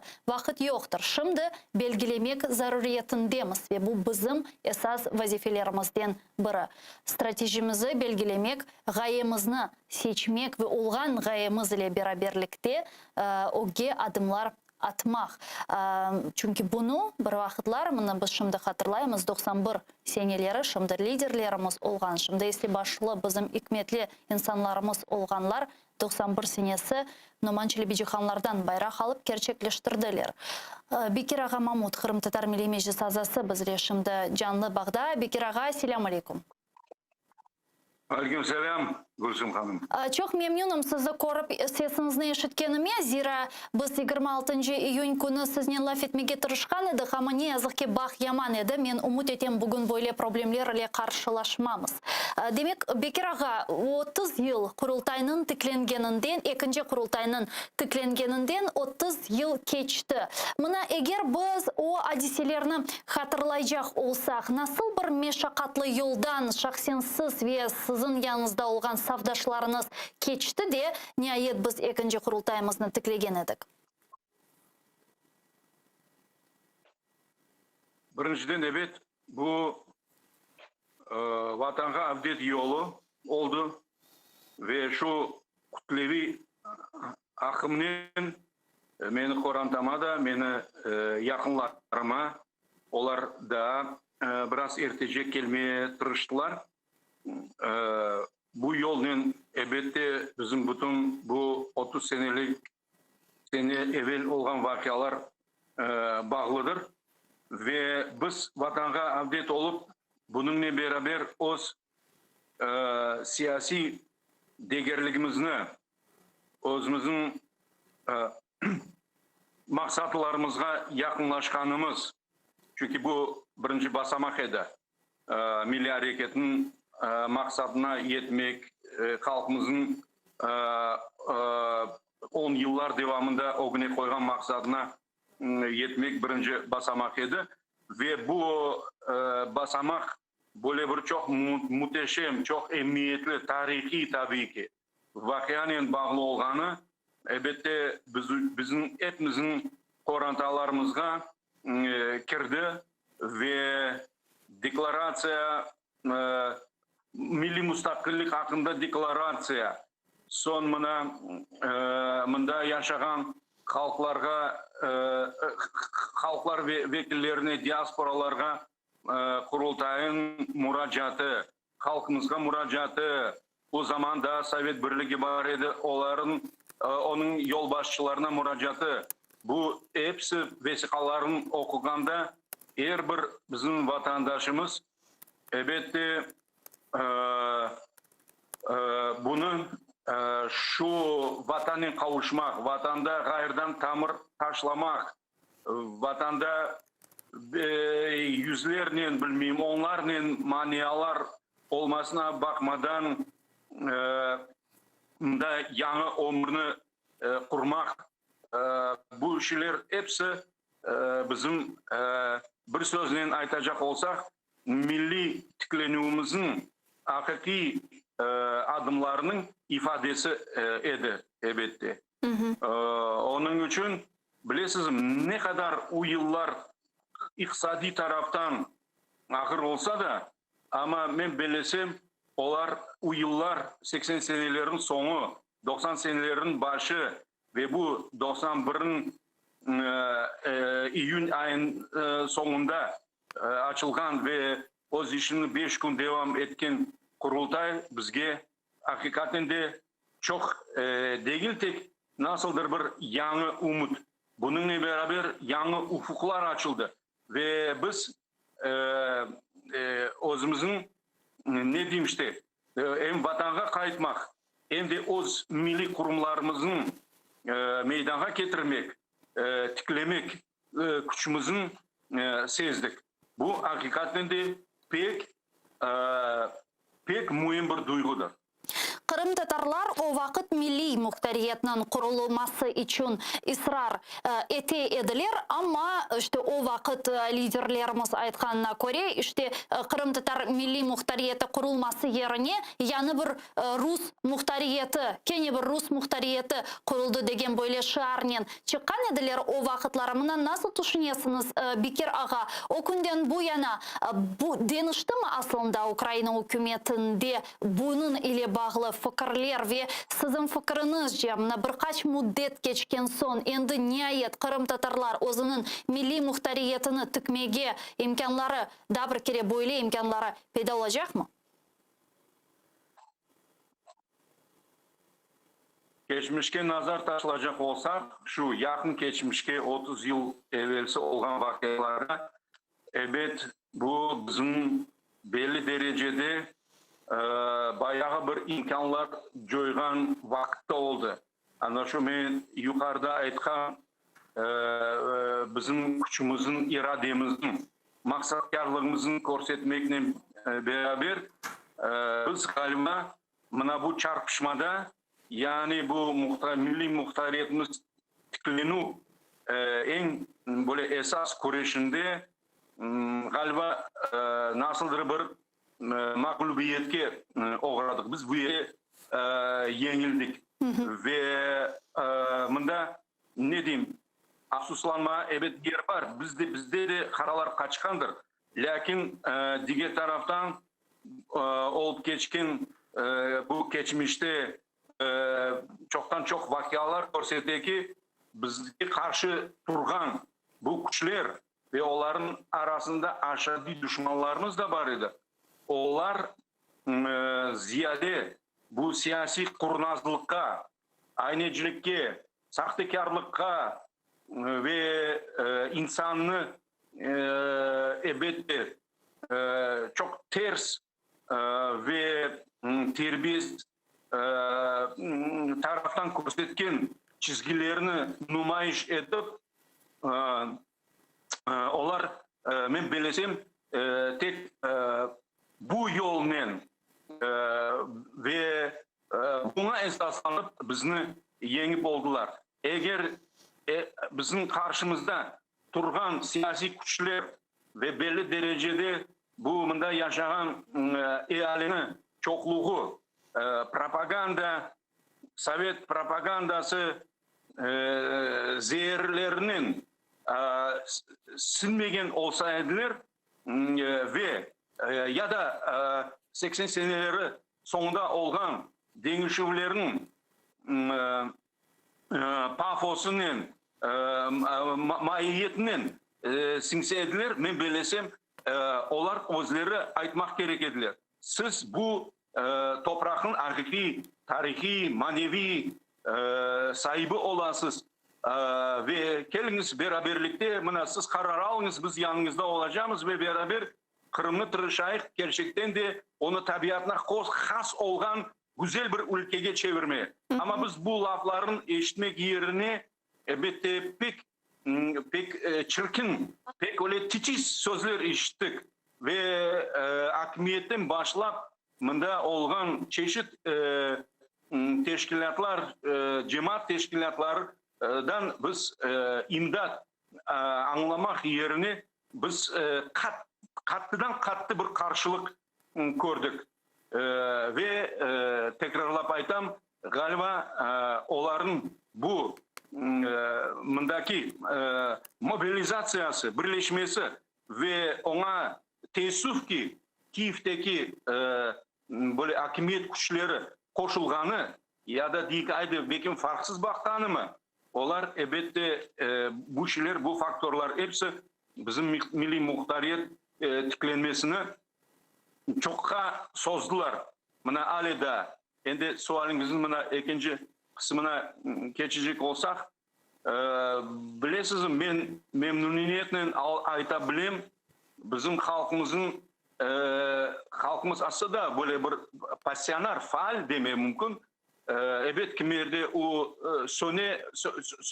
sönmey, biraz zayıflaşa, sonkeni bir vakyalar ola, o küçümüz, pasyonerlığımız tutaşa, ama halkımızın ekseriyetinde eğer de böyle sorav otkerilse ve her bir bilmeyeyim açık bir milli an olgan insandan sorulsa seni en mühim bekleyenlerin ve istegenlerin özün için, milletin için bu nedir deseler, ben bilesem çokluğu aytır ki bu milli muhtariyet.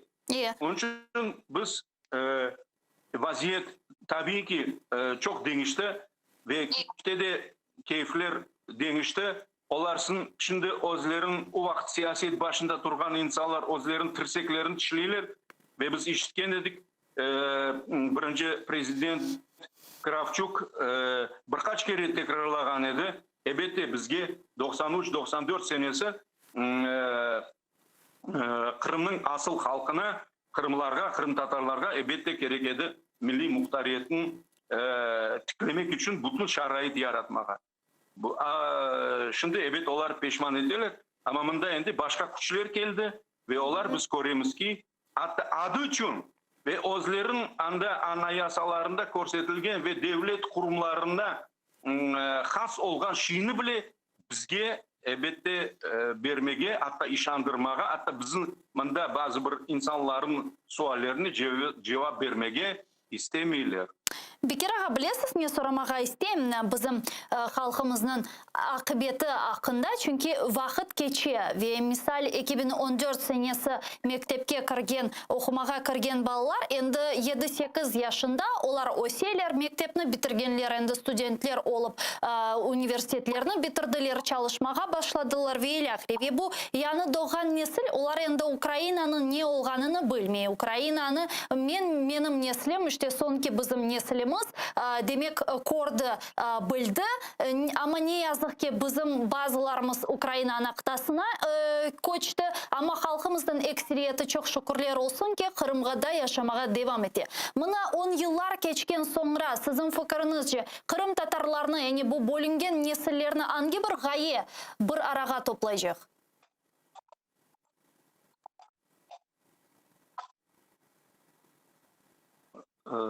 Kaysı bir arağa toplayacak, neni toplayacak? Gaye.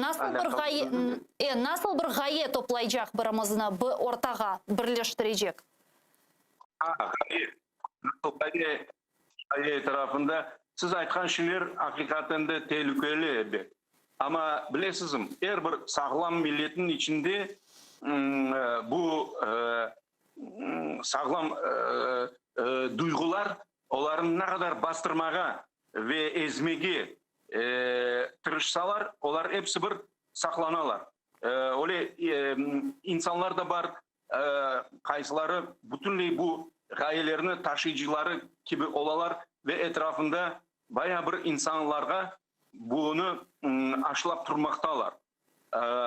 Ondan da gayrı en bilmeyeyim sakıngan, belki hatta korkakça olgan insanlarımızın yüreğinde hepsi bir öyle bir ne diyeyim sizge bir ateşlik var ve açık bir şarayet değişse ve umut açılgan gibi ve gelecek açık bir aydın ve adaletli olmasını görgende onların da yürekleri tutaşacak ve onlar da inşallah koşulurlar öyle vaziyette koşulurlar bu tırnak içine alayım işte inkılapçılarga. Bunu bizim tarihimiz birkaç kere göstergen idi. 100 yıl devam etti. Bu uç nesilden ziyade uç nesil aytayığı bu kara yüzyıllık diyedimiz. Ama son nasıl bir bilesizim sanki bir böyle halkımızın içinde öyle bir güçler, duygular, potansiyel öyle bir öyle bir özünü halk ve insan olarak sezmek duygular uyandı ki onlar şu 17 senenin belli olan vakalarına getirdiler. Son 20 yıl bu komünistik, bolşevistik o kadar tırıştılar bizim halkını ve belli derecede gerçekten de halkı korudu. Karşılık göstermeye ne diyeyim işte bu sanki bir faydasız ama ve bir bu sistemge kurumga bu rejimge ve bu cemaat kaidelerine kanunlarına bir boysungan gibi oldu. Ama gerçekten de öyle olsaydı 56-57 senesi gene de öyle tutaşıp böyle bir kocaman ve güçlü ve kutlevi milli hareket olmaz idi. Onun için ben bilesizim gelecekte hepsi bir bunda ne kadar baskılar, ne kadar takipler, ne kadar bu bilesizim bizim böyle bir doğrulatmak ve boysundurmak ve özlerin şaraitlerini geliştirmek hareketleri olmasın. Ben bileyim gene de yukarıda aytkan işte ateşçik her bir bizim vatandaşımızın yüreğinde vardır. Onun için bu şeyler elbette gene de Korantada gene de işte böyle bir cemaat arasında yaşamak gerek ve elbette bu şu cümleden belki de en evvela bizim bu toplum olarak haklarımız tıklenmesini bu demesi milli muhtariyetimiz, devletçiliğimiz tıklenmesini ve bizim halkımız da o takdirini idare etmesini getirmek faktörlerdir ve böyle şarait, böyle imkanlar olacağına ve belki de yakın arada şahsen ben pek işanam. Bunun birlikte daha bir sualim var edi. Buna Bekir ağa bilesiz. Şimdi Kırım'da demek bazı böyle bir YouTube kanalları meydana geleler ve anda demek işte halkımızın men de böyle tırnaklarga alam temsilcileri oturup işte Kırım Tatar halkımızın akıbeti hakkında laf eteler ve ilahre ve deyler ki sanki dersin yerli hakimiyet strukturalarına çalışmaga kirmek gerek. Bilmeyim çalışmaga kirsek anda işte bizim meselelerimiz çözülür. İşte 1920 seneleri Hasan Sabri Ayvazovlar, Çobanzadeler bilmem ve ilahri Sovet hükümetinin ittifakdaşlıkta edilir ve hatta çalışaydılar degen böyle mantıksız bir misaller getiriliyor. Yani buna ne dersiniz? Aslında bu halkımız arasında kabul edilgen fikirler mi?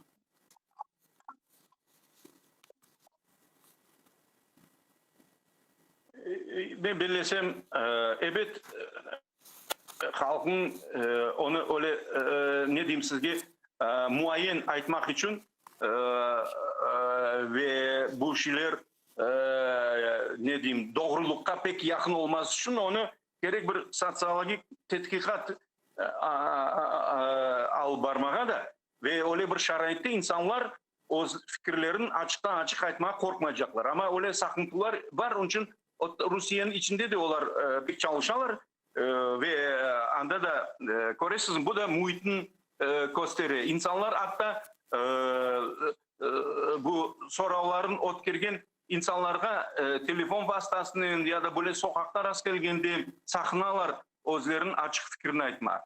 Onun için bunu doğrudan doğru bilmeye evet zorca. Lakin umumen böyle etrafa bakkanda ve insanların konuşkanda biz aytabiliriz halkımızın arasında bu ne diyeyim şimdi da ketişat eğer de Allah korusun bu vaziyet sozulsa ve ketişat devam etse evet vakit belli derecede bizge karşı çalışacak.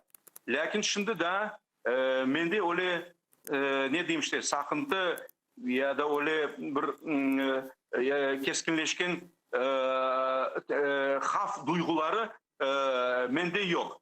Hepsi bir insanların yüreklerinde bu ekseriyetinde millilik ruhları yaşamakta.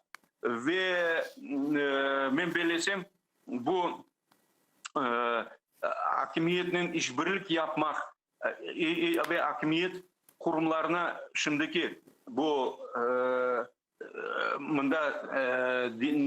faktik yani de facto tıklangan kurumlarının işbirlik yapmak o ve halka fayda getirmek bu ben sizden bunda elbette razım o gene de öyle sahte anlatılar ve deliller. Çünkü biz bunda yaşayıkım. Bizim vekillerimiz bir yerge sokulmasa, barmasa onlarga hepsi bir ahır olacak. Ne o bunda misal için Kırım'a bir yardım görsetilgen gibi bunda pek büyük evet paralar gelmekte biz onu görüyoruz.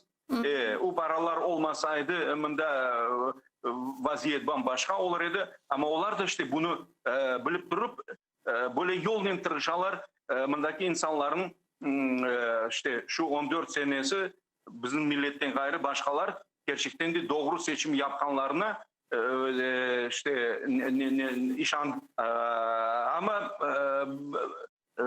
ben sayam bizim bazı işte şu siz korsetken gibi tırnaklar içinde halkın geleceğini kaygırganlar onlar ben bilesem belli derecede özlerin şahsi anda şimdi hakimiyette çalışkan insanlar yüksek maaş alırlar işte imkanlar bazı imkanlar açıla onun için yardım etkenleri o kadarlık vardır samimi ama lakin bilmiyorum ben belesem bu yanlış seçim onların tarafından. Teşekkürler. Ne kadar onların arasında ne diyeyim işte belki biraz açık bir namus kalgan insanlar olsa da. Sağ olunuz Bekir ağa, bizle bağlanıp suallarımızga cevap bergeniz için men ne yazık ki yekunlemek mecburiyetindeyim. Bir kaç dakikadan çünkü zaman informasyon programması endi meni aşıqtıralar. Olarga bayraqni bermek için Kırım Tatar Milli Meclis azası Bekir Mamut ve Kırım gazetasının baş muharriri bizle canlı bağdaydı. Saygılı dostlar, men ise sizden sağlıklaşmayım. Men sadece görüşkence dep aytam. Çünkü zaman informasyon programmasından sonra ki o 2 dakikadan sonra endi sizlerine selamlayacak. Biz bu studiyaga qaytacakmız. Görüşkence.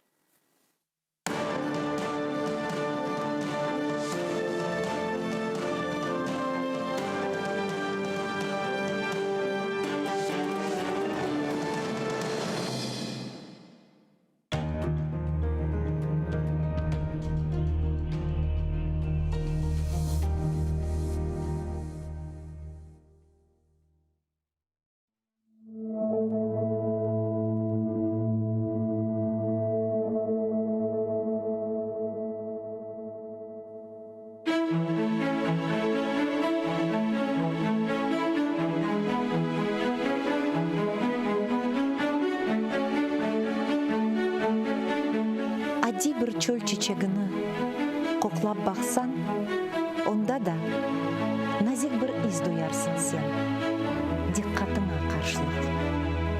Yüreğini anlap olsan, en yaman deb belegen kişinde de illa bardır, az olsa da yaxşılık.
Дымма сағыр турам чатал yollarda. Құш тұтам деп бақаларны тұтқаным. Көзлерімні жойғаныммен тарлада. Женет суы беллеп, көз яш ютқаным. Чызма кебі баса мені бір қая. Юрегімні кімдір тепе соқақта. Аяқларым жам үстінде эптая. Дүл-дүл кібі турам епта сырықта. Тікі клебнің еплеріні кесмейіп, ертіларда. Сачақланды дудақлар. Көкте ұчқан рухлар. Қабыр ташлары. Омызыма қона. Еңлей аяқлар.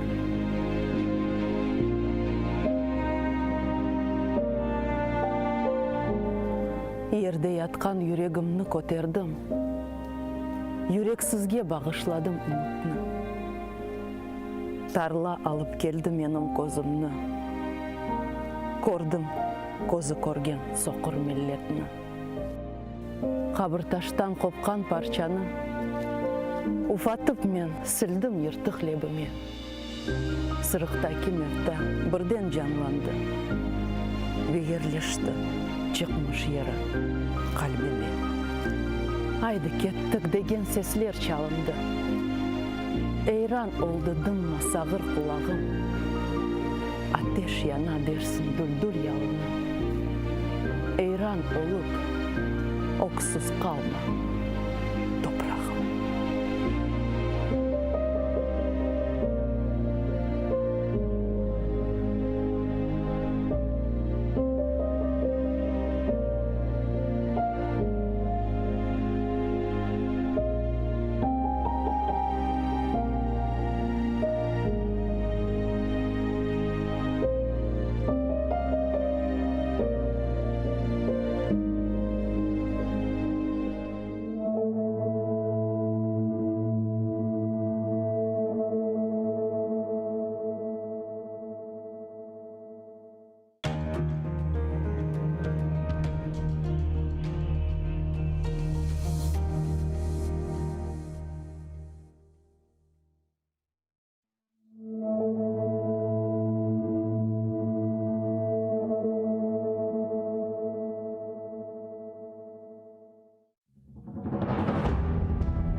Dayan Kırımım. Biraz daha sabır eyle. İraden büyük. Kar tübünde algul olup açasın. Sel olup ufak tüfek taşını yoldan yuvasın. Dakkaya gibi susup dursan bile. Dayan. Tış sıkıp. Yumruklarını topla. Sevgine, dülberligin, çeberlikке тең yoqtur. Тамырсыз құры құрай кебі кечкенлер çoqtur. Кетежеклер. Теніңе остыкенін саплап. Сауышыр яраң. Сені güzel бақча япармыз. Біз үшін бүгін қара бияз. Dost düşmanın biyan oldu. O kara kalpler için de belki sayılı günler kaldı. Evladım, kartal kalkın, kanat yayarmız.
Эшетесіңіз ма?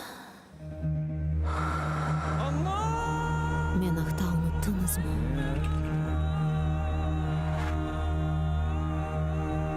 Мен мұнда. Бұл менің топырағым. Менің қырымым.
На 2 місяці окупанти заарештували сімферопольця, якому закидають роботу на українську розвідку. Про це повідомляють у кримській правозахисній групі. Жителя Сімферополя Станіслава Стеценка ФСБівці затримали минулого четверга. Під час облави в його оселі знайшли синьо-жовтий прапорець, шалик з написом «Україна» та атрибутику футбольного клубу «Таврія», а також бінокль, запелючену рацію та мапу Криму. Окупанти заявили, що він збирав інформацію про польоти над півостровом військових літаків-агресора та передавав розвіддані спецслужбам України. 33-річному чоловікові закидають державну зраду, а рішенням окупаційного Київського райсуду Сімферополя його триматимуть в СІЗО до 21 серпня. В Україні судитимуть окупаційного військового комісара Феодосії. Правоохоронці скерували до суду звинувачення в організації незаконних призовних кампаній. Про це повідомляють у прокуратурі Автономної Республіки Крим та Севастополя. Зазначається, що фігурант до окупації півострова був начальником полігонної служби повітряних сил Збройних сил України. А в 2014 році зрадив присязі та перейшов на службу окупантам. Згодом його призначили так званим військовим комісаром Феодосії та Кіровського району Криму. На цій посаді він на догоду окупаційній владі примусово призивав цивільних кримчан до війська загарбника, кажуть у прокуратурі. Відтак обвинувачений, реалізуючи незаконні укази вищого керівництва РФ, сприяв проведенню 6 незаконних призовних кампаній кримчан у відповідних районах. Зазначені дії порушують заборону державі-окупанту примушувати цивільне населення служити у власних збройних силах.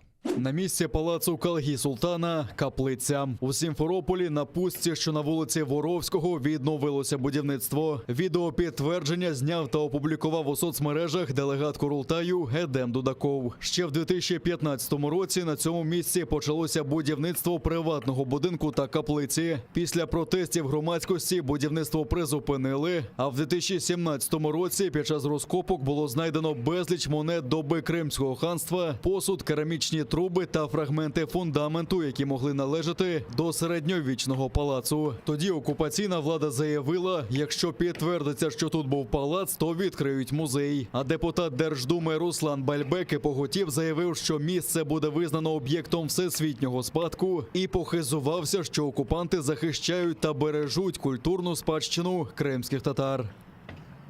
І ця церковь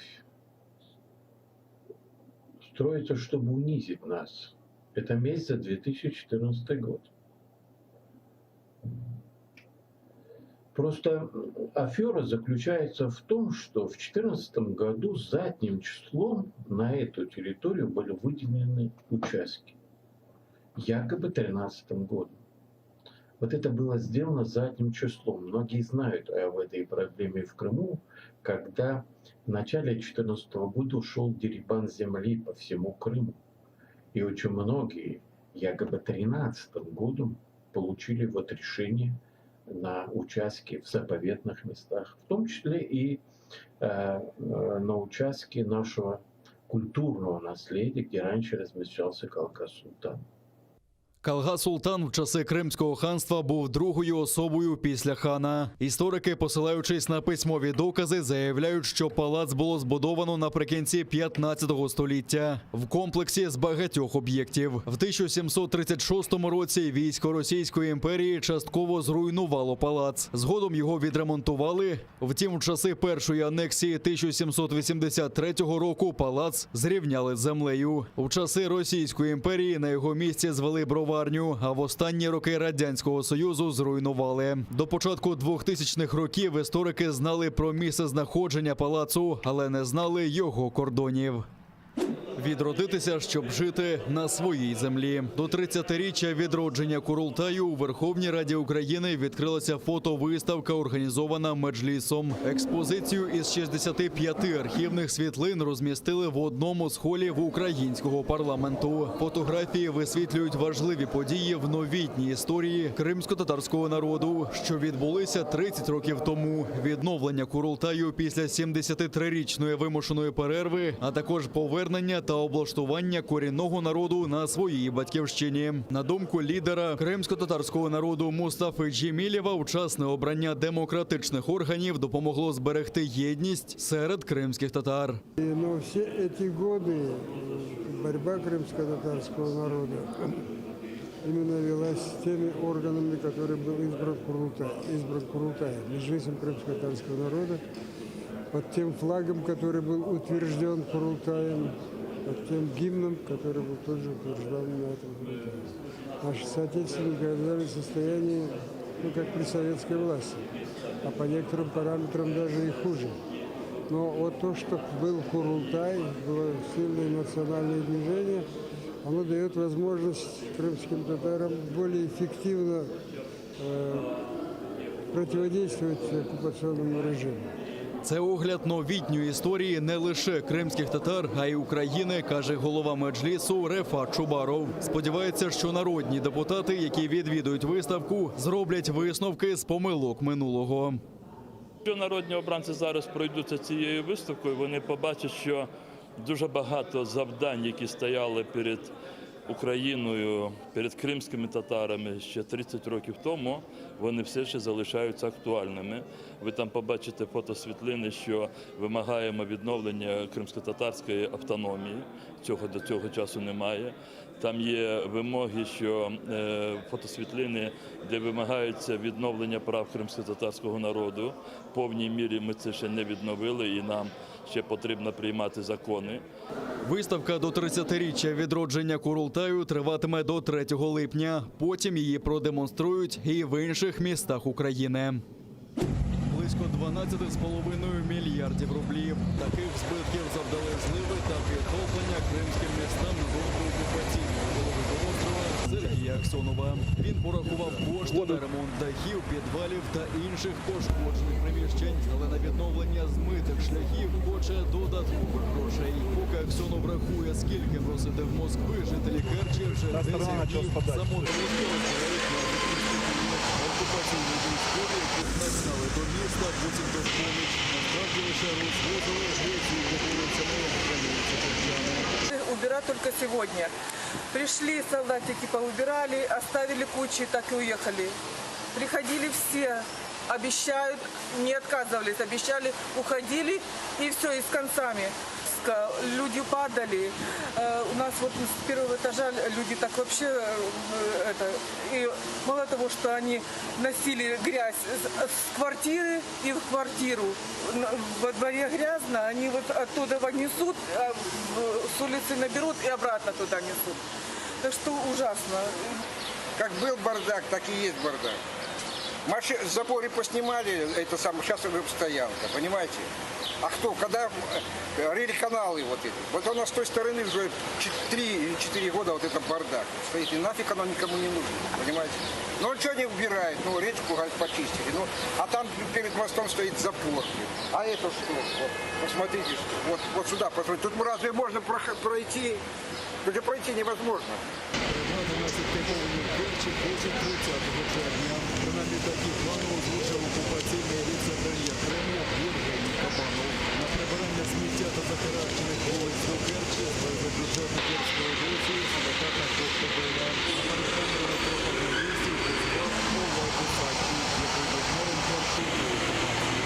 Українського бійця важко поранено під Новотошківським на Луганщині. Там окупанти відкривали вогонь зі стрілецької зброї. Воїн Об'єднаних сил дістав кульове поранення. Йому надано термінову допомогу та у важкому стані евакуйовано до шпиталю. Окупанти також відкривали вогонь поблизу Водяного, що на Приазов'ї, били з автоматичних танкових і підствольних гранатометів.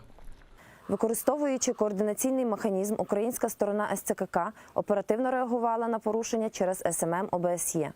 Станом на 7 годину ранку 29 червня з боку російсько-окупаційних військ зафіксоване одне порушення режиму припинення вогню. Зокрема, біля Невельського ворог вів вогонь з мінометів 120-го калібру. Ситуація в районі проведення операції Об'єднаних сил повністю контрольована українськими військовими.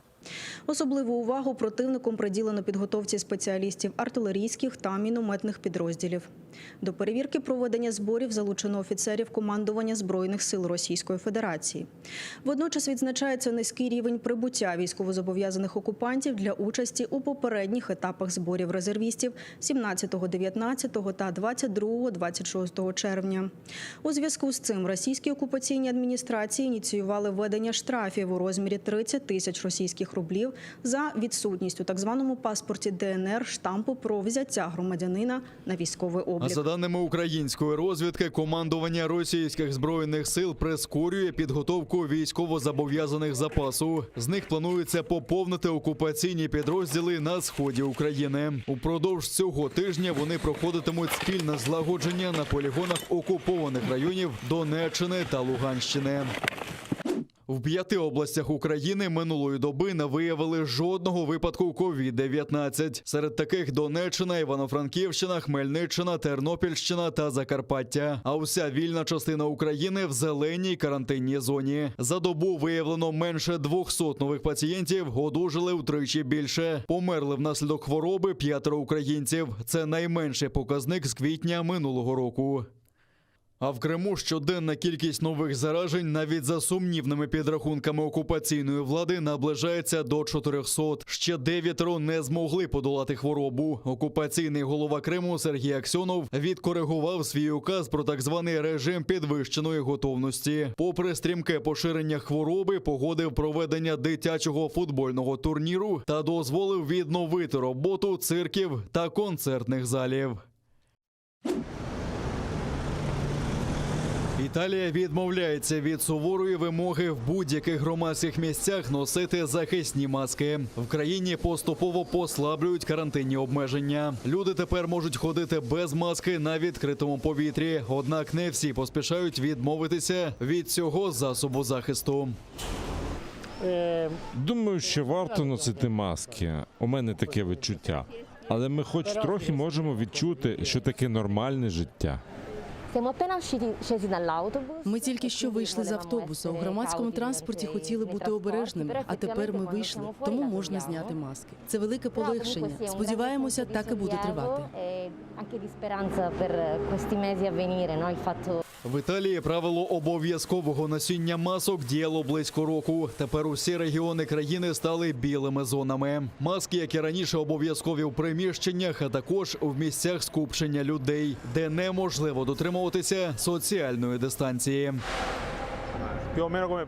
Все майже як і раніше. Ми все одно ходимо з масками. І всередині приміщень все одно їх надягаємо.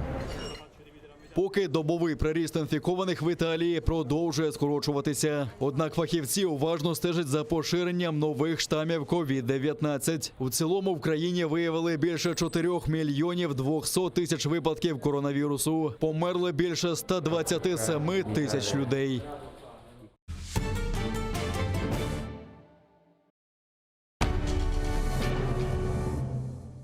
Ізраїльські вчені створили унікальний засіб, що містить природні інгредієнти. Краплі імуноков покращують імунітет при коронавірусних та респіраторних захворюваннях, а також сприяють полегшенню постковідного синдрому. Імуноков – надійна допомога.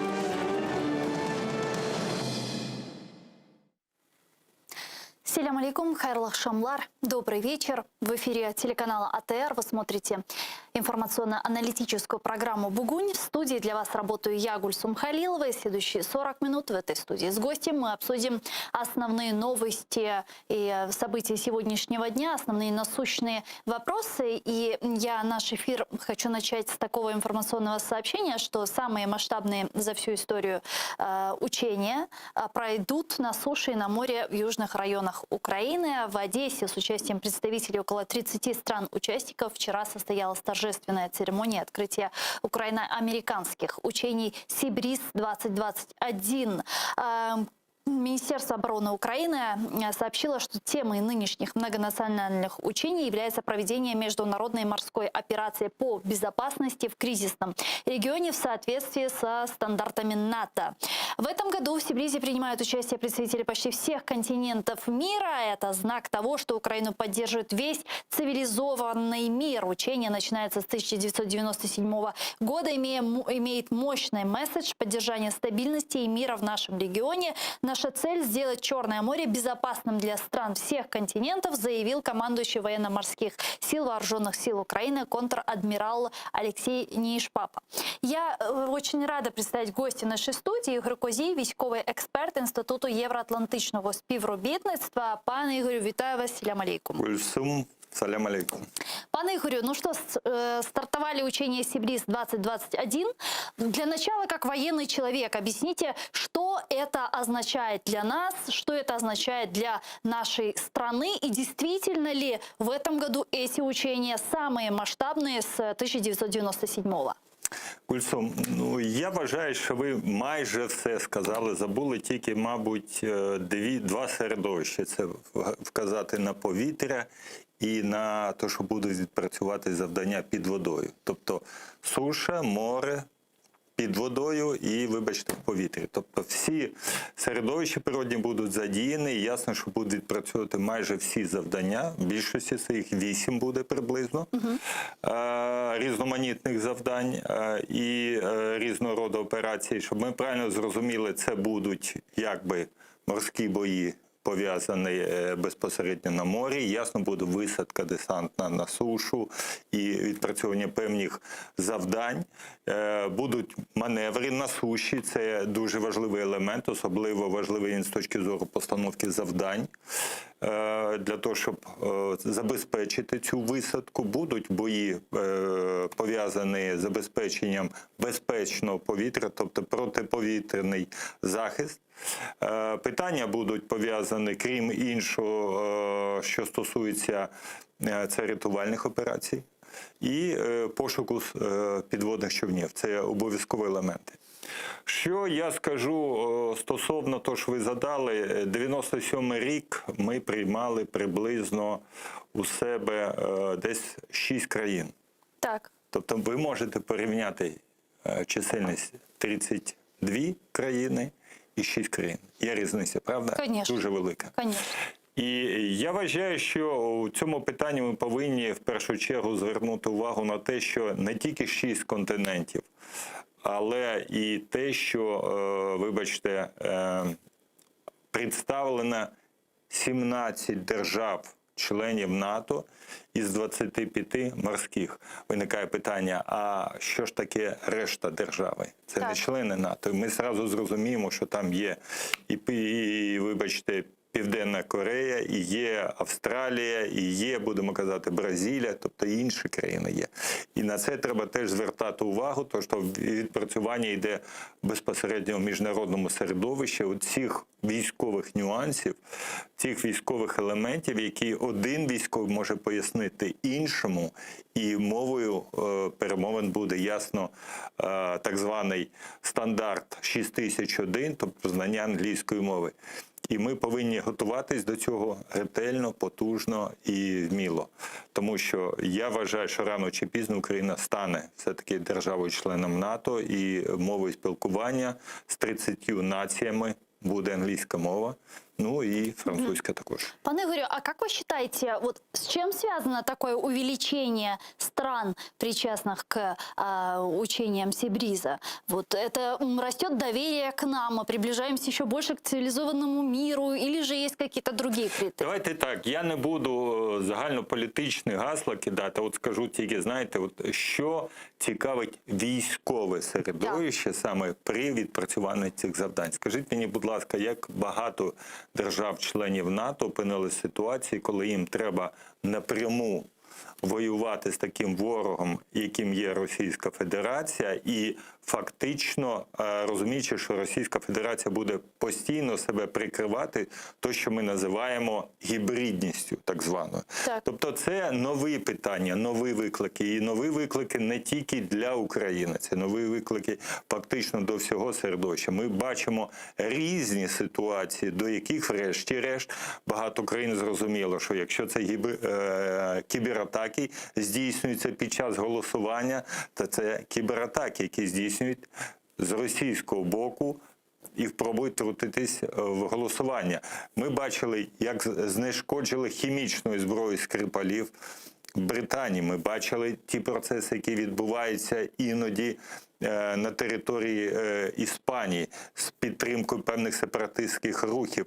Тобто, зрозумійте правильно, навіть ті біженці, які з Сирії ні з того, ні з цього масово повалили в ту ж саму Німеччину, вони були, м'яко кажучи, спонсоровані знову гроші, які йшли безпосередньо з Російської Федерації. Це вже доведено. Тогда какой месседж несут страны, которые проводят с нами учения для России? Вони кажуть, в першу чергу, ми вас вивчаємо, ми однозначно підтримуємо Україну і українське військо, ми однозначно будемо давати ті підходи і ті міжнародні погляди в рамках тих процедур, що існують в НАТО і в світовому співтоваристві, які дозволять вам ефективно оборонятися, ефективно використовувати ту чи іншу зброю, яку в перспективі Україна повинна навчитися створювати сама у себе. Сьогодні стало відомо, що на тлі навчань Сібріс у Чорному морі Росія влаштувала тестування ППО в окупованому Криму. Чим це грозить? Грозить ли вообще чим? Ну, в принципі, зрозумієте правильно, це спроба, як вам сказати, ну, хтось каже стрільби по горобцях, хто каже, просто треба не звертати на це увагу. Врешті-решт, просто, знаєте, спроба тренування своїх підрозділів ППО з боку Російської Федерації на тих цілях, які сьогодні дійсно з'явилися безпосередньо під час проведення тих навчань. Ясно, що вони теж навчаються, вони теж вивчають, вони теж пробують робити всі ті заходи, які б їм дозволило реально правильно працювати. І, до речі, ми ж з вами бачили, що, наприклад, для того, щоб зупинити один бойовий корабль королівських військово-морських сил, їм прийшлося задіяти понад 20 літаків. Ясно, що всі ці ресурси вони будуть використовувати з метою для того, щоб навчитися діяти або протидіяти. Тобто тут йде вивчення з двох сторін. Не тільки ми їх вивчаємо, не тільки ми вскриваємо їхню систему ПВО, в тому числі в Криму, але і вони пробують нас вивчити, вони пробують зрозуміти, як ми будемо діяти. Ну, це вже переходить, що називається, в майстерність військових, наскільки військові тих чи інших країн, чи тих чи інших держав будуть здатні показати свій фах і реальну підготовку. Вы затронули тему эсминца британского флота. Мне очень интересна ваша точка зрения по этому вопросу. В акватории Черного моря что произошло? Вот с дестройером британским, который обвинили в, ну, понятно, в нарушении якобы международных вод России, хотя это наши воды, украинские.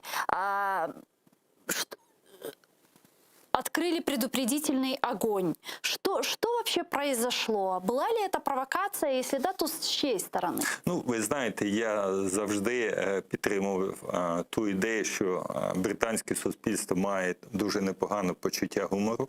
І все те, що відбувалося, абсолютно, цілком і повністю треба довіряти той же самий BBC, да, кореспонденту, який присутствував. І ми всі бачили, до речі. Іншого нам нічого не показали. Нам показали супровід. Да, нам стрільбу не показували. Абсолютно. Тобто її, може, і не було. А може, фактично, нам треба дійсно сказати, да, хтось там десь чув, що проходили поруч недалеко з районом навчань Російської Федерації, тому, може, десь там позаду хтось і стріляв, розумієте? Далі такі були, але чи були бомби? Тобто, мені здається, що це, знаєте, такий собі момент пов'язаний більше, то, щоб нагнітати ситуацію, показати, наскільки фактично оці навчання є якимось, знаєте, такі дискримінуючими, фактично підходи, да, світові підходи щодо створення і впровадження миру.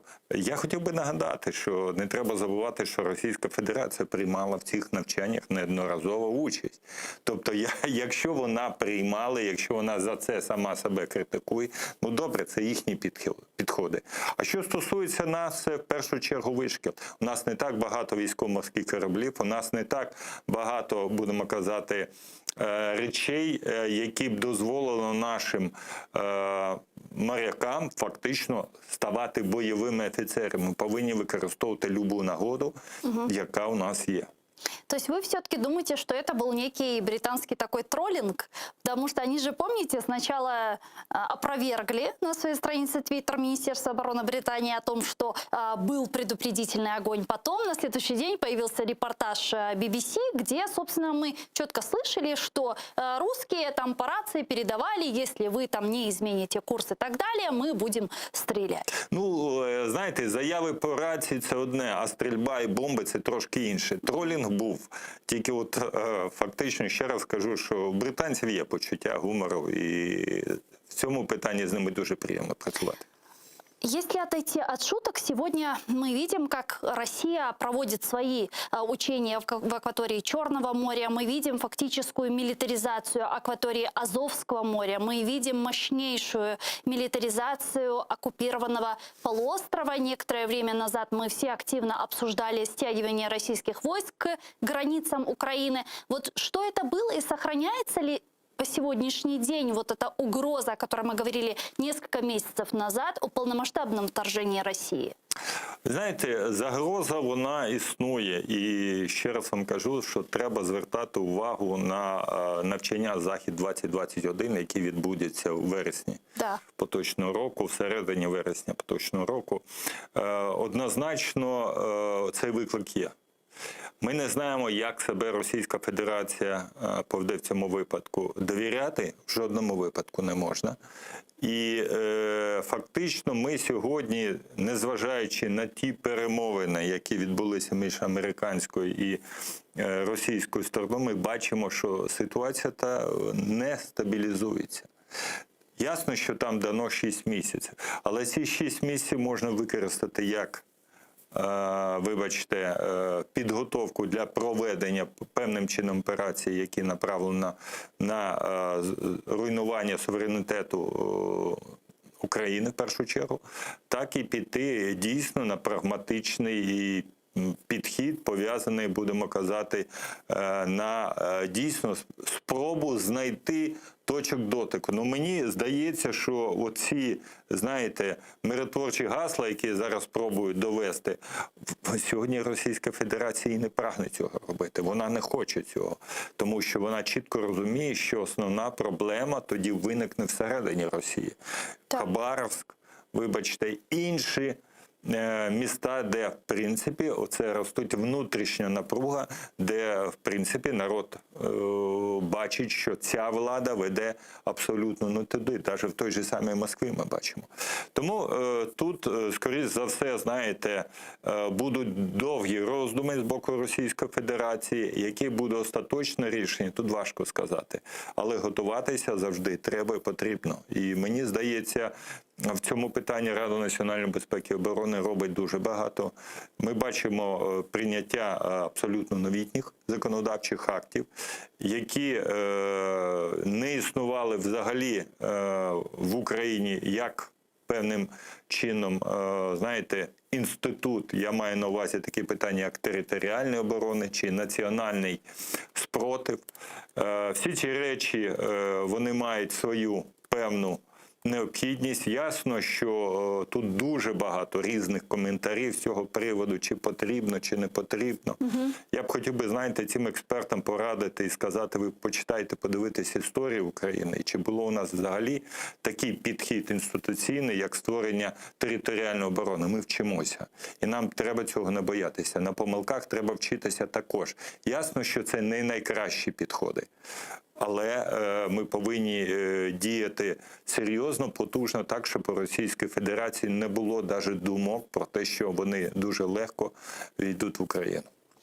Если, вот, предположим, ужаснейший сценарий смоделируем, что Россия, я не знаю, каким-то образом организовывает ситуацию казуса Белли, заходит в Украину, мы готовы будем дать отпор, вот нынешняя украинская армия? Ну, ви знаєте, я вам скажу, то, що показав 14-15 і подальші роки, то, що народ України готов дати збройний опір. Збройні сили, ми чули від начальника Генерального штабу, вибачте, главкома зараз Збройних сил України, вони готові до певних дій для того, щоб протистояти російської агресії. Це позитивний сигнал. Наскільки ми сьогодні вивчили ті, скажімо, уроки, які були отримані 14, 15, 16 років, тут я би сказав, що є над чим працювати, багато над чим працювати.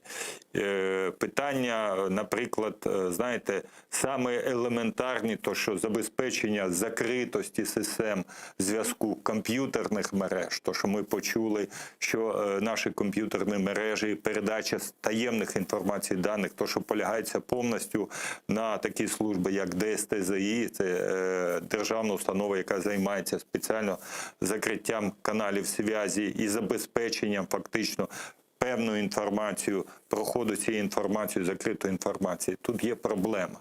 І її треба терміново вирішувати, тому що основна фактично проблема отримання російської розвідки інформації, вона знаходиться не тільки в агентурній розвідці, але й тут. Ми бачимо питання, які пов'язані з такими речами, як оборонні закупівлі. Так. Прийняття новітнього закону, начебто правильний закон, класний закон, але ми бачимо потім після цього, знаєте, непослідовність в діях. Тобто, а в чому вона заключається? Ну, наприклад, є питання пов'язані з адміністратором реєстру оборонних закупівель, який до цього часу або влада не може визначитись, де він повинен бути, в Міністерстві економіки або в Міністерстві стратегічної промисловості, або до часу Міністерство стратегічної промисловості не може його забрати, або Мінекономіки не може віддати. Але це питання Кабміну, і він повинен вирішувати. Це питання оборони, це питання створення нових зразків, це питання, вибачте, оснащення армії сучасною зброєю, це питання того, що я сказав, здатності ДСТЗІ забезпечити закритість оцих комп'ютерних мереж, по якій може курсувати закрита інформація. До речі, ми це слухали і на 24-му каналі від вашого колеги Шабуніна. Це теж момент, який кидає виклик стосовно кіберзахисту і здатності фактично впроваджувати ці речі. Ну, це більш технічний момент, який необхідно впроваджувати для того, щоб готуватися масово до агресії. Якщо з боку Російської Федерації, якщо ми візьмемо територіальну оборону, то ви чітко собі повинні усвідомити, що у нас ніколи не було це. І нам треба починати. Тому, знаєте, я не хочу повторювати ті дурниці стосовно створення, вибачте, якісь банд формувань, легалізації їх, створення, наприклад, систем, які б дуже недолугі чи недоразвиті, нічого подібного. Вся ця система народжується. Як люба дитина, її не треба, знаєте, тюкати, псувати і казати, що вона не гідна своєї матері. А мати в неї одна – Україна, держава. Тобто ми повинні фактично народити цю дитину, правильно народити і виховати її. Саме основне – це виховання підготовити її дуже правильно. Там багато є речей, включаючи, наприклад, те, що я в цьому законопроекті не побачив, що дуже, на мій погляд, є важливим, це функціональні обов'язки тих чи функції тих чи інших структур сектору безпеки, такі як Нацполіція, Міністерство внутрішніх справ, прикордонники, якщо коротко, інші структури, особливо СБУ, військова контррозвідка. Тобто там повинен бути той функціонал прописаний, який дозволить після цього Генеральному штабу в рамках територіальної оборони, в рамках руху опору фактично правильно, спільно діяти, а не так, щоб одна сторона з певних політичних міркувань ігнорувала іншу сторону. Цьому треба теж фактично навчатися. Пане Ігорю, мы вернемся к предмету нашей беседы. Я просто хочу сейчас подключить к нашему эфиру Ганну Шелест, эксперта-международника. Вона зараз з нами на прямому зв'язку. Как известно, Европейский Союз в ближайшее время подготовит варианты новых санкций против России. Об этом заявил высокий представитель Европейского Союза по иностранным делам, политике безопасности Жозеф Боррель. Пані Ганна, вітаю вас, салям алейкум. Доброго вечера. Пани Ганна, стоит ли ожидать каких-то радикальных санкций от Европейского Союза в отношении России, или же они все-таки ограничатся некоторыми персональными?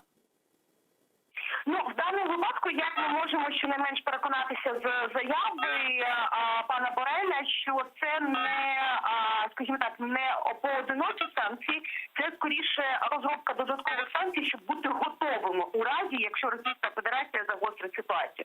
Тобто це не означає, що відразу там через тиждень він надасть санкції, які відразу будуть прийняті і запроваджені проти Російської Федерації. Скоріше через те, що нещодавно була представлена нова стратегія відносин ЄС щодо Росії, і відбувся саміт після цього з розглядом, то хочуть йти на таке певне випередження, щоб Російська Федерація теж розуміла, що, наприклад, Європейський Союз готовий застосувати такі санкції, але він буде їх застосовувати у разі, якщо московська поведінка буде цього вимагати. Тобто в даному випадку це не варіант, там, скажімо так, більших санкцій або персональних санкцій, або ще якісь. Це скоріше, скажімо так, меню санкцій, додаткових санкцій, яких ще немає по відношенню до Російської Федерації, які у разі розробки Європейська комісія зможе дуже швидко застосовувати по відношенню до Росії, щоб кожного разу не думати, а що ще вони могли би теоретично зробити. Так у меня тогда возникает вопрос, а как еще, куда еще хуже они могут обострить ситуацию? Здесь в Украине оккупированной территории, ежедневно на территории оккупированного Крыма, Донбасса нарушаются права человека и так далее. Уже не осталось нигде вообще никакого конфликта, куда Россия бы не вмешивалась. Чего еще ждет Европейский Союз? Ну, варіантів, на жаль, достатньо багато. І в першу чергу ми говоримо про те, що можуть бути загострення навіть військові провокації проти кораблів або літаків, як ми бачили по відношенню до британського корабля. Ми можемо говорити про те, що, на жаль, можуть бути і додаткові погіршення в сфері прав людини. Тут теж фантазія Російської Федерації, на жаль, не обмежена.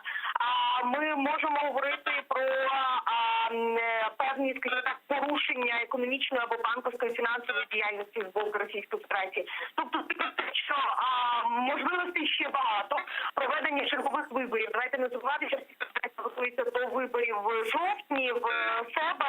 І так, як ці вибори будуть проводитися, звичайно, і на території Криму, але як зараз очікують, що збільшення видачі російських паспортів в ОРДЛО якраз робиться для того, щоб ці нові громадяни змогли також брати участь у виборах. От, наприклад, як відповідати на це, яким чином, звичайно, ці нелегальні дії покарати, це теж може бути предметом для обговорень подальших.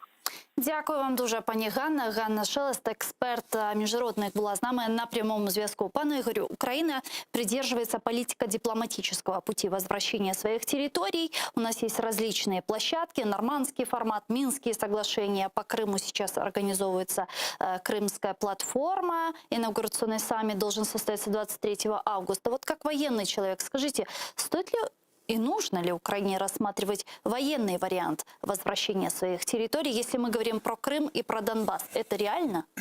Дивіться, ми повинні готуватися до любого сценарію. Питання ніхто не ставить то, що треба їх повертати військовим шляхом. Ніхто не ставить так питання і не будуть ставити, це однозначно. Тому що на сьогоднішній день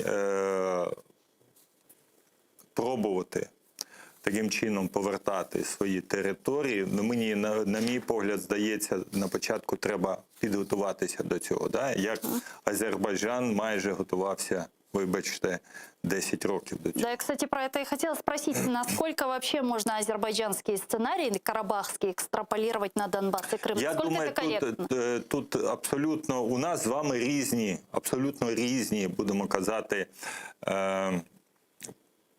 погляди на те, як можна діяти в випадку з Російською Федерацією. Ви зрозумієте, якщо ми візьмемо Азербайджан і Арменію, хтось може сказати, вони рівні, да, за своєю здатністю протистояти один одному. Ясно, тому хтось пробує посилити своє озброєння, посилити свій вишкіл фактично військових, і після цього проводиться блискуча операція. Але це робиться, знаєте, кожного дня потрошки для того, щоб реально підготуватися до цього. Чи може сьогодні Україна протидіяти фактично ядерній державі?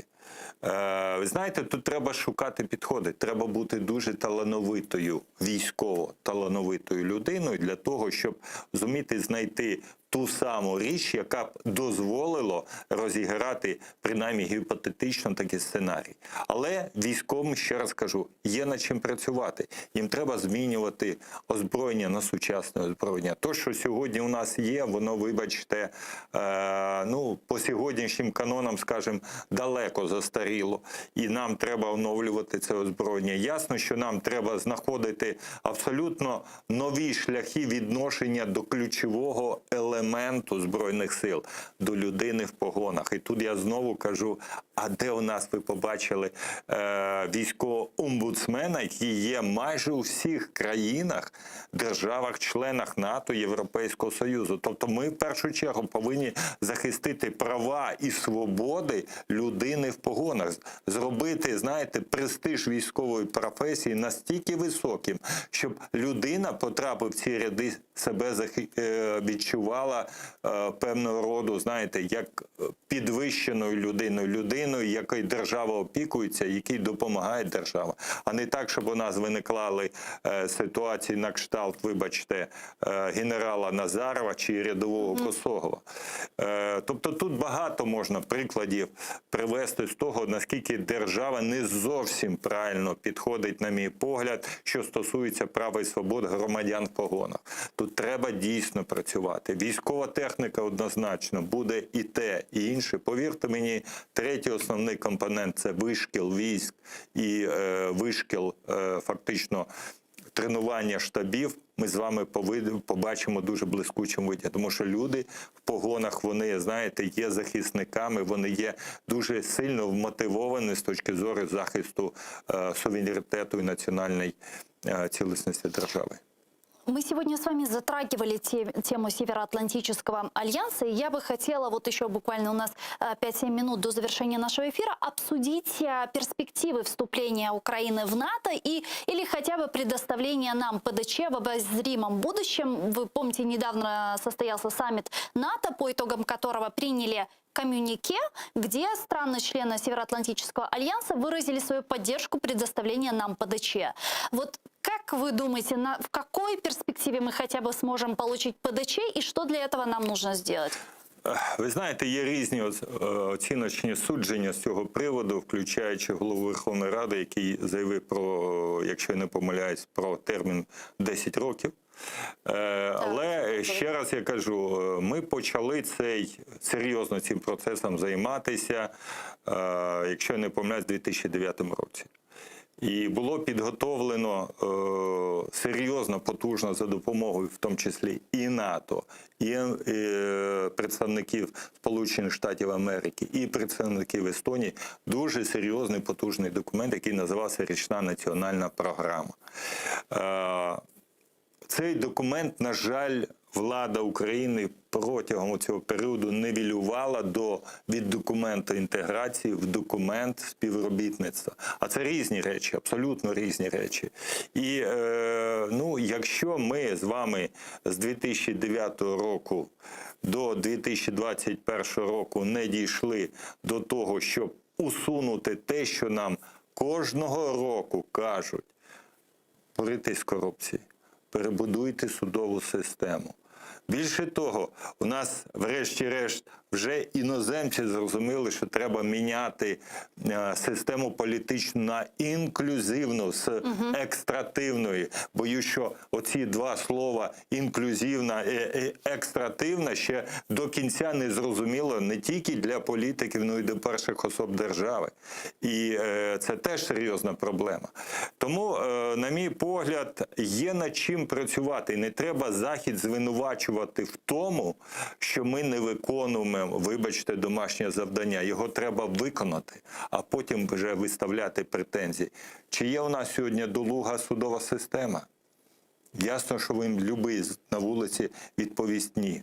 Чи є у нас, будемо казати, то, що сьогодні ми можемо показати в плані створення інклюзивної політичної системи, тобто відсунення по великому рахунку олігархічно-кланових структур від управління державою, ясно, що вам сьогодні скажуть кожний на вулиці ні. Тобто громадяни України самі розуміють, що не все так просто. Тому, коли пробують звинувачувати Захід в чому, на мій погляд, я вже це бачив, починаючи фактично з 2010 року, майже кожен рік. Це не зовсім конструктивний підхід. Основная претензия ряда политиков, даже экспертов, это заключается в том, что предоставление Украине ПДЧ, вступление Украины в НАТО и так далее, это больше политический вопрос, так как в пример приводят ряд стран, членов НАТО, которые на этапе вступления не имели достаточного количества уровня стандартизации. Я имею в виду военной стандартизации, если говорить о Македонии, об Албании, о Черногории, Турции, Болгарии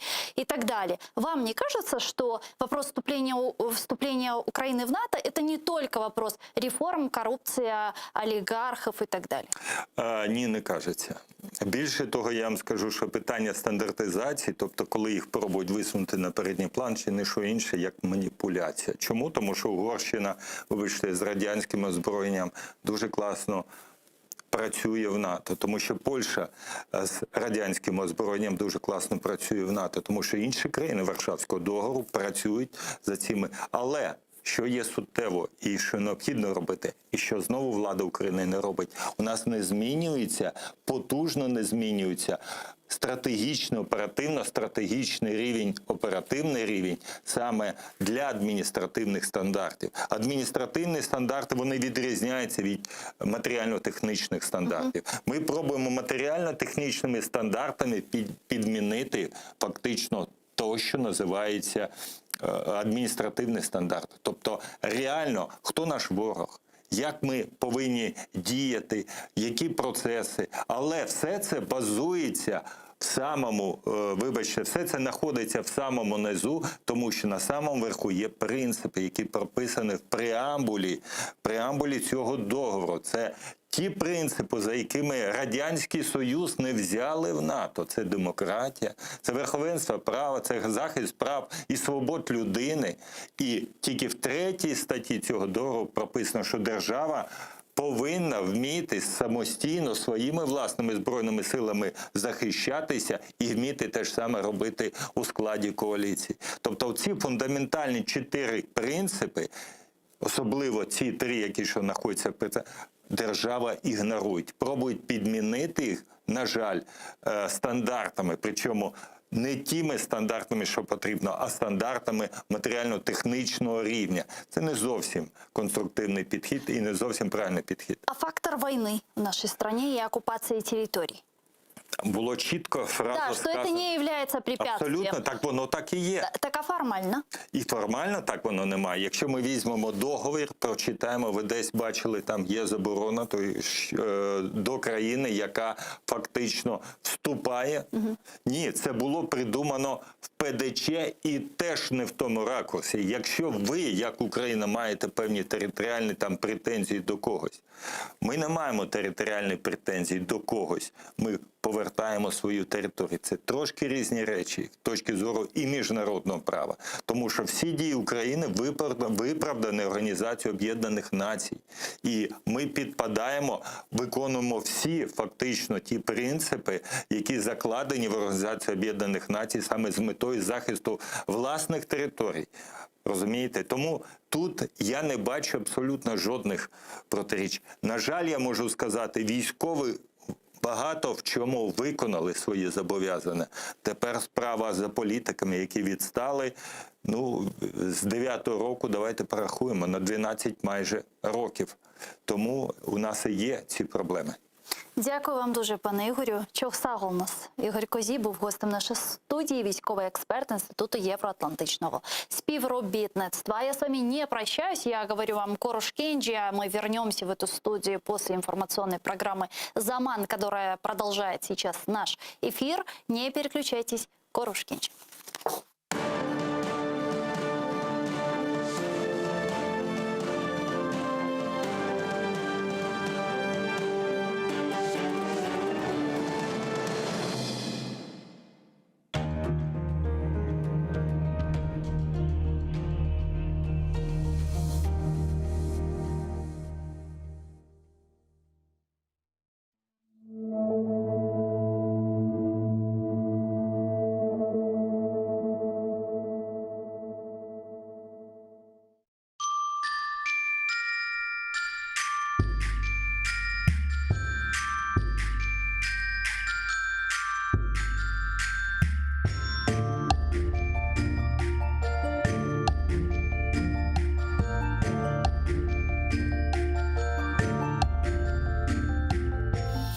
Эшит йымшақ япрақларының түркілеріні, ярын келсе пенжереден ярық ұрса.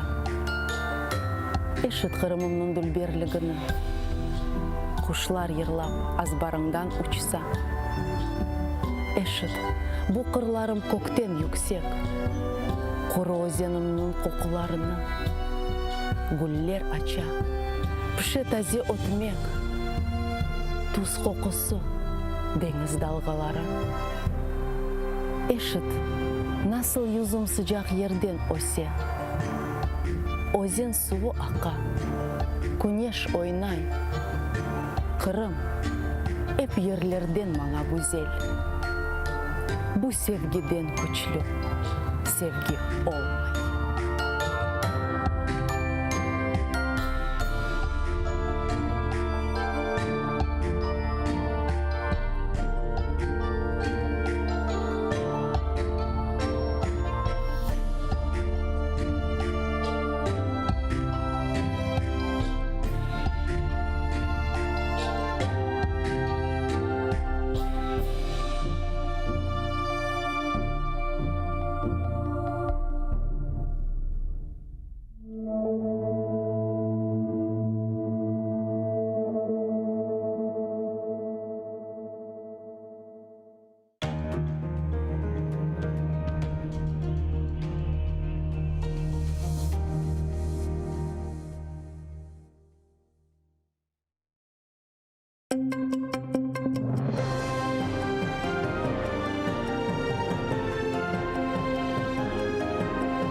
На 2 місяці окупанти заарештували сімферопольця, якому закидають роботу на українську розвідку. Про це повідомляють у кримській правозахисній групі. Жителя Сімферополя Станіслава Стеценка ФСБівці затримали минулого четверга. Під час облави в його оселі знайшли синьо-жовтий прапорець, шалик з написом «Україна» та атрибутику футбольного клубу «Таврія», а також бінокль, запелючену рацію та мапу Криму. Окупанти заявили, що він збирав інформацію про польоти над півостровом військових військових літаків агресора та передавав розвіддані спецслужбам України. 33-річному чоловікові закидають державну зраду, а рішенням окупаційного Київського райсуду Сімферополя його триматимуть в СІЗО до 21 серпня. В Україні судитимуть окупаційного військового комісара Феодосії. Правоохоронці скерували до суду звинувачення в організації незаконних призовних кампаній. Про це повідомляють у прокуратурі Автономної Республіки Крим та Севастополя. Зазначається, що фігурант до окупації півострова був начальником полігонної служби повітряних сил Збройних сил України, а в 2014 році зрадив присязі та перейшов на службу окупантам. Згодом його призначили так званим військовим комісаром Феодосії та Кіровського району Криму. На цій посаді він на догоду окупаційній владі примусово призивав цивільних кримчан до війська загарбника, кажуть у прокуратурі. Відтак обвинувачений, реалізуючи незаконні укази вищого керівництва РФ, сприяв проведенню 6 незаконних призовних кампаній кримчан у відповідних районах. Зазначені дії порушують заборону державі-окупанту примушувати цивільне населення служити у власних збройних силах. На місці палацу Калги Султана – каплиця. У Сімферополі на пустці, що на вулиці Воровського, відновилося будівництво. Відео підтвердження зняв та опублікував у соцмережах делегат Курултаю Едем Дудаков. Ще в 2015 році на цьому місці почалося будівництво приватного будинку та каплиці. Після протестів громадськості будівництво призупинили, а в 2017 році під час розкопок було знайдено безліч монет доби Кримського ханства, посуд, керамічні труби та фрагменти фундаменту, які могли належати до середньовічного палацу. Тоді окупаційна влада заявила, якщо підтвердиться, що тут був палац, то відкриють музей. А депутат Держдуми Руслан Бальбеки поготів заявив, що місце буде визнано об'єктом всесвітнього спадку і похизувався, що окупанти захищають та бережуть культурну спадщину кримських татар. И эта церковь строится, чтобы унизить нас. Это месть за 2014 год. Просто афера заключается в том, что в 2014 году задним числом на эту территорию были выделены участки. Якобы 2013 годом. Вот это было сделано задним числом. Многие знают об этой проблеме в Крыму, когда в начале 2014 года ушел дерибан земли по всему Крыму. И очень многие, якобы 2013 годом, получили вот решение на участки в заповедных местах, в том числе и на участке нашего культурного наследия, где раньше размещался Калга Султан.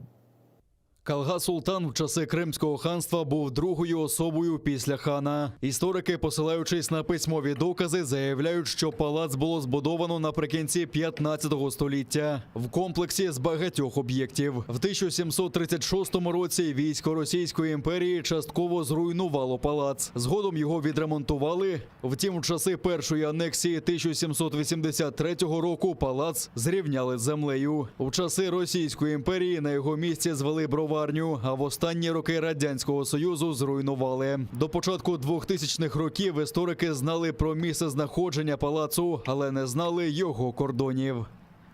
Відродитися, щоб жити на своїй землі. До 30-річчя відродження Курултаю у Верховній Раді України відкрилася фотовиставка, організована Меджлісом. Експозицію із 65 архівних світлин розмістили в одному з холів українського парламенту. Фотографії висвітлюють важливі події в новітній історії кримсько-татарського народу, що відбулися 30 років тому. Відновлення Курултаю після 73-річної вимушеної перерви, а також повернення та облаштування корінного народу на своїй батьківщині. На думку лідера кримсько-татарського народу Мустафи Джемілєва, вчасне обрання демократичних органів допомогло зберегти єдність серед кримських татар. Но всі ці роки боротьба кримсько-татарського народу именно велась с теми органами, которые был избран Курултай, Меджлисом крымско-татарского народа, под тем флагом, который был утвержден Курултаем, под тем гимном, который был тоже утвержден на этом Курултае. Наши соотечественники оказались в состоянии, как при советской власти, а по некоторым параметрам даже и хуже. Но вот то, что был Курултай, было сильное национальное движение, оно дает возможность крымским татарам более эффективно противодействовать оккупационному режиму. Це огляд новітньої історії не лише кримських татар, а й України, каже голова Меджлісу Рефат Чубаров. Сподівається, що народні депутати, які відвідують виставку, зроблять висновки з помилок минулого.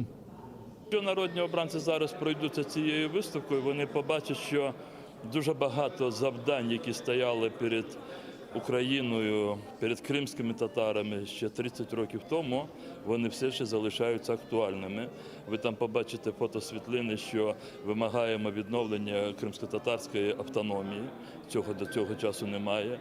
Там є вимоги, що фотосвітлини, де вимагається відновлення прав кримсько-татарського народу. В повній мірі ми це ще не відновили і нам ще потрібно приймати закони. Виставка до 30-річчя відродження Курултаю триватиме до 3 липня. Потім її продемонструють і в інших містах України.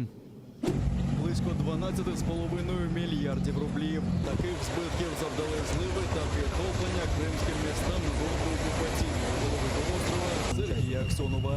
Він порахував кошти на ремонт дахів, підвалів та інших пошкоджених приміщень, але на відновлення змитих шляхів хоче додаткових грошей. Поки Аксьонов рахує, скільки просити в Москви, жителі Керчі вже 10 днів самотужки розбирають на окупаційні військові, які нагнали до міста, буцімто в поміч. Насправді лише розвозили грецію по вулицями границі Керчани. Убирать только сегодня. Пришли солдатики, поубирали, оставили кучи, так и уехали. Приходили все, обещают, не отказывались, обещали, уходили и все, и с концами. Люди падали. У нас вот с первого этажа люди так вообще и мало того, что они носили грязь с квартиры и в квартиру. Во дворе грязно, они вот оттуда несут, с улицы наберут и обратно туда несут. Так что ужасно. Как был бардак, так и есть бардак. Запоры поснимали, это самое, сейчас стоянка, понимаете? А кто, когда рель-каналы вот эти, вот у нас с той стороны уже 3 или 4 года вот это бардак стоит, и нафиг оно никому не нужно, понимаете? Ну что не убирают, ну речку, говорит, почистили, ну, а там перед мостом стоит запор, а это что? Вот, посмотрите, вот сюда, посмотрите, тут разве можно пройти? Тут пройти невозможно.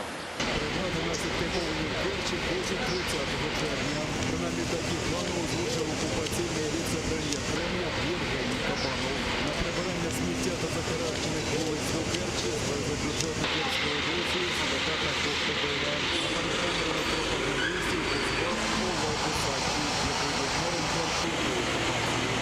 83 пляжі окупованого Криму закриті через брудну воду. Якість води погіршилася після нещодавніх повеней та селів, заявляють в окупаційному кримському Роспотребнадзорі. Тоді в море змило сміття, мотлох з людських осель, бруд та навіть автівки. 21 червня окупанти нібито дослідили воду біля берегів Ялти та вирішили, що купатися там не можна. Втім, це не зупинило відпочивальників. А вже наступного дня, 22 червня, в Роспотребнадзорі запевнили, холери не знайшли, але в море краще не пірнати. Окупаційна влада також заявила, що влітку на півострові працюють 373 пляжі.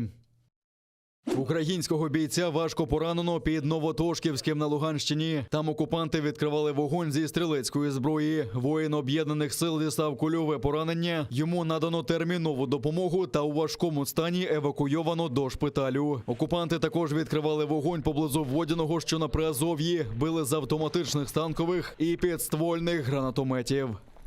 Використовуючи координаційний механізм, українська сторона СЦКК оперативно реагувала на порушення через СММ ОБСЄ. Станом на 7 годину ранку 29 червня з боку російсько-окупаційних військ зафіксоване одне порушення режиму припинення вогню. Зокрема, біля Невельського ворог вів вогонь з мінометів 120-го калібру. Ситуація в районі проведення операції Об'єднаних сил повністю контрольована українськими військовими. Особливу увагу противником приділено підготовці спеціалістів артилерійських та мінометних підрозділів. До перевірки проведення зборів залучено офіцерів командування Збройних сил Російської Федерації. Водночас відзначається низький рівень прибуття військовозобов'язаних окупантів для участі у попередніх етапах зборів резервістів 17, 19 та 22, 26 червня. У зв'язку з цим російські окупаційні адміністрації ініціювали введення штрафів у розмірі 30 тисяч російських рублів за відсутність у так званому паспорті ДНР штампу про взяття громадянина на військовий облік. А за даними української розвідки, командування російських збройних сил прискорює підготовку військовозобов'язаних запасу. З них планується поповнити окупаційні підрозділи на сході України. Упродовж цього тижня вони проходитимуть спільне злагодження на полігонах окупованих районів Донеччини та Луганщини.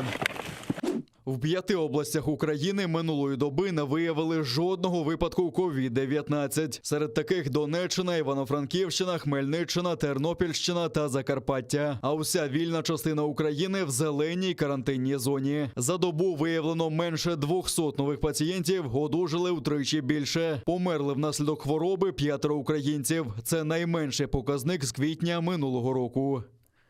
А в Криму щоденна кількість нових заражень навіть за сумнівними підрахунками окупаційної влади наближається до 400. Ще 9 не змогли подолати хворобу. Окупаційний голова Криму Сергій Аксьонов відкоригував свій указ про так званий режим підвищеної готовності. Попри стрімке поширення хвороби, погодив проведення дитячого футбольного турніру та дозволив відновити роботу цирків та концертних залів. Італія відмовляється від суворої вимоги в будь-яких громадських місцях носити захисні маски. В країні поступово послаблюють карантинні обмеження. Люди тепер можуть ходити без маски на відкритому повітрі. Однак не всі поспішають відмовитися від цього засобу захисту. Думаю, що варто носити маски. У мене таке відчуття. Але ми хоч трохи можемо відчути, що таке нормальне життя. Ми тільки що вийшли з автобуса. У громадському транспорті хотіли бути обережними, а тепер ми вийшли, тому можна зняти маски. Це велике полегшення. Сподіваємося, так і буде тривати. В Італії правило обов'язкового носіння масок діяло близько року. Тепер усі регіони країни стали білими зонами. Маски, як і раніше, обов'язкові в приміщеннях, а також в місцях скупчення людей, де неможливо дотримуватися соціальної дистанції. Все майже як і раніше. Ми все одно ходимо з масками. І всередині приміщень все одно їх надягаємо. Поки добовий приріст інфікованих в Італії продовжує скорочуватися. Однак фахівці уважно стежать за поширенням нових штамів COVID-19. У цілому в країні виявили більше 4 мільйонів 200 тисяч випадків коронавірусу. Померли більше 127 тисяч людей.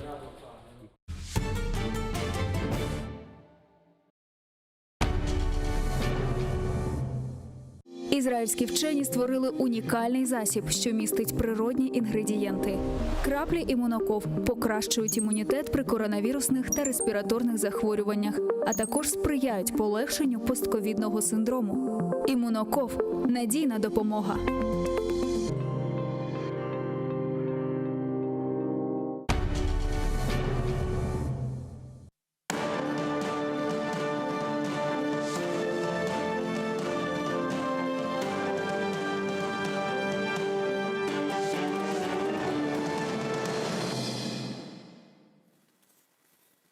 Селям алейкум, хайрлы акшамлар, сайгылы АТР телеканалының телесерчилері. Бүгін информацион программасына сейретесіңіз. Студияда сіздер үшін мен Гүлсум Халилова чалшам. Ве бұл бүгінгі программаларымыздың сонки бөлігіні біз Қырым татар тілінде алып барамыз. Ве біздің үшін мұйым суалерні бұл яйынымыз девамында музакире етейжекміз. О себептен яйынымызға қошылмаға ұнытмаңыз. Экранларыңызға режиссерларымыз телефон номерасыны тақдим еті 073 419 41 228 Viber vasıtasıyla stüdyamızga telefon açmağa imkanınız var ya da Skype adresimizni kullana bilesiniz. YouTube kanalımızga abone olmağı unutmanız. Anda biz hem canlı şekilde hem de bütün programmalarımızı yüklemeye tırışmaktayız. Men ise bugünkü haberler sırasında şunu sizlerge kaydetmege istedim ki Ukrayna Yukarı Şurası'nın spikeri Dmitriy Razumkov bugün demek Tamir Halklar ile bağlı kanun leyhasının Yukarı Şurada parlamentoda endi 1 iyul günü bakılacağı ile bağlı özünün imzasını berdi. Yani bunun ile bağlı böyle bir karar kabul etti ve imzasını attı.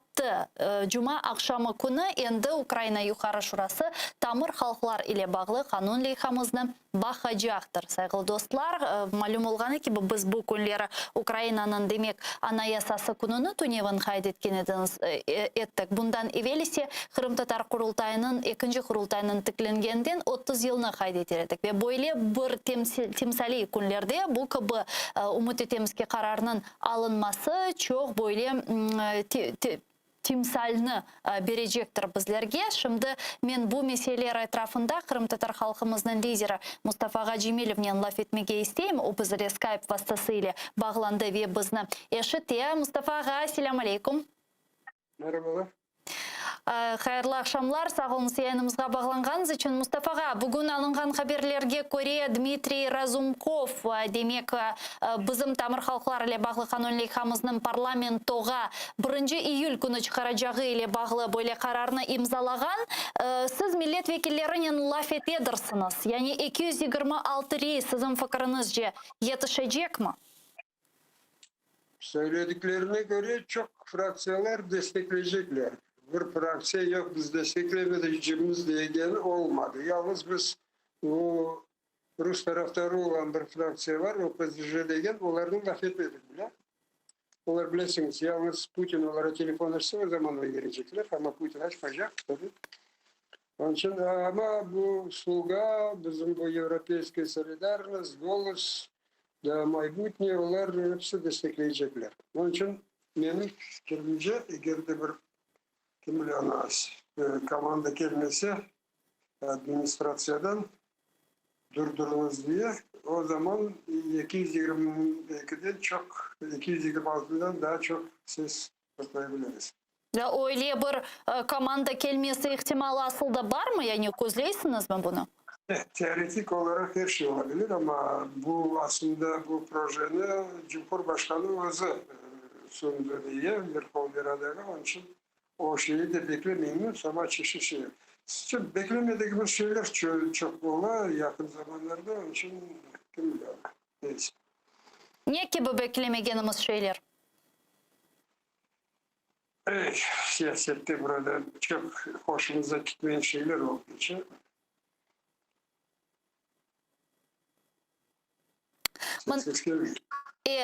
Anladım. Mustafa Ağa, Tamir Halklar ile bağlı kanun leyhasına kayıtsak, umut etemiz ki parlamentoda o elbette ki kabul edilir, 226 rey alınır. Mına bizden şimdi Kırım, bizim vatandaşlarımız seyreti. Tarif etiniz bizlerge aslında bu Tamir Halklar ile bağlı kanun leyhası bizge ne verecek? Kırım Tatarlarga ve hususan Kırım'da yaşayan Kırım Tatarlarımız, semedeşlerimiz bunu nasıl bir şekilde is edecekler mi? Birinciden bu kanun başka kanunlar kabul edilmesi için bir temel olacak. Mesela biz Kırım Tatar halkının statüsü hakkında projemiz var. Orada da Kırım Tatar halkı Tamir halkı olarak söz geçiyor ama anayasada Tamir halkı kaysı milletler Tamir halkı kategorisine girer ve onların nasıl hakları olabilir o hakkında hiçbir izah yok. Onun için bu kanun evet çok mühim. Eğer de Kırım Tatar halkı statüsü hakkında kabul edilmesi bile bu kanunda çok bizim haklarımız konusunda kelimeler var. Birinciden bu Birleşmiş Milletler Teşkilatı 2007 senesi Tamir halklarının hak hukukları konusunda deklarasyona esas algan. Onda bilirsiniz 18 madde hepsi bize çok uygun maddeler. Yani halkımız için çok gerekli ve faydalı olacak. Bundan da gayrı da sırada başka kanunlar var. Mesela bizim toponimika meselesi, köy kasabalarımızın adlarını, tarihi adlarını yerine getirmesi için. O da Tamır halkın hukuklarına esaslanan bir kanun olacak. Son Kırım Otonom Cumhuriyeti'nin statüsünü değiştirmek, böyle administratif değil de milli muhtar cumhuriyet şekline getirmek meselesinde de bu Tamır halkı temel bir kanun olacak. Мына егер бұл тамыр халқылар ile бағлы қанунлиғасы қабыл етілсе, бұндан sonra Қырым татар халқының статусы или қанунлиғасыны шығармақның манасы бар ма? Yani buna ihtiyaç var mı? Ya da bu kanunliğasında zaten her şey yeterli şekilde güzel yazılgan. Biz bu konuda Cumhurbaşkanlığı konuştuk. Onun da fikri yavaş yavaş birer. Biz aslında başta fikrimiz paket olarak 3 kanunu geçirmekteydi. Ama o Cumhurbaşkanı da dedi reaksiyaya bakayım. Bu birinci geçsin de sonra ona göre başkalarına bakarız diye şekilde cevap verdiler. İşte umut edemiz başka kanunlar da neticede kabul edecektir. Şimdi bu demek Tamır halklar ile bağlı kanunliğasına esaslanarak biz aslında endi talap edebiliriz mi anayasaga denişmelerinin kirsetilmesi milli muhtariyet ile bağlı? Buna esas temel zemin koya mı bu kanunliğası, bu kanun? Böyle diyeyim ki daha ziyade delillerimiz, daha ziyade argümanlarımız olacak. Ama hepsi Cumhurbaşkanı'na bağlı. Çünkü onun kontrolünde parlamentodaki en büyük fraksiyon var. Şimdi bu kanun sunduğu nemede Verhovnaya Rada'ya elbette slogalar onu destekleyecekler. Ama gelecekte bu Kırım Tatar halkı statüsü hakkında Kırım Otonom Cumhuriyeti'nin statüsünü değiştirme konusunda kanunları verecek mi, vermeyecek mi? Sözde evet razı oldu, o gerek dedi ama bilirsiniz daha 2019 senesinde o razı olamadı. Ama 2 yıl sürdü, 2 yıldan ziyade söyleyebilir. Şimdi daha yerine getirilmedi. Ama umut ediyoruz ki neticede mutlaka bu kanunlar kabul edilecektir. Sizin fikrinizce bu Zelenski'nin kadenciyası müddeti devamında yapılabilir mi? Evet, bu detine daha çok zaman var. 2 yıldan ziyade. Onun için evet var. Мына biz Tamır halklar ile bağlı kanunliğasında peyda olgan birçok şubeler hakkında tarif eteydik, hususan işte laf eteydik. Demek bu temsili organının hükümet tarafından sanki idare etmek gibi istekleriyle bağlı böyle bir madde var. Sonra Milli Meclis'nin böyle mali meselelerini hesabat verip açıklamak gibi meseleler var. Siz bu maddelerde böyle bir risklerini koresiniz mi ve onlarını deniştirmek imkanları ne vakit peyda olabilir? Aslında bu kanuna başka deputatlar da bazı itirazları, bazı değişmeler kırsettiler ama baktık gördük bunun sonu olmayacak.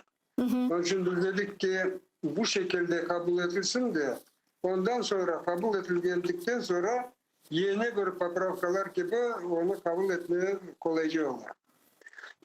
Onun için biz burada büyük bir tragedi, facia görmemiz hep şeylerin yerine getirmeye mümkün olacak.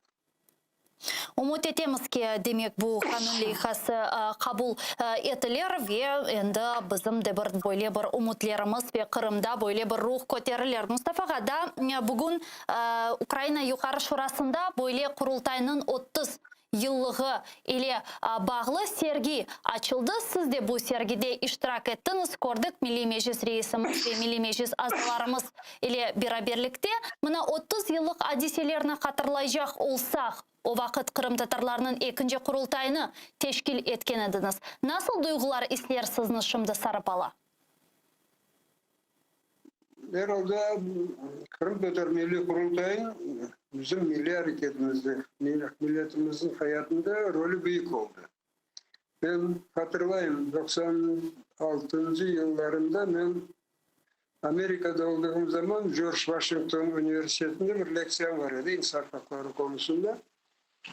Benden evvel bir profesör söze çıktı da o fikirleri söyledi. Dedi, bakınız dedi, perestroika zamanında hep milletlerde, hep bu milli cumhuriyetlerde çeşit türlü partiler, frontlar peyda oldu, teşkilatlar ama neticede çok bölündüler. Birbirlerine karşı geldiler ve bu fırsattan faydalanıp eski komünistler iktidarı aldılar. Birinci olarak Orta Asya Cumhuriyetlerinde. Ama Kırım Tatarlarında böyle şey olmadı. Çünkü onlar zamanında daha Sovyetler Birliği dağılmasından evvel demokratik şekilde delegelerin, vekillerini sayladılar da ve milletlerini birleştiren en yüksek bir kuruluş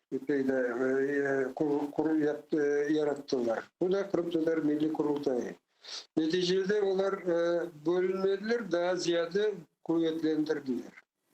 İşte bu dediler, bu profesörün etkanına göre demokratiyanın böyle iyi tarafı. Bize de elbet Kırım Tatar Milli Meclisi'nin çalışmalarında çok tartışmalar olaydı. Aklımda 97 senesi bölünme tehlikesi de vardı. Ama dedik ki bu meselelere kurultayda bakayık da kurultay karar versin. Ve kurultay geçirdik ve bütün ortada olan meseleleri kaldırdık. Çünkü kurultay herkese, bütün millete en büyük yüksek otorite.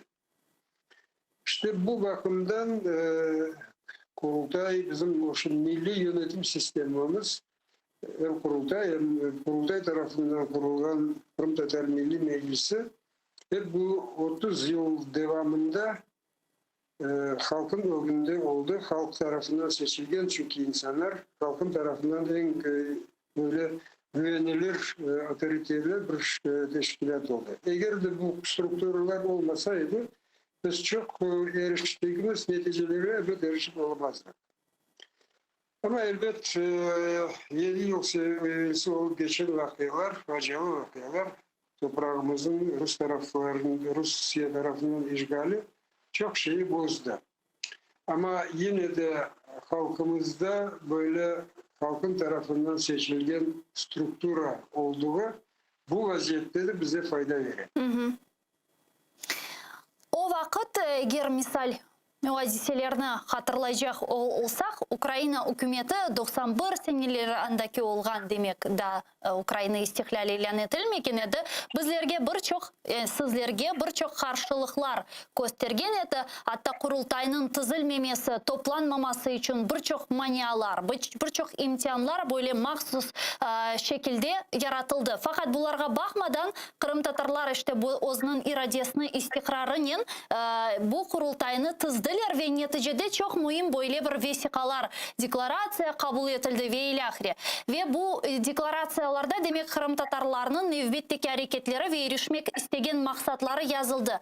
Buna Mustafa nasıl düşünüyorsunuz? Bu maksatlarının bazılarının ne yazık ki yerine getirilmemesi, bu sadece Ukrayna hükümetinin bizge böyle bir şüpheli şekilde bakkanı sebebinden mi ya da bizim de burada bir şekilde bu 30 yıl devamında eksikliklerimiz mevcut oldu?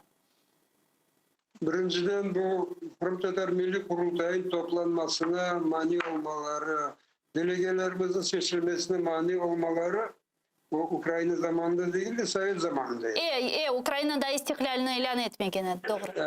Evet, Ukrayna Sovyetler Birliği dağıldıktan ve Ukrayna öz bağımsızlığını ilan ettikten sonra vaziyet elbette değişti.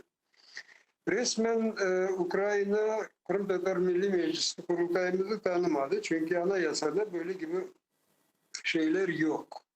Ama aynı zamanda da bu milli strukturumuzda böyle bir düşmanlık da göstermeyedi. Evet, bu Ukrayna'nın iktidarında çeşitli türlü insanlar vardı. Bizi anlayan, bizge destek veren insanlar da vardı. Ama eski Sovyet kafalı insanlar da, şövinist insanlar da birinciden bu Kırım Otonom Cumhuriyeti'nin kastedimin esas düşmanlık oradaydı. halkımıza karşı böyle biz son 96. senesi ya 99 senesi nasıl bir şekilde Kırım Tatar Milli Meclisi'ni tanımak için Kuçma zamanında böyle bir kuruluş yaratılıyordu. Совет представителей Крымско-Татарского народа. Orada da yazılıydı. Совет представителей ne olduğunu. Совет представителей избирается крымско-татарским народом на Курултае. Kurultay kelimesi anda geçeydi.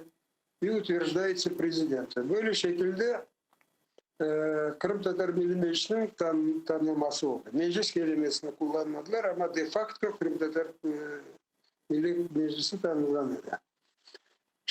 Ama şunu da söylemek istedim ki gerçek bağımsızlık Ukrayna'ya yalnız 2014 senesi geldi.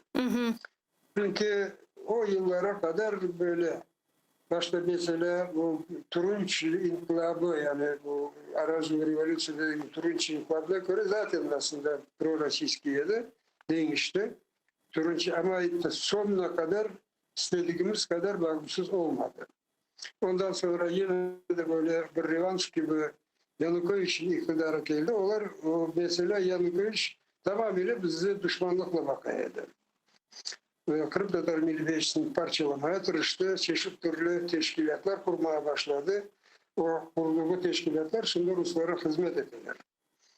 Bu Народный Front, bir şey, Milli Firka, onlar hepsi Rusların ajanları gibi davranıyorlar o zaman. Ama şimdi doğrudan doğru işgalcilere çalışıyorlar.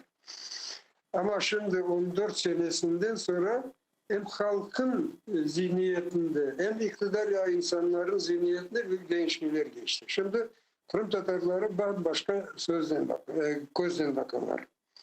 Böyle hainlik, korkaklık etrafında yalnız Kırım Tatar Milli Meclisi açıktan açık.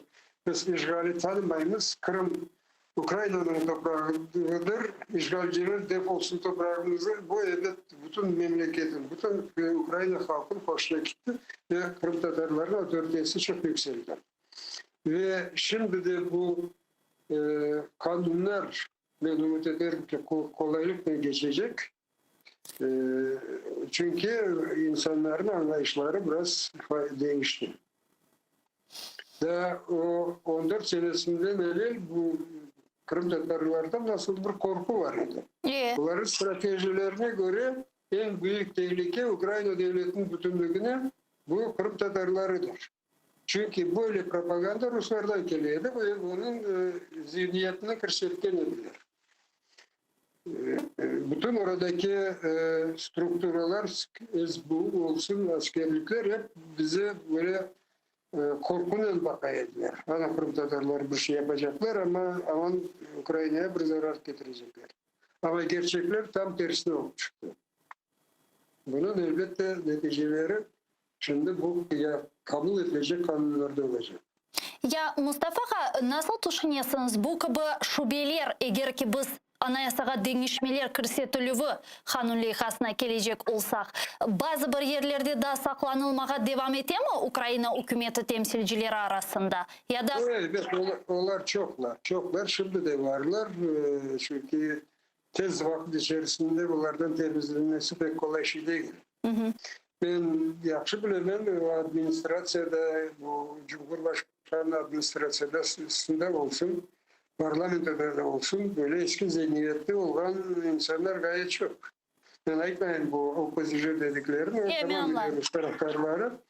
Ama başka fraksiyalar içerisinde de böyle insanlar da eski kafalı insanlar bayağı var. Çünkü ben misal milletvekillerinin canlı yayınlarımda laf etem ve Sluga Naroda'dan bir milletvekili Maria Mezintseva aytkanına göre işte anayasaga değişmeler, bu meselede değişmelerinin kirsetülüvü için bu sualını referandumga çıkarmak gerek olganını bana canlı yayınımda ayttı. Buna ne dersin? İşte kafasına göre aytadı. O böyle tecrübeli siyasetçi değil. Yakın zamanlarda kırgın bu parlamentoda çok anlayan şey yok. Neyse aytadı. Ve da şunu soramağa isteyim, Mustafa'ga malum olğanı ki bu demek 23 avgust günü endi Kırım platformasının samiti ötkerilecek ve eğer ki bu tamır halklar ile bağlı kanun leyhası kabul etilse, bu platformanı nasıl şekilde güçleştirecek, asıl da güçleştirecek mi? Buna ümitler besleysiniz mi? Bu kanunlar kabul edilmesi, bu tamir halklar hakkında, Kırım Tatar halkının statüsü hakkında, Kırım Otonom Cumhuriyeti'nin formatını değiştirme konusunda eşitensizdir, bilesinizdir. Ve Avrupa Parlamento'da bakıldı. Onlar özlerinin tekliflerini yazdılar. Yakın zamanlarda böyle kanunlarını kabul etseniz devletiniz için faydalı olarak diye böyle tavsiye verdiler. İşte bu birinci o tavsiye edilen kanunlar arasında birinci bu tamir halklar hakkında kanun projesi. Elbette biz işgalden kurtarmak yollarını arayız ama Ukrayna'nın kendisinin ev vazifesi de var. Damaşızadan dediğim gibi. Evet. İşte bu damaşızadanlar içerisinde bu kanunların kabul edilmesi. Çok sağ olunuz Mustafa'ga ve son olarak böyle bir felsefi bir sualim var sizge. 30 yıl geçti ikinci kurultayının tıklengeninden biz çok maniyalarla karşılaşkanımız vakit olarını çözmek usullarını işlep çıkaraydı Kırım Tatarlar olarak siz bizlerini böyle bir gaye birleştiriydi ve şimdi Kırım işgal edildiğinden 7 yıl geçti. Kırım'da yanı nesiller öse Kırım Tatarlarının bir kısmı Ukrayna'nın ana kıtasında esasen halkımız Allah'a şükür çok husu Kırım'da kaldı. Bugün Kırım Tatarlarını nasıl bir gaye milli gaye birleştirmesi gerek. Nege nasıl bu dal neden ibaret? Nege tutunmamız lazım? Birinci sırada elbette Kırım'ı düşmandan, işgalcilerden kurtarmak. İkincisi elbette özümüzün geleceğimiz ile iyi olması için halkımız yeryüzünde bir millet olarak saklanması için mutlaka milli muhtar cumhuriyetimizi kurulması lazım. İşte bu gayeler hep Kırım Tatarlar tarafından. Ben yalnız bir iki satkanlar var da onların ben hesap kalmayayım. Ama bütün halkın gayeleri budur şimdi. Teşekkürler. Sağ olunuz bizle bağlanıp suallerimizge cevap bergeniz için. Kırım Tatar halkının lideri Mustafa Gacimilov bizle canlı bağda edi. Liderimizden aytkanına göre saygılı arkadaşlar demek o İşana ümitlerin besley. Cuma akşamı günü tamir halklar ile bağlı kanun leyhasının kabul etileceğine doğru katende bazı bir şubeli böyle bir noktalar olsa bile Mustafa'nın kaydetkenine göre mında hiçbir trajik böyle felaketli hiçbir şey yoktur ve bularga değişmeler körsetilmesi ihtimalları çok büyük. Bunun beraberlikte o bizlerge bu birkaç gün içerisinde bu 30 yıllık hadiselerini hatırlayın ve milli gayemiz hakkında da sual Mustafa'ga böyle bir iki cümlede bizlerge yapmak gerek olganlarımızı ve bizim milli gayemizni böyle ifade aytıp geçti. Bu işgalden kurtarmak, özümüzü millet olarak işgalden kurtulmak, Kırım ana vatanımızın serbest olganına erişmek ve elbette ki Kırım'da milli muhtariyetimizni kurmak degen fikirni Mustafa'ga bizlerge şimdi ilan etti. Biz ise yayınımızga devam etemiz ve bizim stüdyamızga nevbetteki musafirimiz bağlanması gerek. Kırım'dan men jurnalist Şevket Ağa Mehmetov'nen de laf etmege isteyim. Onun biz kurultay meselelerini ve Kırım Tatarlarının o günde şimdi turgan esas vazifelerini laf etmege isteyim. Hususan bu meselelerini Kırım'dan vatandaşlarımız ile laf etmek çok meraklı ve çok gerekli. Benim fikrimce halkımızın esas kısmı sizler Kırım'da bulunmaktasınız ve bizler için yani ana kıtada mecbur şekilde yaşamağa devam etken vatandaşlarımız için mında bulunup Kırım'da düşüncelerini bilmek, ne akta düşünülgenini, nasıl şekilde fikirler yükseltilgenini ve esasen Ukrayna ana kıtasında böyle bir baskı altında bulunmadan, represiyalarga uğramadan biz nasıl şekilde vatanımızga, milletimizge yardım edebiliriz, nasıl hareketlerini yapmak gerekmiz ki Kırım'da semedişlerimizde yani sizde böyle bir ümit ışıkları peyda olsun деп кебі суалер elbette ki bizlerini de mında meraklandıra. O sebepten men hatırlatam saygılı arkadaşlar, bizim stüdyamızga men her vakit bunu canlı yayınlarımda aytam. Bağlanınız, bizlerge fikirlerinizni ifade etiniz. Bu bizler için pek mühim, sizin sesinizni eşitmek ve elbette ki bu yönelişte laf etmek, laflar yürsetmek, sizlerini eşitmek ve ilahri. Bunun birlikte men şunu kayıt etmege isteyim. Aslında Ukrayna meselesi çerçevesinde malum olğanı ki başımda birçok hadiseler yüz bere ve olar sırasında biz yayınlarımız devamında Kırım platforması meselesini laf etemiz ve Kırım platforması meselesi çerçevesinde çeşit türlü memleketlerinin endi bu platformaga koşulacağını da aytmaktayız. Birçok rakamlar katinde belgileniyor. Bazılarının degenine göre 20 memleket, diğerlerinin aytkanına göre 30-40 memleket bizim bu Ukrayna'nın teşkil etken bu platformasına koşulacak ve sonki vakitleri alıngan haberlerge göre biz bunu birkaç kere de aytıp geçken edik. Amerika Birleşken Devletleri de yüksek seviyede Kırım platformasında iştirak eteceği aytılla. Umut etemiz ki elbette ki birçokları Biden'ın geleceğine böyle bir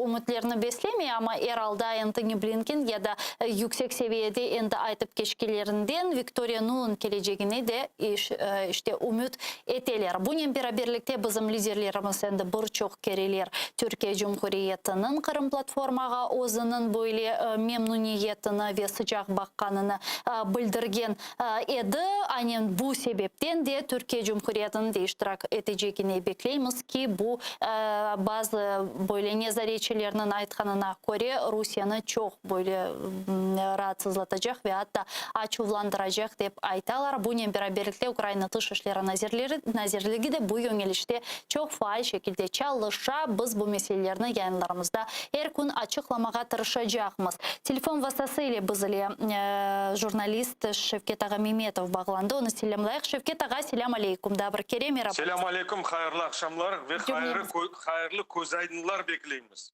Dinlediniz Mustafa Ağa'nın bizim subetimizde aytkanına göre kabul edilecek. İnşallah kabul etmesine duacımız. Bekleyimiz. Demek Şevket Ağa, biz bu kurultayının 30 yıllığı ve bugün Kırım Tatarlarının o günde turgan esas vazifeler hakkında laf eter ekende siz Kırım'da bulunasız. Nasıl közlenile mında Ukrayna ana kıtasında yapılgan hareketlerge, faaliyetlerge nasıl kıymet kesile Kırım'dan? Belki bizim yapmak gerek olganımız bir şeyler var. Belki de Kırım'dan daha yaxşı görünüyor bu beklentiler. Neden ibaretler?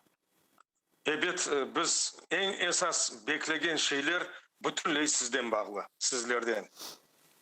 Men aytmastayım, bu 7 yıl gösterdi. Bu ketişatda mındaki siyaset böyle şekilde devam edecek olsa, mında kete insanlarını kütükleştirirler. Mana siz Avrupa Konseyi'nde 3 gün evvelsi olup geçken toplaşığını men de baktım baştan sonuna acık dinledim.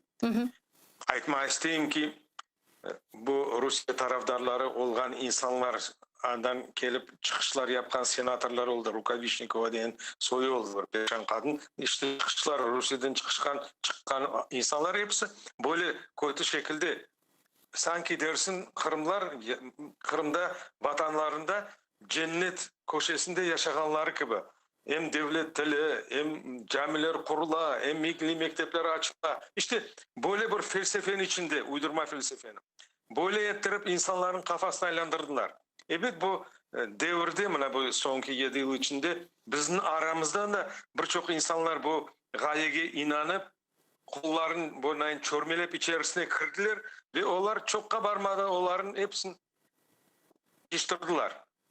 Ve onlar da şimdi ne derecede ne seviyede bu hakimiyetin alıp bargan siyasetini kıymet keskenlerini anladılar.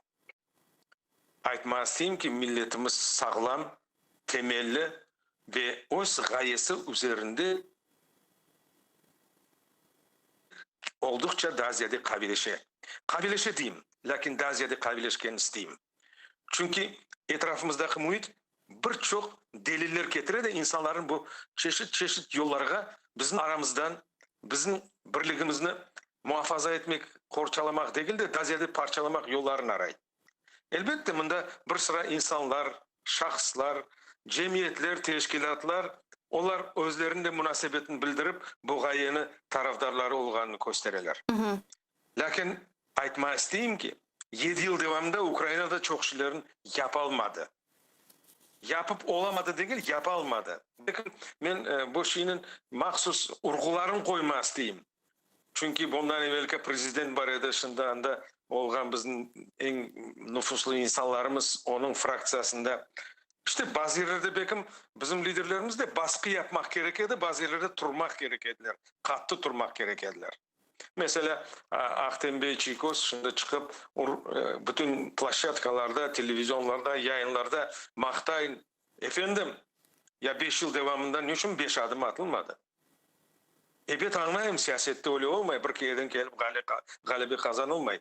Ben aytmak isteyeyim 17 senesi Avrupa Konseyi'ne koyulacak Kırım Tatar halkının meselesi, Kırım'la bağlı mesele. Evet yıllar geçti. 17 senesinden 2001 senesinden 4-5 yıl geçti. Evet siyasette bu çalışma yılları sayılı. Lakin en esasını aytmak isteyeyim. Bu bizim milli birligimizge ne derecede bizge yardım etti. Men aytmak isteyeyim, eğer bu sonғы Cumhurbaşkanlarını kıyaslayacak olsak, onların içerisinde ben Yanukovich'ini aytmak istemeyeyim. Ama en perşan davrangan oldu Yushchenko, ikinciden de oldu Poroshenko. İşte boşlakırdılar. Biz hepimiz Kırım Tatarımız dedi. Ukrayna bu Kırım dedi. İşte bu aytkan şiarların tübünde tek dolandırıcı hava var edi. Biz onların şahidiydik. Ben şahidiydim şahsen ben. Aytmak isteyeyim ki en büyük galibimiz elbette bu ikinci kurultay oldu. İkinci kurultay oldu çünkü milletimizin topladı. Milletimizin birleştirdi. Bizde çeşitli yerlerde sepilgen bir halk edik. Lakin hepimizin birleştirdi, bir yekane bir güç yaptı. Bu kurultayı. Evet, kurultayın tanıganlar oldu, tanımaganlar oldu ve kurultayda kabul edilgen deklarasiya oldu. Bilesizim, bu en sağlam siyasi bir dokument edi, vesika oldu deklarasiya. Eğer bu sağlam olmayan olsa, Yushchenko birinci görüşüğünde, Bahçesaray'a gelip yapkan görüşüğünde, birinci itirazı bu deklarasiyaya karşı çıktı. Ne kadar maskaralık, ne kadar perşanlık oldu bu siyasi cihetten. Men onu evet bizim liderlerimiz çok yaxşı anlayırlar men aytkan şeylerin. Lakin aytmak isteyeyim, bu yıllar içerisinde de bizler kurultay 30 yıllığını ayttınız Gülsüm Hanım. Evet bizim de yengişlerimizle beraber çok hatalar da oldu. Yani onlar neden ibaret edi sizce? Bana bu hataları ne bilirsin nasıl anlatmak isteyeyim? Bana bizim Kırım Yukarı Radası'nda 14 tane deputatımız oldu, milletvekilimiz oldu. Bu vaxtları biz tarihi vesikalarını hazırladık. Bu vesikaların hazırlanmasını ben o vaxtda da bu devlet televizyon kampanyasında müdür oldum. Aytmak isteyeyim ki bu en faal iştirak etken bizim deputatlar edi. Onlar kabul etken kararlardan bir tanesi en meni hatımda kalgan soyu bu Latin urfatına geçu. Yani elifbemizni Latince geçirmek meselesi var edi. Bu leyhalarını tasdiqladılar, maksus kurultayga kun tertibine koydular. Bunda da bizim alimlerimiz, tilşinaslarımız çok muzakareler ettiler.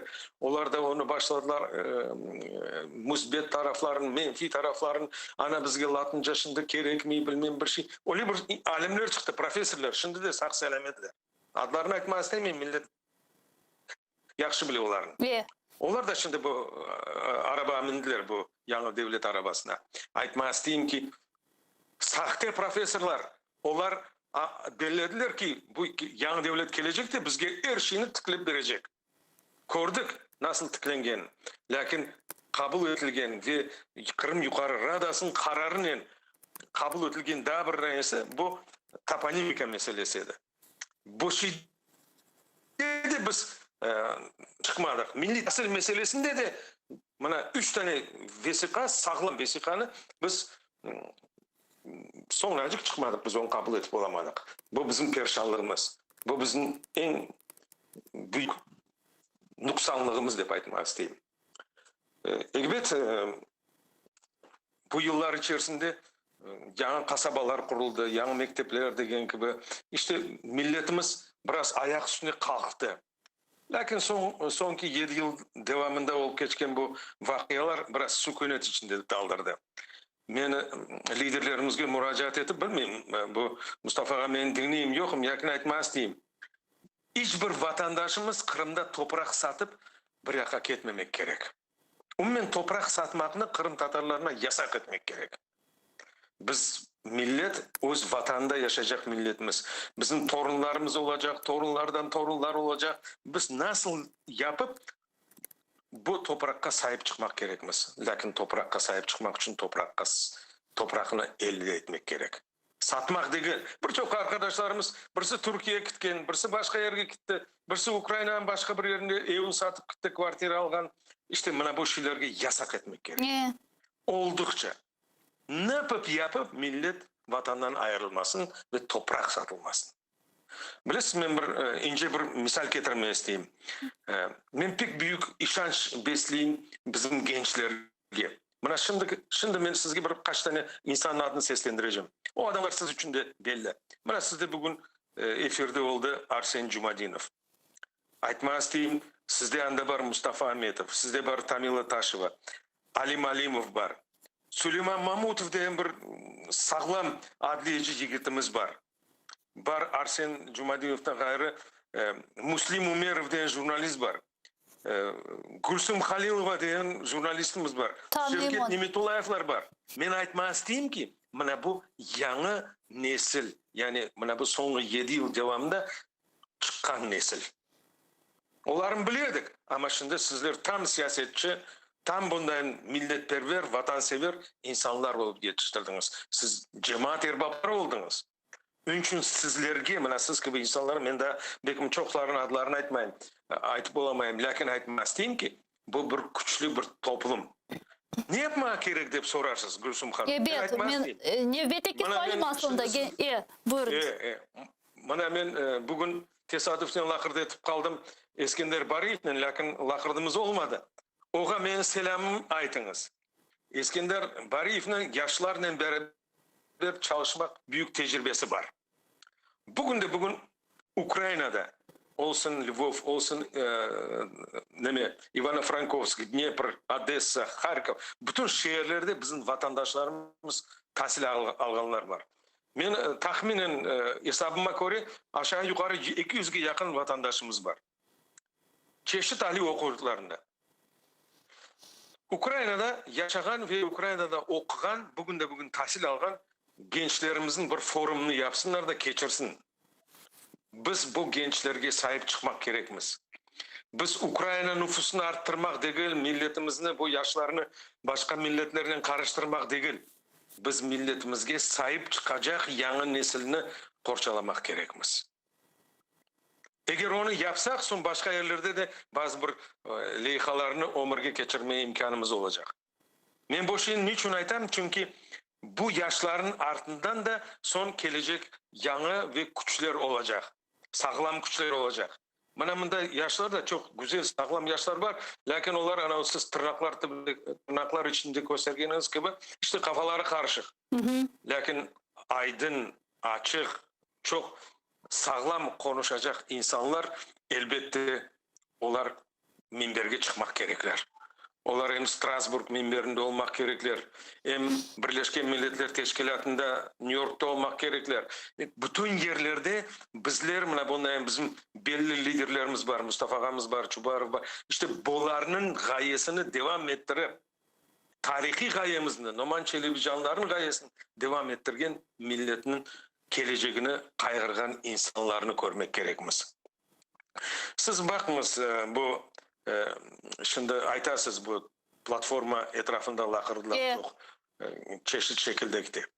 Bilirsin bu olup geçken Avrupa Konseyi'ndeki toplaşu neni gösterdi. İşte 73 mi 74 rey verdiler, 17 tanesi rey vermedi. İşte 17 tanesi karşı çıktı. Siz bakın karşı çıkan devletler. Onlar kimler? Ekseriyeti Türk ve Arap memleketleri.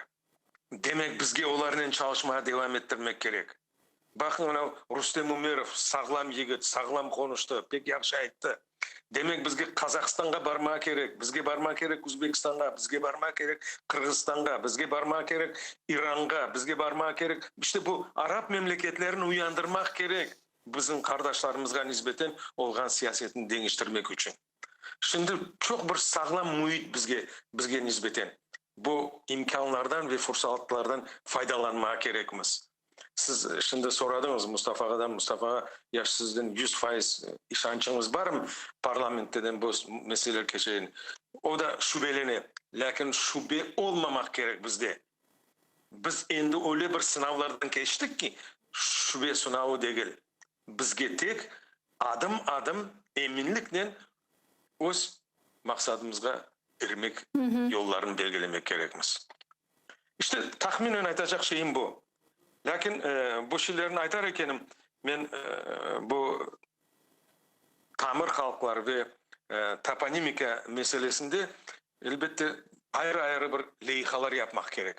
Bana siz aytıp geçtiniz ATR televizyon kanalı bu şeylerinin etrafında çalışıyor. Bu tek bizim televizyon kanal etrafında değil. Bu şey mesela Kırım Mühendis Pedagogika Üniversitesi'nde tarih fakülteti var. Siz sağlam araştırmalar yapkan tarihçilerini görüyorsunuz mu yok mu? Ne Hansaray'da, ne bizim kazıntılarda, ne de yol çetindeki mezarlıklar hiçbiri. Ne yazık ki yok. Amin aytma. Yok. Amin aytma isteyim. İlmi cihetten uğraşkan, bunu esaslagan, bunun temel tarihini yapkan bizler tek Hüseyin Badaninski'ni hatırlayımız Bahçesaray'dan. Gasprinski'nin ulu atamızını hatırlayımız. Ya kana bu şimdi 30 yıllık devamında yapılacak hani İbrahimova diye hanım var idi. O da şimdi Kırım'da değil. Ben aytmak isteyeyim ki bu şeylerin devam ettirmek gerek. Çok hızlı şekilde hem imkanlar var hem de bu yönelişte mesela şimdi Tataristan'da Merjani İnstitüsü'nün araştırmaları boyunca İsmail Gaspral'ın 1 tom, 2 tom, 3 tom işte eserleri çıkar. Onu toplayla. Ben aytmak isteyeyim ki biz aynı öyle şekilde toponimika ve tarihi adlarımızı o şekilde bu yönelişte tıklamak gerekmiz. Oldukça tezcarak tıklamak gerekmiz. Çünkü adlarımızla beraber bütün şey gayip olayadır. Yan kasabalar, yan mahalleler, bütün bu tarih deniş yani Kırım tarihi deniş. Bizim eski adlar, çokrakların, suların, bayırların, dağların adları hepsi renkin değil, adın ve manasını joyalar anlaysın. Onun için bu hem tarihçilerine, hem edebiyatçılarga, hem tilşinaslarga, bu şeyden uğraşkan alimlerge işte bu çok büyükten büyük vazife. Ben aytmak isteyeyim ki sizin yüzünüzde bu ayetlerini aytıp geçken arkadaşlarımızın bir basamakta yukarıda çalışkan ve faaliyet göstergen mesela Osman Paşaev var, Sevil Musaev var. Onlar bizge destek Taras Berazevets var, Prudnikov var ya da Valentina Samar. İşte ben o insanların hepsini şahsi bilgim için aytayım. Onlar hepsi Kırım'da Kırım Tatar tarafdarları. Bu insanlar Bir buçuk dakikamız kala mına zaman informasyon programı. Ben kapatabilirim. Sizin sualiniz olsa cevap vermeye hazırım. Milli gayemiz bugün nedeni var et mına küçük bir şekilde belgileyebilirsiniz mi? Bir dakikamız var. Milli gayemiz vatanda yaşamak, vatana sahip olmak, ana tilimizni korçalamak. Korçalamak degeni lakır etmek. Bekir Çobanzade aytıp geçti. Pek büyük sırrım var. Kimseler bilmiyor. Ana şu sır boyunca bizler hepimiz ana tilimizi lakırdı etmek gerekmiz. Bu bizim pasportumuz. Biz varmız. Çok sağ olunuz Şevket ağa, bizle bağlanğanınız ve suallerime cevap bergeniz için. Aslında benim aklımdaki fikirlerini okup öyle cevap verdiniz suallerime. Çok sağ olunuz. Jurnalist Şevket Mehmetov bizle canlı bağdaydı sayılı dostlar. Meni ise Zaman informasyon programması aşıqtıra, yoksa men toxtamaz edim, ama şimdi Zaman informasyon programması sizlerini sonki haberlerle selamlay. Men yarıngaca sizden ne yazık ki sağlıklaşam. Görüşkence.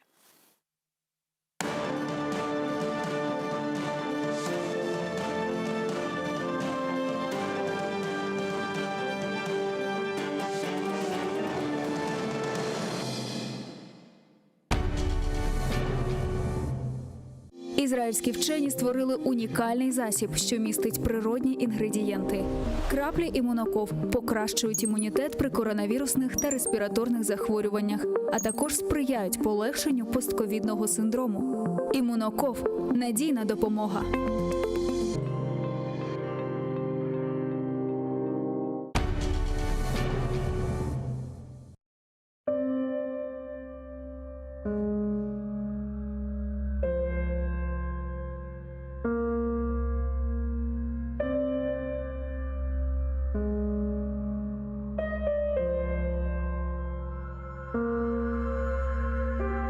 Nasıl bir kunlerge kaldık kardeşler.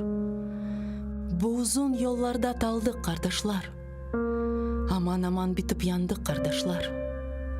Kozumuz o günde sabiler öyle. Dünya bizge bakıp bir koznen ağlay, bir koznen güle. Dünyaga nam bergen bir millet edik. Asırlar tubundan tirilip keldik. Vatanға koz tıkıp kurbanlar berdik. Bizni kene boleler bir şına ile. Dünya bizge bakıp bir koznen ağlay, bir koznen güle. Kalmadı aramızda birlik kengeşi. Şunun için kızdırmay vatan güneşi. Şunun için yürüşme ey halkım işim. Şunun için bağrını hancerler tile. Dünya bizge bakıp bir koznen ağlay, bir koznen güle. Hepimiz habardık mingen kamırday. Karışıp kalmayık bir top çamurday. Kesilip başladık kurgan tamırday. Yaşayımız bularını bile. Dünya bizge bakıp bir koznen ağlay, bir koznen güle. Bizni kene bir evler oynatmak istey. Kene damsız bir şorba kaynatmak istey. Kenardan koşlanıp bir bakmak istey. Bar, oyna koz yaşını sile ve sile. Dünya bizge bakıp bir koznen ağlay, bir koznen güle. Sanki düşman olduk birbirimizge. Hürmet yok ne ölü ne tirimizge. Ne oldu kardeşler? Ne oldu bizge? Kene dersin bir belalar bastırıp gele. Dünya bizge bakıp bir koznen ağlay, bir koznen güle. Allah'dan verilgen güzel bu toprak, gözlerimiz gibi korlangan çokrak, tereklerimizde sarargan yaprak, bizi gibi çekmekte feryat ve nale. Dünya bizge bakıp bir koznen ağlay, bir koznen güle. Ey felek, işine akıllar yetmey. Tatarının başında düşünce bitmey. Bir küçük arzum var, aklımdan ketmey. Ömürler bite ve ömürler kelle.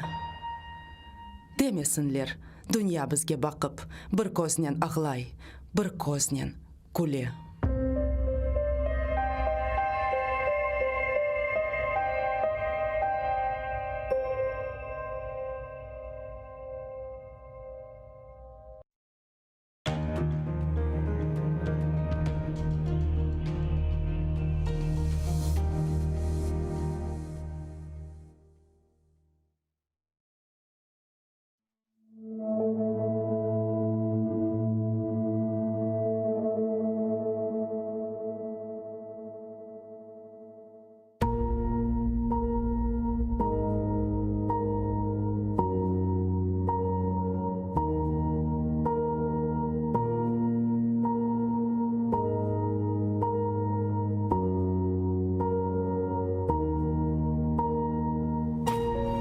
Тағдыр мераметсіз, шефқатсыз кәде.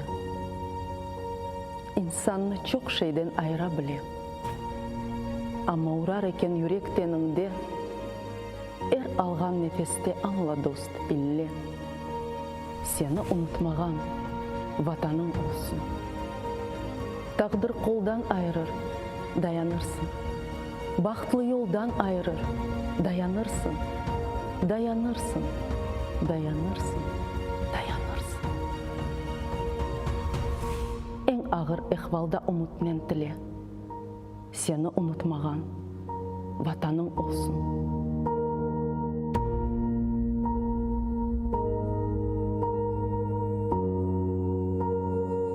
Ayaksız yürgenler yok mu dünyada? Bebeksiz görgenler yok mu dünyada? Açlıktan ölgenler yok mu dünyada? Ama bahtlı olar vatanı ile. Seni unutmagan vatanın olsun. Kozum'un bebeği nursuzlanacak. Omur ne? Altın mı? Kırsızlanacak. Ebedi ne şöhret ne şan kalacak. Unutma kendini bilgenden bile. Seni unutmagan vatanın olsun.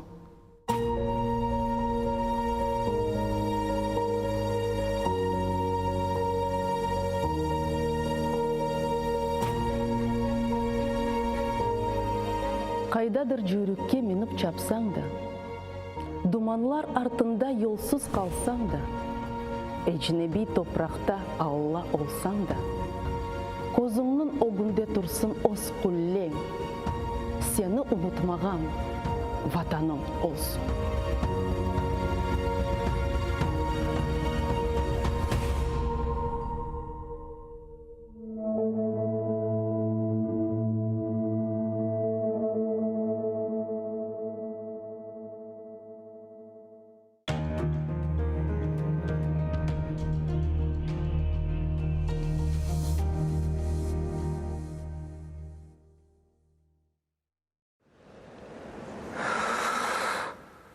Ишетесіңіз ма? Мен ақта ұмыттыңыз ма?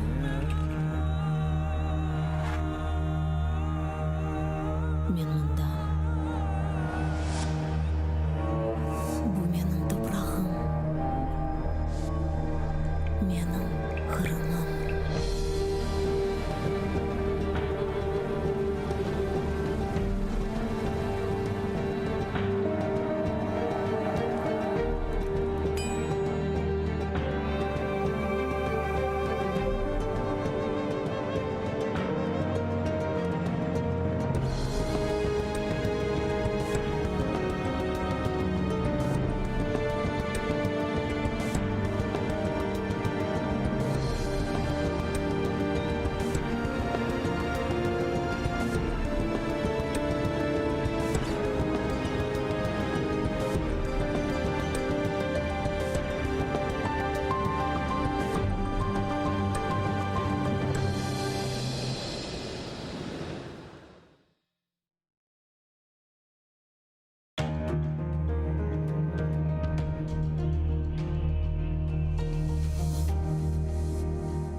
Кызылшат ишгалчылар прокурорунун бір тандемде олып эвелден азырланган суаллерге жооп берген. Буну адвокат Алексей Владин 2019 сенесі Ахмедетте Кутлеви полис тарамалары нәтижесінде тутулуп, Хизбут Тахрирге алакасы бар деп терроризмде кабатланган 25 мабустун давасы чөпчөбесинде Кызылшат сургудан кечирилген соң айтты. Оозуна Рамазанов кыбы таныткан. Оны видео бак бастасы менен сургуга желп эткенлер бүгүн суаллерни тек кабатлап тарафа берген. Бу тарафа журналисттер келечек топлашууда суаллерни бермек керек. Есть ощущение, причем стойкое ощущение, что свидетель говорит заранее заученные фразы. Собственно, там возник такой определенный тандем, вопрос прокурора и ответ свидетеля. Есть ощущение, что это были заранее заученные вопросы и ответы. В какой-то момент что-то пошло не так, сломалось, и свидетель начал отвечать абсолютно на другие вопросы. То есть прокурор задает один вопрос, свидетель отвечает совсем о другом. Имайджы тарафы қайды еткеніне көре işgalciler mahkemesіде қабатлайжы тарафына тұтқан ашық айдын көріне. Бұны берабер mahkemeciler мабуслерге қырым татар жылы кетмеге кедер етіп ясақлай. Подзащитные, в частности, и Ариф Меметов Усман, и Сулейманов Руслан, они в ходе судебного заседания пытались реализовать свое право на использование родного языка. Суд постоянно прерывал их и обращал их внимание на то, что они нарушают уголовно-процессуальное законодательство. Защита полагает, и сами подсудимые, что это грубое нарушение, опять-таки, норм УПК на использование родного языка в судопроизводстве.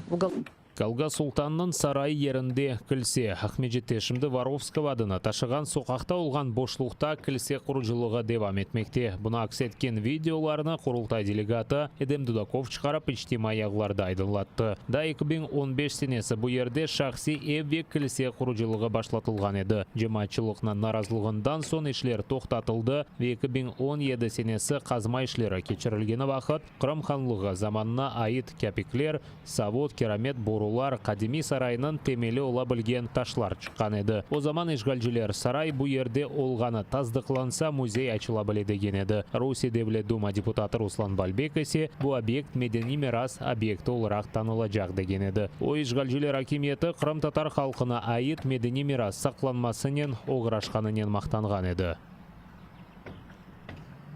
И эта церковь строится, чтобы унизить нас. Это месть за 2014 год. Просто афера заключается в том, что в 2014 году задним числом на эту территорию были выделены участки. Якобы 2013 годом. Вот это было сделано задним числом. Многие знают об этой проблеме в Крыму, когда в начале 2014 года ушел дерибан земли по всему Крыму. И очень многие, якобы 2013 годом, получили вот решение на участки в заповедных местах, в том числе и на участке нашего культурного наследия, где раньше размещался Калга Султан. Калга Султан Қырым ханлығында хандан сон екінші шахыс еді. Тарихчылар білдіргеніне көре сарай 15-ші асырның сонында құрылған. Сарай бір чоқ биналардан ибарет екен. 1736 сенесі Русия империясының ордысы Қырымға женгнен келгені вақыт сарай бұйық зарар көрген. Біраздан отта мерленген, ама ярмаданын бірінші işgali девамында о бұтынлей иқтырылған. Русия империясы о ерді пива заводына құрған. Советлер акиметі есе 1984 сенесі Кежелікнен күреш кечірілгені вақыт заводны қапатып, йықты. 2000 сенелерінің башына қадар тарихшілер сарай бұл ерде олғанны білейді, ама там сыңырларны белгілеп оламайды. Ватанда яшамак üçün ғайрыдан доғу. Юқары шурада Меджлис Құрылтай ғайрыдан топлашуының 30-й еллығына бағышлап фото сергі тешкіл етті. 65 ресімден ибарет олған ресімлер экспозициясыны парламентнің холында тақдим еттілер. Ресімлерде Қырым татар халқының яңы тарихында олған вақиялар акс етілген. 30 ел евелсі 73 еллық мечбүретені фүстен соң Құрылтай яңыдан топлашып, ось фалиетіні башлатты. Ресімлерде тамыр халқы ватанына қайтмасы ве ерлешмесі акс етілген. Қырым татар халқының лидері Мустафа Джемилевнің сөздеріне көре, темсілже органлар демократик елінен сечілгені Қырым татарларының бірлігіні сақламаға ярдым етті. Но все эти годы борьба крымско-татарского народа именно велась с теми органами, которые был избран Курултай, Меджлисом крымско-татарского народа, под тем флагом, который был утвержден Курултаем, под тем гимном, который был тоже утвержден на этом Курултае. Наши соотечественники оказались в состоянии, как при советской власти, а по некоторым параметрам даже и хуже. Но вот то, что был Курултай, было сильное национальное движение, оно дает возможность крымским татарам более эффективно противодействовать оккупационному режиму. Бұты Қырым-татар халқынан земаневи тарихы дегелде бұйым Украинаның тарихы дей Меджлис рейсі Рифачубаров. Сергіні зиярет еткен халқы депутатлары кечмішті олған хаталарына көз өгіне алып, хуляса шығарарлар деп түшіне. Якщо народні обранці зараз пройдуться цією виставкою, вони побачать, що дуже багато завдань, які стояли перед Україною, перед кримськими татарами ще 30 років тому, вони все ще залишаються актуальними. Ви там побачите фотосвітлини, що вимагаємо відновлення кримсько-татарської автономії. Цього до цього часу немає. Там є вимоги, що фотосвітлини, де вимагається відновлення прав кримсько-татарського народу. В повній мірі ми це ще не відновили і нам ще потрібно приймати закони. Құрылтай яңадан өз фәалиетіні башлатқанына бағышланған фоторесімлер сергісі июльнің учіне қадар чалышы жақтыр. Сонра бұл сергіні Украинаның башқа шерлерінде де тақдим етежеклер.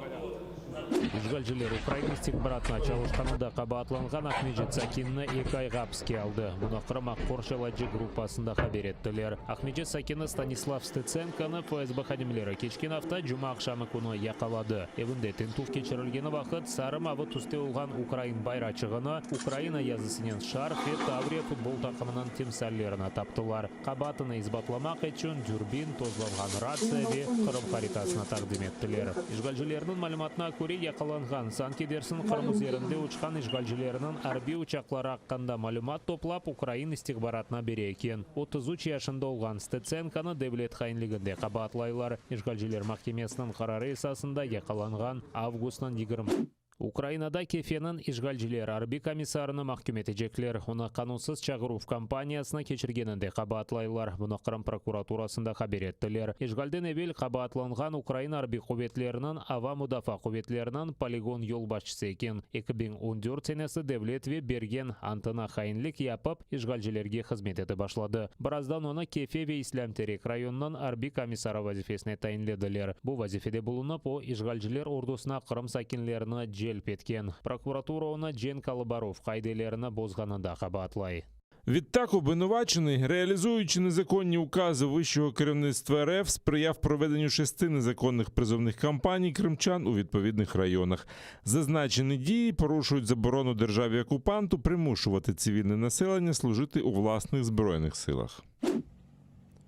12,5 миллиард рублей. Işgalciler yol başçısı Сергей Аксеновның фікіріне көре күчлі яғанақлар бе су басыбы бұл қадар зарат кетірген. О аққан таванлар, су басқан мағазлар тамирленмесіне сарф етілмек керек олған параларны сайған. Ама су юған юллар тамирленмесіне қошма пара керек деді. Аксенов Москвадан не қадар пара сұрамақны түшінгені вақыт, Кереч сакинлері 10 күнден берлі ава фата қыбетлеріні темізлемекте. Су басыбы қыбетлерінен көрешмек үшін юлланылған Русия арбилері тек юлларда олған чамурны әр тарафқа тарқаттылар деп шикает ете Кереч сакинлері. Убирать только сегодня. Пришли солдатики, поубирали, оставили кучи, так и уехали. Приходили все, обещают, не отказывались, обещали, уходили и все, и с концами. Люди падали. У нас вот с первого этажа люди так вообще и мало того, что они носили грязь с квартиры и в квартиру. Во дворе грязно, они вот оттуда несут, с улицы наберут и обратно туда несут. Так что ужасно. Как был бардак, так и есть бардак. Запоры поснимали, это самое, сейчас уже стоянка, понимаете? А кто, когда рель-каналы вот эти, вот у нас с той стороны уже 3 или 4 года вот это бардак стоит, и нафиг оно никому не нужно, понимаете? Ну что не убирают, ну речку почистили, ну, а там перед мостом стоит запор, а это что? Вот, посмотрите, вот сюда, посмотрите, тут разве можно пройти? Тут же пройти невозможно.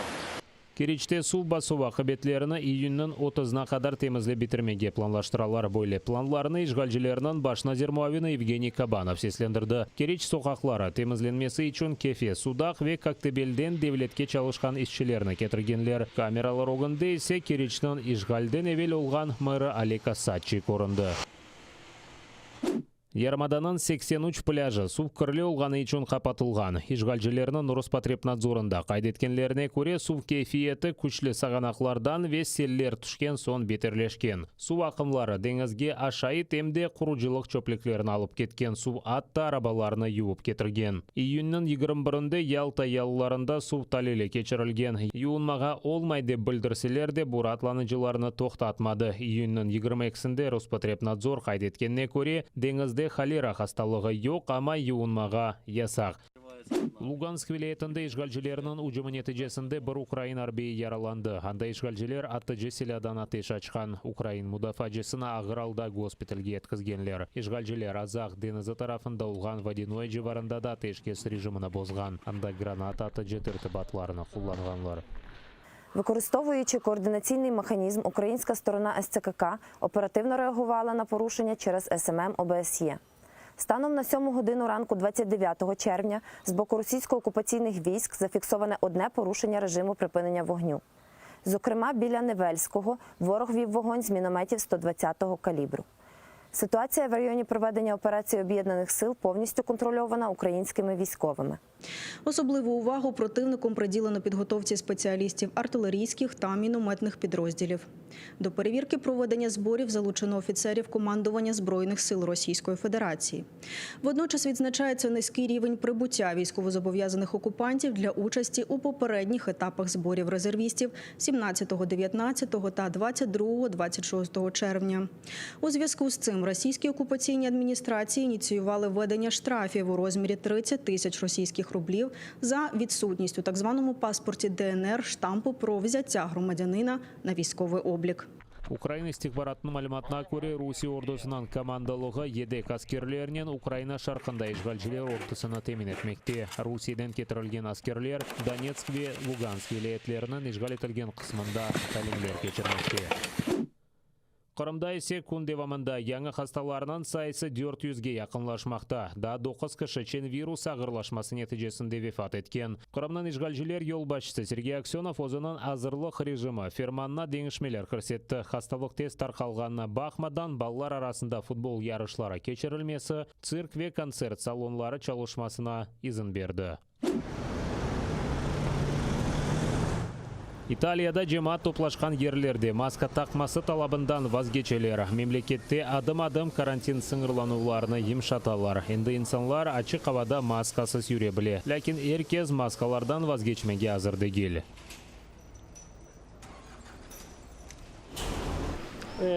Думаю, що варто носити маски. У мене таке відчуття. Але ми хоч трохи можемо відчути, що таке нормальне життя. Ми тільки що вийшли з автобуса. У громадському транспорті хотіли бути обережними, а тепер ми вийшли, тому можна зняти маски. Це велике полегшення. Сподіваємося, так і буде тривати. Италияда маска тақуф режимі бір елдан зияде девам етті. Енді мемлекетінің эпос регионлары бияз зонаға кечірілді. İnsanlar қапалы одаларда, ичтимай дистанция riayet етілмесі чаресіз. İnsanlar çok топлашқан ерлерде маскаларыны бір тақмақ керек. Все майже як і раніше, ми все одно ходимо з масками. І всередині приміщень все одно їх надягаємо. Италияда күн-күнден коронавирус хасталарынан сайысы ексілмекте. Ама экспертлер COVID-19 хасталығынан яңы штамлары пейда олғаныны тақып етмекте. Пандемия башлағанынан берілі мемлекетте уммен алғанда 4 миллион 200 бин коронавирус хастасы белгіленді. 127 бин италиялы хасталық ағырлашмасын.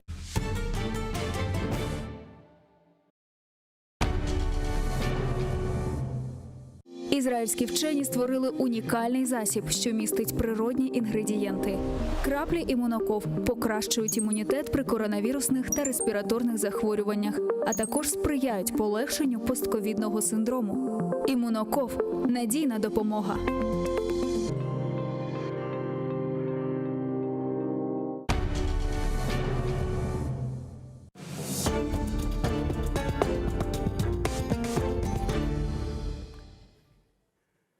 Добрий вечір. В ефірі Прайм на телеканалі АТР. І це час, як ви знаєте, коли ми обговорюємо найцікавіші, наймасштабніші, найважливіші питання, які стосуються Криму, України і всього світу. і запрошуємо до розмов найцікавіших людей. Сьогодні дуже незвичайна людина у мене в гостях. Це українець, але українець канадського походження. Це канадський український письменник і журналіст Юрій Поляківський. Вітаю тебе. Добре бути з тобою, друже. Юрко, як ти дозволяєш Юрко звертатися до тебе, так? 100%.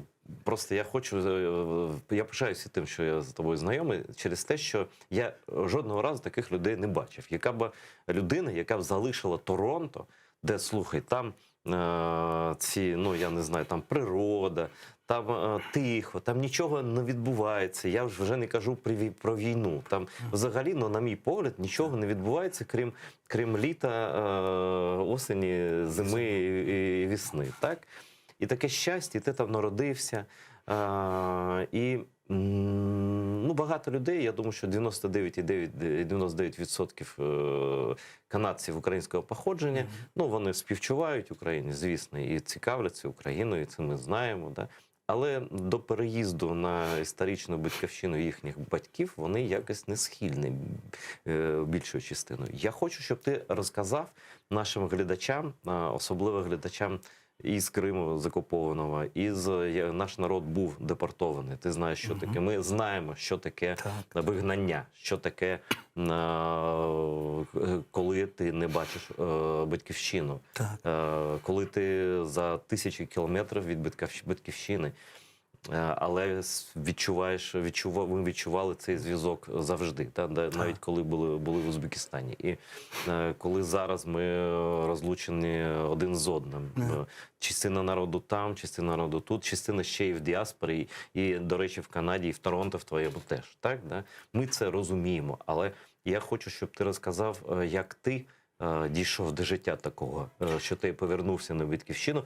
А давай почнемо взагалі з того, як ти народився в Канаді. Хто твої батьки? Звідки вони? Коли вони потрапили? Мої батьки народилися в Харкові обидва. Мій дідусь сидів в 30-х роках, теж працював для того збройного заводу. Він мав, як війна починалася, як німці наближалися до Харкова, він отримав командував, ти запакуй завод і перевези в Росію. А тоді ти приїдеш. Він запакував, послав і залишився. Бо він сидів під час Сталіна і не був комуняка, але йому не подобалося. То коли тоді як вже поїхали німці, від'їжджали, а за нього комуняки шукали, він був захований там в лісі, бо я не знаю де. Приходить він один ранок і бачить, що за нього шукають. Що сталося? Він тоді за 2 дні прийшов назад з конем, сказав: Шура, Саша, запакуй хлопців, ми йдемо. І що вони зробили? Вони пішком аж до Чехословаччини перейшли в Україну. 43-го, як вже щось такого. І перейшли пішком через цілу Україну. Сіли вони в поїзд в Чехословаччині і тоді поїхали до табору в місті Ерфурт. Це є між Франкфурт і Берлін. І там мій батько йшов до школи і так далі. І тоді вони там жили до кінця війни. Тоді було відкриття західних країн до біженців. Вони потрапили в окупаційну зону Британії і Америки, так? Так, і тоді, І тоді вони переїхали, мій дідусь підписав такий договір, що він готовий працювати в Канаді. Там збирали табак поза містом Торонто. І вони там тоді всі поїхали. Табак? Вони там вирощують табак недалеко від Торонто. Ти знаєш, що це дивно? Я думав, що Торонто – це занадто північний регіон. Бо в Криму до війни точно, майже основна сільгоспкультура – це був табак.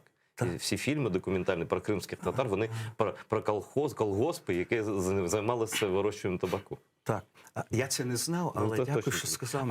Слухай, Торонто на одній широті з Кримом, приблизно, з Києвом, так? З Києвом, я би сказав. Погода така, різна, але тут трохи повітря мокре в зимі, а в Торонто більше сухе повітря.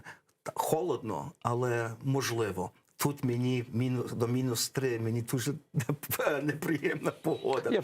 Я прожив більшу частину життя там, де -3 – це жара просто. Продовжуємо розмову.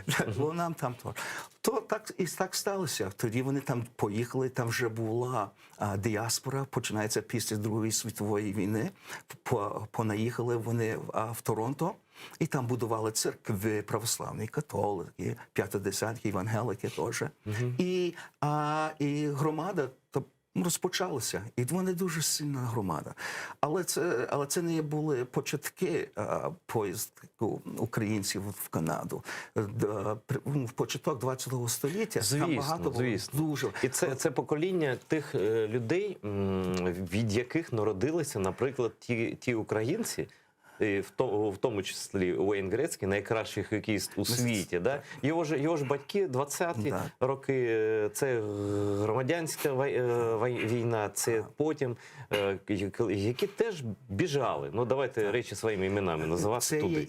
Це є одна тема, з яким ми є обидва згоді, і це пережили. Мої батьки були біженці, це є без питання.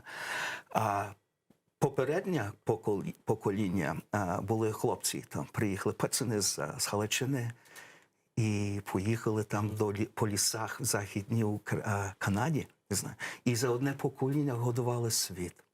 За одне покоління годували світ. І теж народили покоління, що мали добрих хокеїстів теж. Слухай, я був дуже здивований. Я, до речі, раджу всім подивитися фільм «Юкі», документальний фільм, але він на одному подиху просто можна подивитися, і навіть хочеться передивитися, бо там ти уявляєш, що багато людей, виходців з нашої країни, в тому числі найвеличезніший хокеїст Уейн Грецький вважає себе українцем.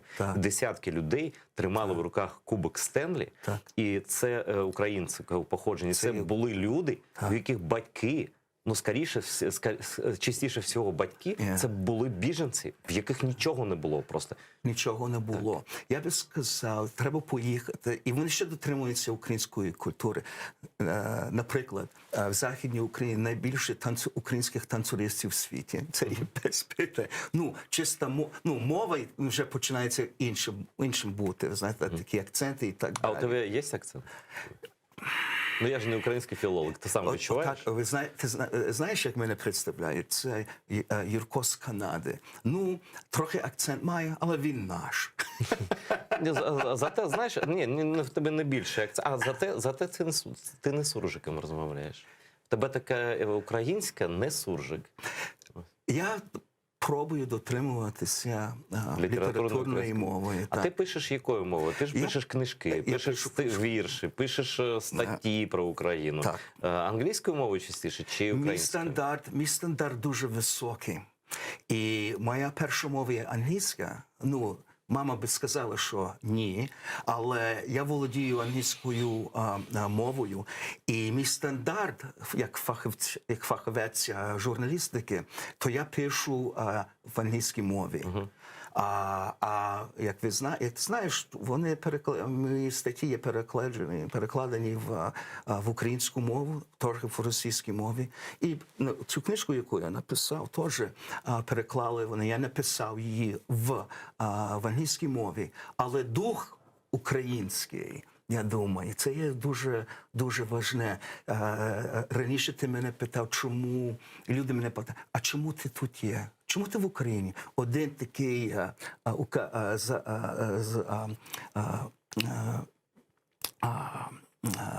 маляр пише малюнки, скульптури. Мене питав, може, 2 місяці тому, каже, чому ти тут є? І я багато за це думаю, але не пробую забагато. Чому? Бо це є духовна річ. Люди питають, чому я тут є, моя кров українська. І що кожен українець це розуміє, моя кров українська. Як я перший раз приїхав в 89-му році, я тут викладав в Тернополі, я почув, я можу тобі сказати... Ти зовсім молодий був, скільки років тобі було? 20 з чимсь, 20, я не знаю точно, але послухай, це було дуже цікаво. Коли я сів в метростанції, так, я перший раз почув ці слова. Обережно двері зачиняються. Ти вперше почув... Так. Я тоді, в той час, вже понад 33 роки тому, відчувався, якби я був член такої загального суспільства. І я почувався українцем. І це в метро ти вперше в суспільному просторі почув українську мову, так? Ну, я чув перед тим, але це якби було офіційно. І це було таке духовне, не відродження, але... І ти як повернувся? Ти сказав собі, що ти повернувся тоді, так? Ні, не повернувся. Це було під час Майдану, але це інше питання. Давай ми... Але цікаво, я той перший раз почув, що я був член загального суспільства. Тепер, і не кажучи, що я не почувався канадійцем, я ще до сьогодні, всі мої цінності і так далі, ці цінності є демократичні, це є цінності, демократичних цінностей, жити за законом, прав слова. Свобода слова. Да? Свобода слова, пошану до гідності особи. Жити по законам. Всі ці речі я навчився, і вони ті зерна в моєму житті такі глибокі, що я від цього не можу відмовитися. Мы того самого прагнем и тут. Знаешь, когда-то ты вспоминаешь сейчас, как ты в Украину попал, в каком возрасте. Я в Крым попал впервые в 15 лет, первым из моей семьи, которая в Узбекистане была частично в России. Я помню, как поезд остановился на перешейке, прямо где сейчас русские стоят, Чонгар.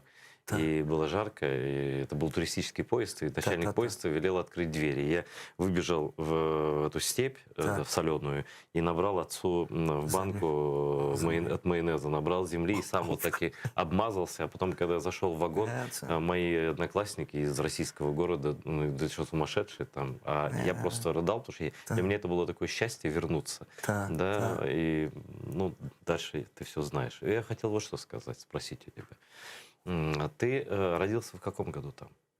В 62-му році. Ты на 10 лет меня старше всего лишь. Вот. И мама, папа, это же был Советский Союз еще, да? Был Советский Союз, да. Что они тебе рассказывали про Украину тогда? Я не... Що розказували? Я можу тобі передати, що я почувався. Коли я там жив, я ще був молодим. Я знав щось одне. Я знав, що всі мої друзі, чи вони були італійці, чи греки, коли літні канікули почалися, вони всі поїхали, мали вибір поїхати назад. К бабушке, к дедушке, там, к родственникам. Да. Як українець, я знав одне, як був молодий, я це не міг зробити.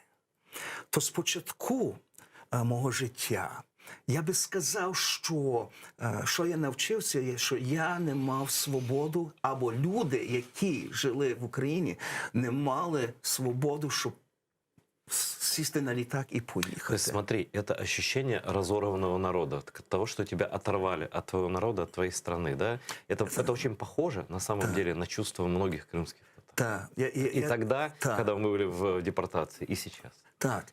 І не міг поїхати, якби, додому. Тепер. Ми мали контакти, сестра моєї бабусі жила в Харкові, були контакти. Таємні, наприклад. Ні, були такі, що написала вона, моя бабця написала листа, і тільки одна сестра відповіла, Ліда. Не залякалася просто. Так. Це Тобто правда. це було небезпечно. Це було небезпечно. 100%, І в 72-му році вона переїхала. То я вже тоді мав 10 років, але вже я почав знати, що я там вільно не можу поїхати. І це було, якби, можу сказати, це були початки мого думання, і як я почав розуміти комунізм, що люди не тільки, що вони могли роз'їжджати, але боялися системи, не могли писати, думати, як вони хотіли. І я тоді почав знати, яка це була різниця між двома системами – совєтська система і демократична система. А це вплинуло на твою освіту, на вибір освіти, на вибір того, ким ти хочеш стати? Так і ні. Я би сказав, що я продовжував і почав вчитися за комунізм, за систему комунізму. І тоді я почав... Це дуже таке цікаве питання. І коли я почав читати і починати розуміти систему марксизму і так далі, я тоді побачив щось інше. Я побачив, що демократична система є, які є зерна, які є цінності. Okay? Це було дуже важне.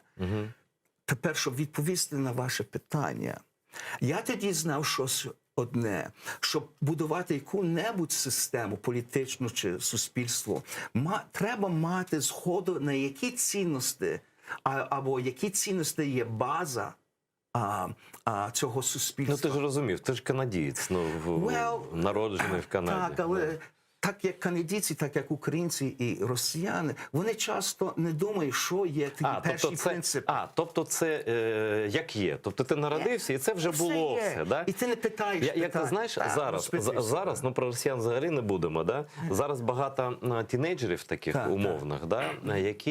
Яким можна навішати на вуха такі речі, як у Радянському Союзі був класний пломбір, смачний. Да? У Радянському Союзі там у всіх було житло, що брехня. У Радянському Союзі там було те чи інше гарне. І пропаганда російська, до речі, ось зараз вона використовує. І обличчя Сталіна. Ну це просто фото є. Да? Він там менеджер, він там такий крутий, да? Він усіх побив. Да? Це Путін сказав колись, що там найбільша трагедія століття 20-го – це кінець Радянського Союзу, який він відновляє зараз, це очевидно просто. Так. Ось. І багато хто, особливо в Росії, з молодих вірить. Я ж пам'ятаю, ось в ті часи, ти кажеш, 72-й, 77-й там рік, ти школу закінчував, да? Тоді цукру не було. Тоді за хлібом ми стояли в черзі з 4 ранку. За молоко? За молоко, цукор. Ти ж у вас в Канаді, ти ж відкривав там холодильник, а там все є. Там все є, так. А це є дві системи. Так? А коли ти живеш в якій-небудь системі, ти думаєш, що це є норм. А коли ти починаєш питати себе, або питати себе, чому це так є, або що є принципи, що це є овоч такої системи, і тоді, як ти є читаний, чи ти трохи роз'їжджаєш, і то, чому Совєтський Союз забороняв людям їхати, вони не хотіли бачити, як інші ті люди, що є в свободі, і де є вільний ринок, капіталізм і так далі, вони не хотіли, щоб люди бачили оце. Слухай, а ти хотів дізнатися ще коли був дитиною, чому твої батьки переїхали? Чому вони не сприймали комунізм як систему? Це було... Я не знаю, чи з тобою батьки говорили про це? Мій дідусь, його комуняки шукали, він боявся за своє життя. Та поїхав, сидів в 30-х, так? Знав, що я... Тобто Радянський Союз був, як і в кожній родині кримсько-татарській, Радянський Союз – це уявлення ворога, вічного такого,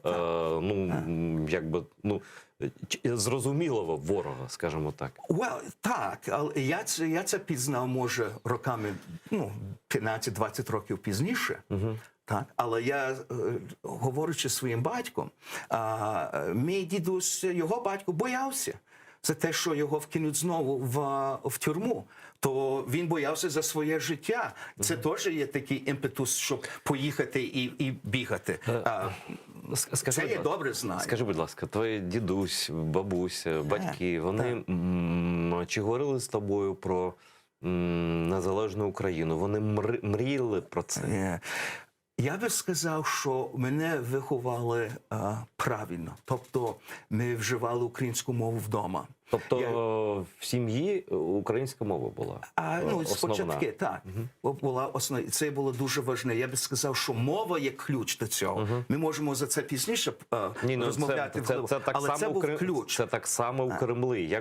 Якщо в родині, в сім'ї розмовляють з дитинства, то це база, яка залишається. Потім можна розвивати це, але база – це дуже важливо. Бо це є духовна база. Внутрішня духовна база. А тоді є більшість за політику, може, за цінності і так далі. Ну, це було таке народження таких думок трохи пізніше в моєму житті. Але ми йшли до православної церкви, йшли до церкви. Я був пластун. Там пласт був у вас? Пласт був, так. Я йшов до школи в суботу, до української школи в суботу рано. Бо я міг теж бути визначений хокеїст. Але в тих часах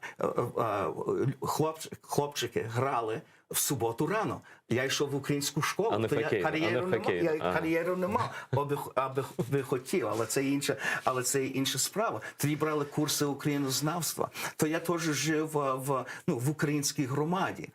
Може до 16 років. А тоді в більшості я вже брав участь в загальному канадському суспільстві і так далі. Але ти потрапив, тобі пощастило потрапити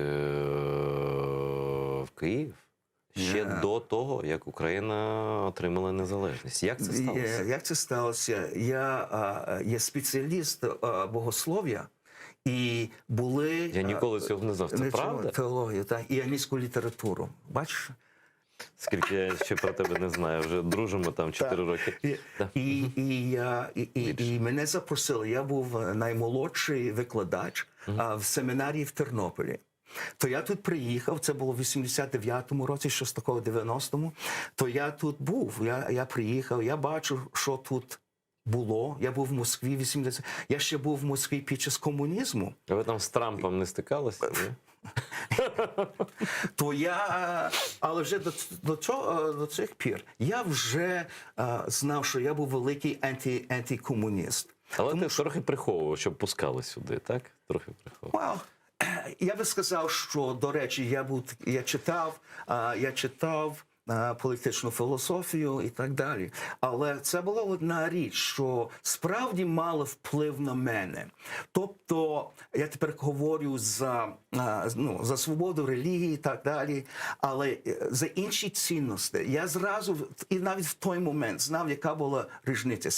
Специфічно, як суспільство або політична система, який є вигляд на гідності особи. Як віруюча особа, я вірю, що Бог створив, так? І що кожна особа має внутрішню цінність. І я вже від того часу почав думати і знати, що є велика різниця, як системи трактуються до кожної особи. Це важливо, але повернемося все ж таки до України. Це все дуже важливо, але повернемося все ж таки до України. Буквально за 2 роки після того, як ти вперше у київському метро почув українську мову, Україна отримала незалежність. І коли ти потрапив вже в незалежну Україну, і коли ти остаточно вирішив для себе, що ти маєш не просто відчувати себе українцем, не просто говорити і щось там писати, наприклад, ось твої вірші української збірки українською мовою вірші, да? Але і жити тут, і працювати на Україну. Це є смішно. То думай, роками 15-20 перший раз приїхав. Тепер я приїжджаю назад. Я там пару разів був в 90-х приїхав. приїхав назад, написав книжку, закінчив, приїхав сюди. Про що книжка? Це було інше. Ну, це не важне, хіба що батько сказав мене, тут були бунти, починалися в Києві. Ми один вечір дивимося, як мій син грає в футбол, і мій батько мене питає, каже, слухай, тобі треба поїхати, ти закінчив книжку, чому не поїдь? Там цікаві події тепер трапляються в Києві, і це був тиждень перед тим, що вони побили студентів. А це вже 13-й рік? Так. Ти розповідаєш про 13-й рік? Так. Мій батько каже мені,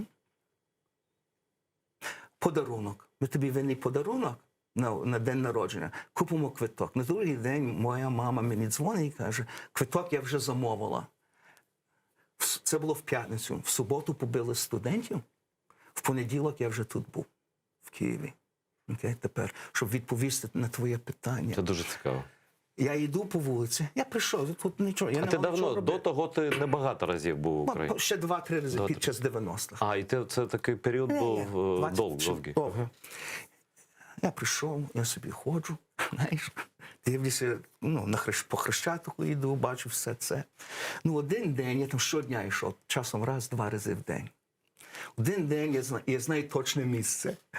Це є майже через дорогу від почти. Я там стою, стукаю себе в голову і кажу, слухай, я українець. Я стукаю в себе в голову, кажу, що я українець. Все це, що я бачив на Майдані, це було шлях, це було таке бажання, щоб жити не тільки по-новому, але жити в свободі. Я точно розумів знання моєї історії, шлях українського народу, що це завжди вони йдуть до свободи, щоб отримувати свою самостійність, свою суверенність.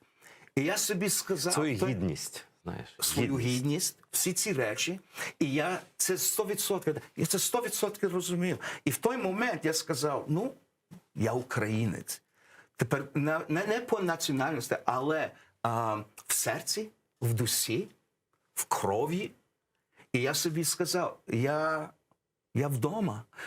Я вдома, я знаю, через що переживають не тільки студенти. Я розумію, що це тільки не було бунт проти корупції. Але це ж справді було прагнення свого серця, свого внутрішнє. Ми хочемо бути визволені від цього, від цієї зарази, як би сказати. Слухай, а як ось ти багато років не був, приїхав, люди з усієї України там були, так? Просто я ж пам'ятаю Майдан. Я приїхав, дивно, що ми тоді не бачилися, бо я тричі, здається, приїжджав на Майдан, і це було в перший раз якраз в грудні. Окей, в грудні. І ти ж пам'ятаєш, там люди були з усієї, повторюсь, України, з Криму були люди, які там плов готували, допомагали. Ці прапори були, так? А ти така людина з Заходу приїхала з такої спокійної країни, і ти опиняєшся серед революції, серед народження нової, насправді, країни. Як це сказати, як ти знайшов контакт з людьми, які тут виросли в Радянському Союзі, в Україні? Ким ти відчув себе українцем? Але вони тебе сприймали відразу як українця? Так. Зразу не казали, окей, це він наш. Ні. Це українець, там він з діаспори, і всі мають такі думки. Ми в Україні, ми тепер, як українці, ми маємо думки за життя і мислення в Канаді, і так само вони мають за Україну. Тобто, я би сказав, деякі там принципи або є факти, а деякі є міфос. Розумієш? А що я відчув? Я можу тобі сказати, що я відчув, бо як я приїхав назад, один мій друг був міністр в федеральному уряді. В канадському. Міністр був. Я його знав від маличка. І він мене питає оце, чи перше питання, питає, це вже міністр. Він мене питає, чи ти відчув і бачив путінський чобіт на горло України? Так, щось такого, так. І він мене питав, ну що ти там бачиш? І це що я можу. Для мене, як я бачу, я зайшов в раду, міську раду. І для мене я відчував і бачив, думаючи, що це був якийсь протест в Америці, США в 60-х роках. Там був графіті, все написано, тра-ла-ла-ла-ла. І я кажу, ну, так. Але трохи не так. Воно протестують. Ну, я маю думки, що я там бачив, і що можу сказати, і я готовий це сказати. І люди будуть зі мною злі, але я не думав, що це була революція. Я думав, напевно, це був якийсь бунт проти корупції. Це був а коли ти повернувся, це ще продовжився Майдан? Я був Майдан, я 4 місяці до кінця майже був. А ти до кінця? Так, то я це все бачив. До початку війни навіть? Так.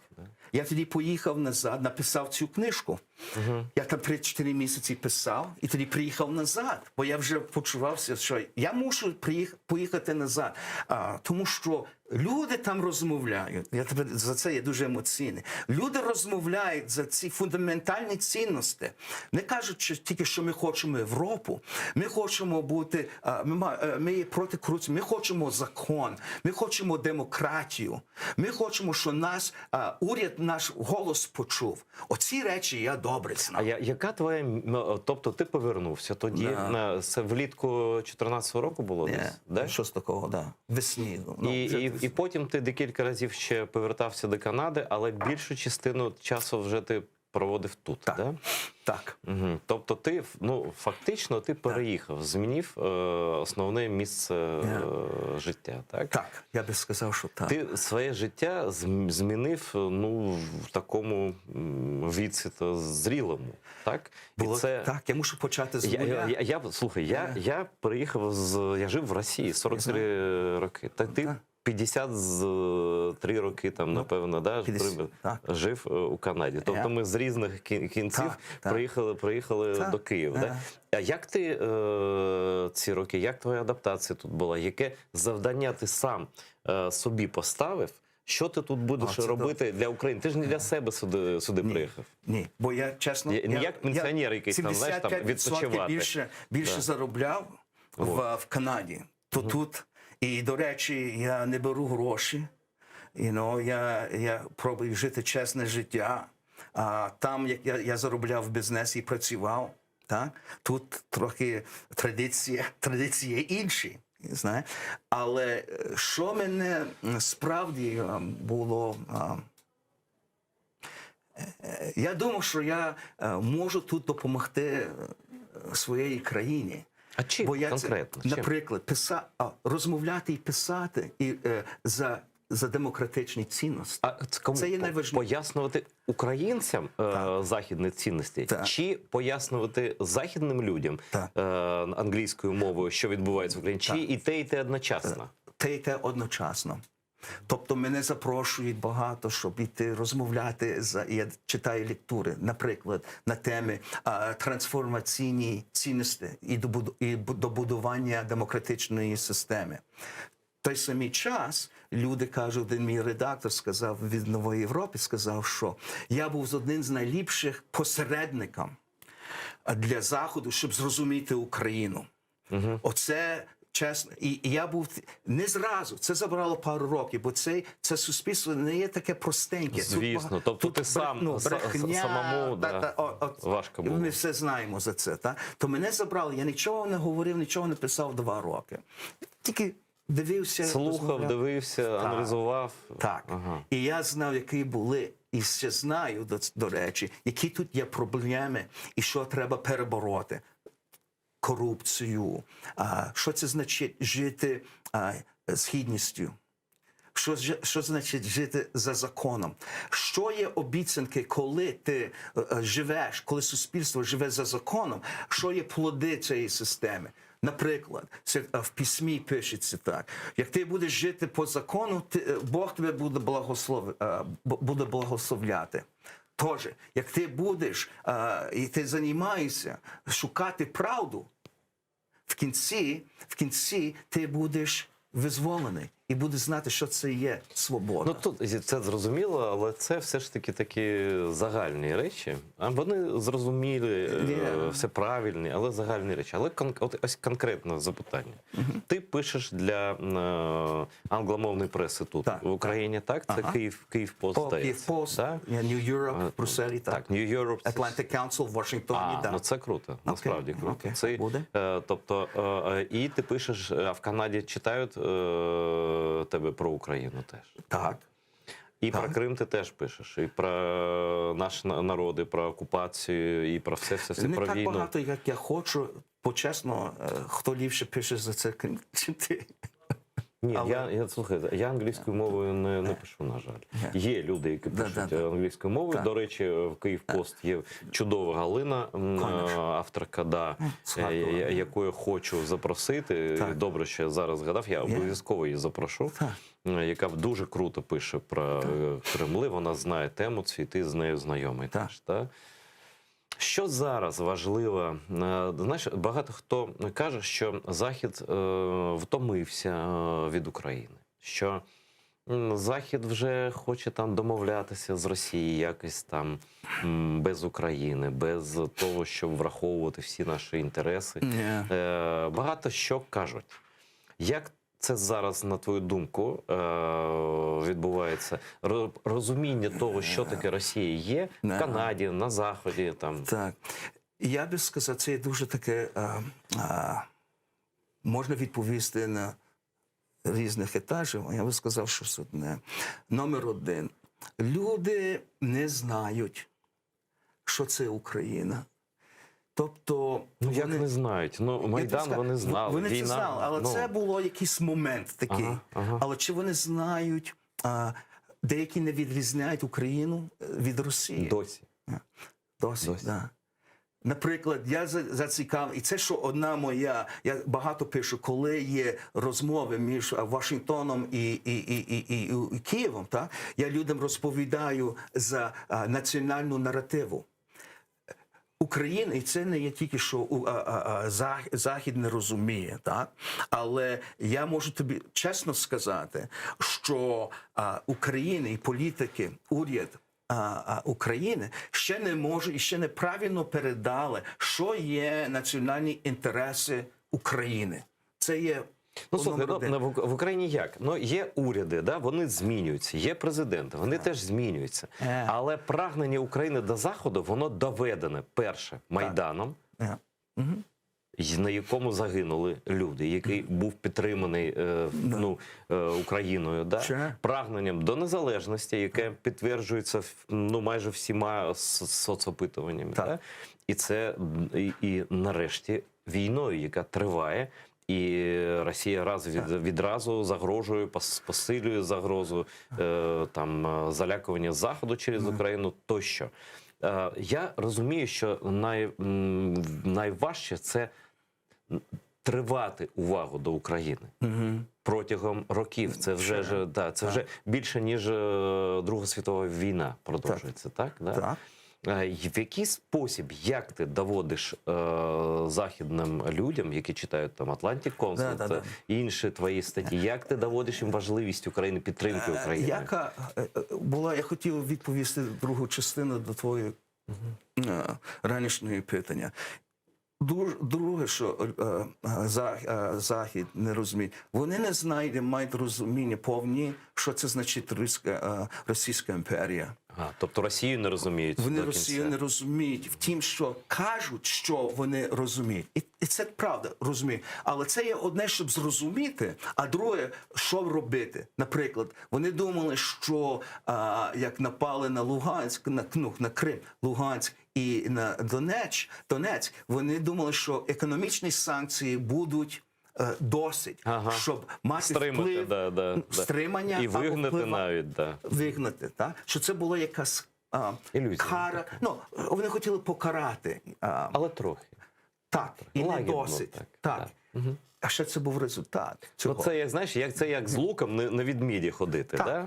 Він так змахнув стрілу. І я би сказав, що вони кажуть, санкції є. Ми маємо друзі, що живуть в Росії понад межі Москви.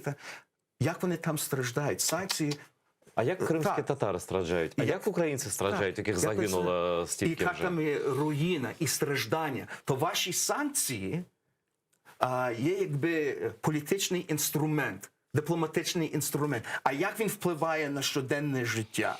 Оце люди, Захід, не розуміють. І навіть зараз до кінця не розуміють. Я би сказав, це 100%. Я за це пишу. Чи люди, і буду робити там інші речі, щоб передавати цю наративу. Що люди мусять знати, що ми живемо, як люди тут в Україні, в Криму, в Донецьку. Ми є люди, що на нас напрягають чи насилює Російська імперія. І це є одна річ, що ми мусимо зрозуміти, і Захід мусить зрозуміти, що ми є люди, що є унікальні українці, і теж з Криму. Ми є унікальні нації. Слухай, ми хочемо геть жити поза тиску Росії. Ми є інші люди, ми є європейці. Я би трохи інакше сказав, ми не унікальні нації, ми окремі від Росії нації. Так? Ми хочемо жити як усі європейські нації, західні нації, в своїй країні і у вільному, свободному світі. Так? І за законом. За закон, це безперечно. Я навіть не про це. Я хочу сказати, що якщо потрібно щось розповідати про Крим, я англійською так писати не можу. Але сенс про Крим я знаю, як сформулювати. І я знаю, як сформулювати сенси про Росію. Ти кажеш, що це Російська імперія. Ну, певним чином так, але це все ж таки вже це держава навіть не тільки імперського, а фашистського типу.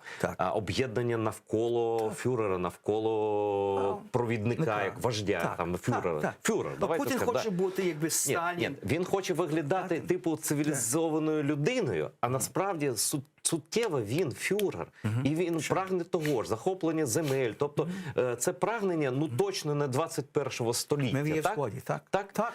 І ми з тобою, кожен у свій спосіб, ми маємо кожен день це пояснювати. Бо ну, якщо Путін ще недостатньо пояснив, то ми маємо йому Заходу зрозуміти, хто такий він, хто такі ми, хто такі Кремли, хто такі українці. Я хочу, в нас не так багато часу вже, хоча ми давно вже розмовляли, 4 хвилини залишилося.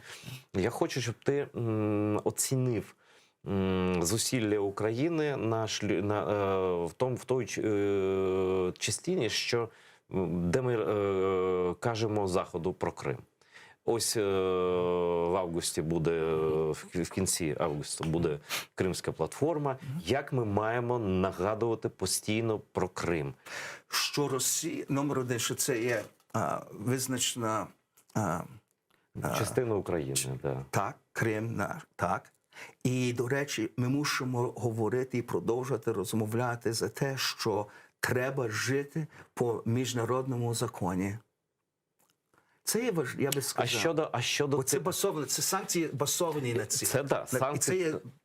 Ці санкції, які є, вони базовані на цьому. Але щоб їх посилювати, я впевнений, що їх треба посилювати, бо за цей час вже там 150 кримських татар ні за що просто сидять. І ця кількість, вона росте, постійно росте. Він бере в'язнів з Криму і на великі терміни саджає в тюрми. Але знаєш, що теж, до речі, він теж хоче зруйнувати культуру людей в Криму. Звісно, ну а як? Це теж є це кримінальний акт. Слухай, вони там руйнували Ханський палац, вони руйнують багато що. Я це в комплексі це сприймаю. І тиск на людей, і залякування, і тюрма тощо. Я про те, що, як ти думаєш,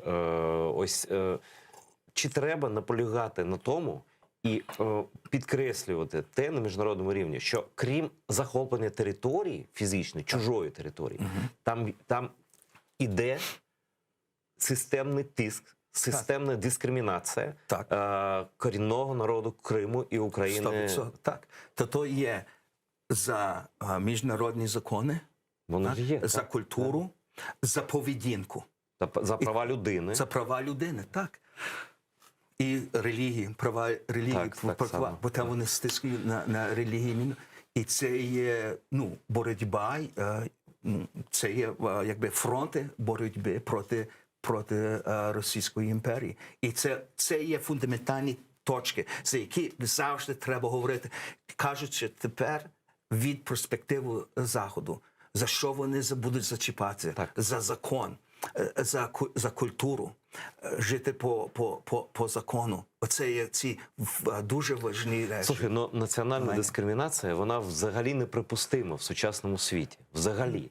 І коли в центрі Європи, ну майже в центрі Європи, у Криму відбувається таке, що схоже на національне переслідування самих найгірших часів Європи. Так? Це за формою може в різні форми виглядати, але це справжня ознака, заміна населення. Це ж ознака геноциду, видавлення, завезення росіян туди тощо. Так? І я буду дуже вдячний тобі. Ми за це не розмовляли, але це дуже важливо. Будемо розмовляти. Обіцяю, бо це є дуже важливо. І я хочу, може бути, якщо хочеш, я можу з тобою в розмові інтерв'ю зробити якесь, щоб для чіткого розуміння, коротко, ясно, чітко, що відбувається, щоб західний світ не може відворачуватися від таких жахливих речей, як заміна населення, там як залякування за національною ознакою тощо. Ми це знаємо, я це знаю.